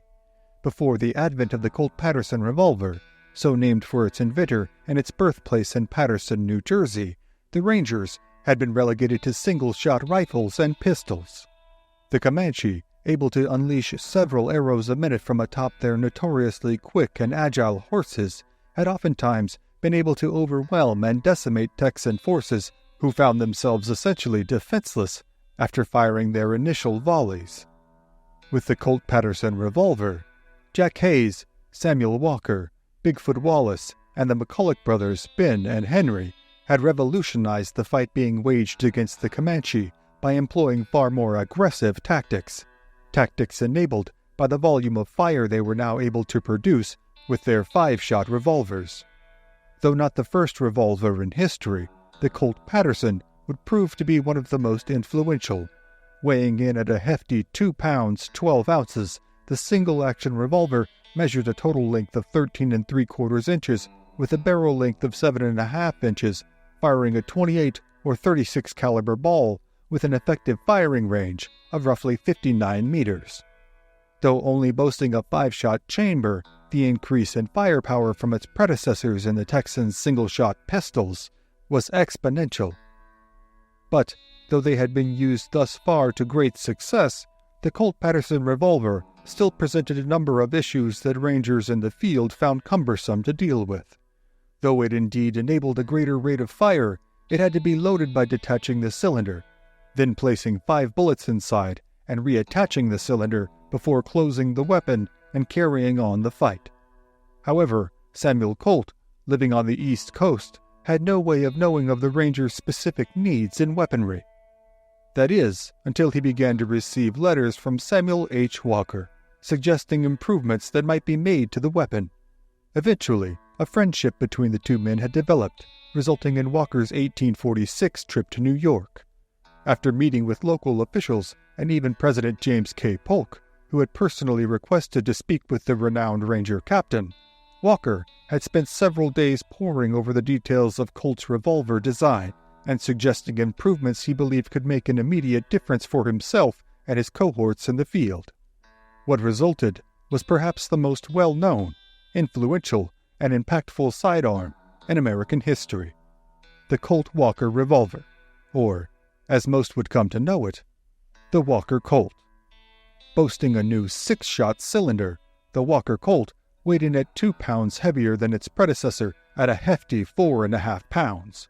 It measured 15.5 inches in length with a gun barrel length of 9 inches and fired a .44 caliber ball with an effective firing range of 100 yards.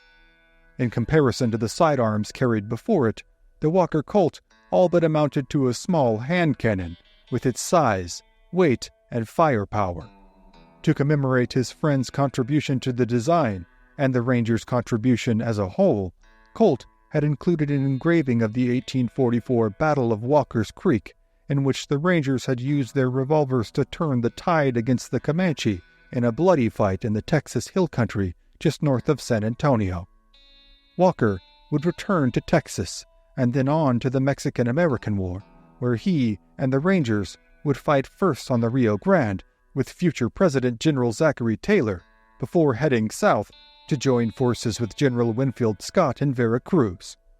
The first shipment of his signature revolvers would be shipped to him only 4 days before the fight that now rages in the streets of the city of Jumonville, providing the 30-year-old captain with a much-needed lift in morale, as he and his Rangers fighting in conjunction with conventional American forces had, thus far, proved a trying affair for both parties. General Winfield Scott, a former lawyer who had served as an officer in the United States Army since the War of 1812, had been appointed as the commanding general of U.S. forces on this campaign south into Mexico. Though he had a complicated and conflict-ridden relationship with President James K. Polk, Polk had deemed it necessary to advance American forces past the Rio Grande in order to break General Santa Anna's forces and usurp the Mexican government. General Scott, ever a prescient career military man, had preemptively drawn up invasion plans that he presented to the president and was granted command of the invasion as he had devised the blueprint for it himself. Serving under the general on this mission would be a litany list of American officers who would, 14 years later, go on to play pivotal roles in the American Civil War. They included Robert E. Lee, Ulysses S. Grant, George B. McClellan, George Meade, P.G.T. Beauregard, Joseph E. Johnston, and Jefferson Davis. Scott's plan of attack was to sail his forces to the Mexican port at the city of Veracruz, land his forces, and make the roughly 250-mile march west to the capital of Mexico City. A longtime career officer, General Scott insisted on employing strict military discipline on his campaign, a familiar order of affairs for his experienced officers, but one that was largely unfamiliar and palpably uncomfortable for his newly acquired Ranger forces. The Rangers' reputation as outlaws and guerrilla fighters had already caused them considerable consternation, as reports from General Zachary Taylor on the Rio Grande had remarked that, quote, "The mounted men from Texas have scarcely made one expedition without unwarrantedly killing a Mexican. The constant recurrence of such atrocities is my motive for asking that no more troops be sent to this column from the state of Texas." But, while Taylor's reports are largely based on hearsay, it is this very reputation as ruthless, unconventional frontier fighters that makes them suited to land with General Scott's conventional forces and scout the hundreds of miles of perilous hills and roadsides, all swarming with guerrilla fighters and army lookouts, from Veracruz to Mexico City. Taylor's admonitions had, in fact, ultimately necessitated Jack Hayes's direct intercession with President James K. Polk, in which a deal was struck that allowed 2 regiments of Rangers to incorporate into the existing U.S. Army Command, officially to be known as the 1st Regiment of Texas Mounted Rifle Volunteers, with Hayes serving as colonel and Samuel Walker as lieutenant colonel. Walker and his men would be tasked with providing security for the critical supply line as Scott and his forces advanced upon Mexico City. But it would be here that Walker would clash with one Colonel Francis Murray Wynkoop.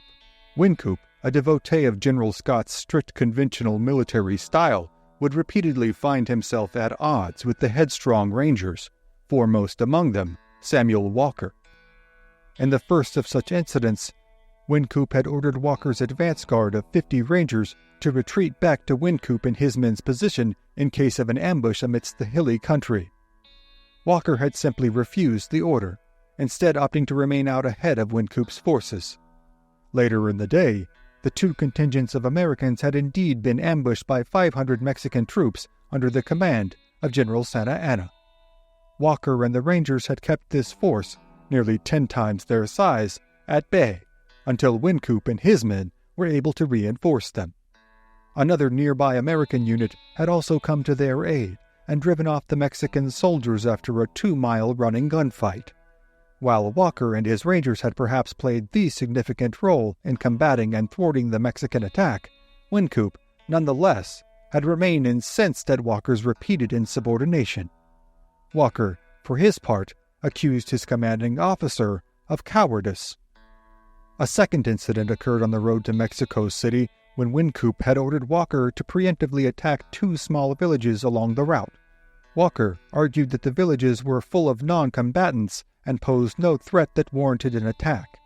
He also, in no uncertain terms, made clear that he, and even his battle-hardened rangers, took deep issue with the regular army's practice of looting the civilian populations along their route to Mexico City. Wynkoop, indignant at a charge made by the leader of a group that he considered as little better than criminal vigilantes, had confronted Walker, and the two men had nearly come to blows. After being separated by the other men present, Walker and his rangers were ordered to proceed to the nearby Chapultepec Castle, which was being used as the Americans' field headquarters. Here, Walker was stripped of command and confined to his quarters for his refusal to follow orders. And here, Walker remained, growing more indignant and incensed by the hour, not only at his confinement, but, most of all, at his separation from his command. Meanwhile, during this time of personal animosity and professional vitriol between Walker and Wynkoop, General Scott's forces had reached and eventually taken over Mexico City. More reinforcements had also landed at Veracruz, under the command of General Joseph Lane, and had already begun their march eastwards towards the capital city. However, when General Lane had stopped at the castle to rest and refit his outfit of men on their way from Veracruz to Ciudad Puebla, where a now weakened Santa Anna had fled from Mexico City to take part in a siege of American forces inside the city of Puebla, he had been appalled to learn of Walker's confinement and ordered him to be released and returned to command of his men immediately. General Lane ordered that Walker and the rest of the Rangers would now attach themselves to his contingent, acting in the same capacity as they had for General Scott, as scouts and advanced security forces. The Rangers and Army soldiers had been nearly ready to move out when General Lane received word from one of his many scouts that General Santa Anna was in fact not at the city of Puebla, but instead at the nearby town of Huamantla. With this newly gained intelligence, General Lane had ordered that his men and the Rangers would instead proceed to Huamantla immediately. The Rangers, roughly 200 in number, would ride ahead as the advance force, and they would attempt to take over the city and, if possible, to find and capture or kill the infamous General Santa Anna. They had arranged themselves in lines of 4 and advanced into the city at a full gallop, each man with his saber drawn, searching the city streets and alleyways for any Mexican soldiers. Their charge had been met in force by the mounted forces of Mexican lancers, whose elongated weaponry had wrought havoc upon American forces throughout the whole of the Mexican-American War. The two forces had clashed in the midst of the city, with close-quarters urban warfare unfolding in brutal, bloody fashion, with sabers slashing, lances stabbing, and men falling and dying in the middle of the dusty streets. Samuel Walker, for his part, was now firmly ensconced within his preferred environment. With violence and chaos raging all around him, with buildings catching fire and snipers firing from rooftops and windows, Walker had slashed his way to the center of town, even decapitating an unfortunate Mexican soldier who attempted to charge him. Now, with his pistols drawn, Walker sits astride his trusted warhorse, shouting exhortations and encouragement to his men, who now try to carry out the battle in a systematic fashion, going house by house down the city streets, clearing each building of any of its residents before moving on to the next. As the fight intensifies, General Lane and his men now make their advance towards the city, moving at a rapid clip towards the urban battlescape as shrieks of the wounded, the retort of Ranger revolvers, and the smoke from the flaming buildings fill the air. It seems now that the momentum has swung solidly in the favor of the Americans, as their reinforcements near the city, and building by building continues to be cleared by the experienced, efficient Rangers. Then, just as the Rangers believe the deciding moments of the battle to have been won, a sickening sight befalls their eyes. As Samuel Walker methodically aims and fires his revolvers into a crowd of oncoming lancers, a shot from a Mexican rifle rings out from one of the second-story windows above him.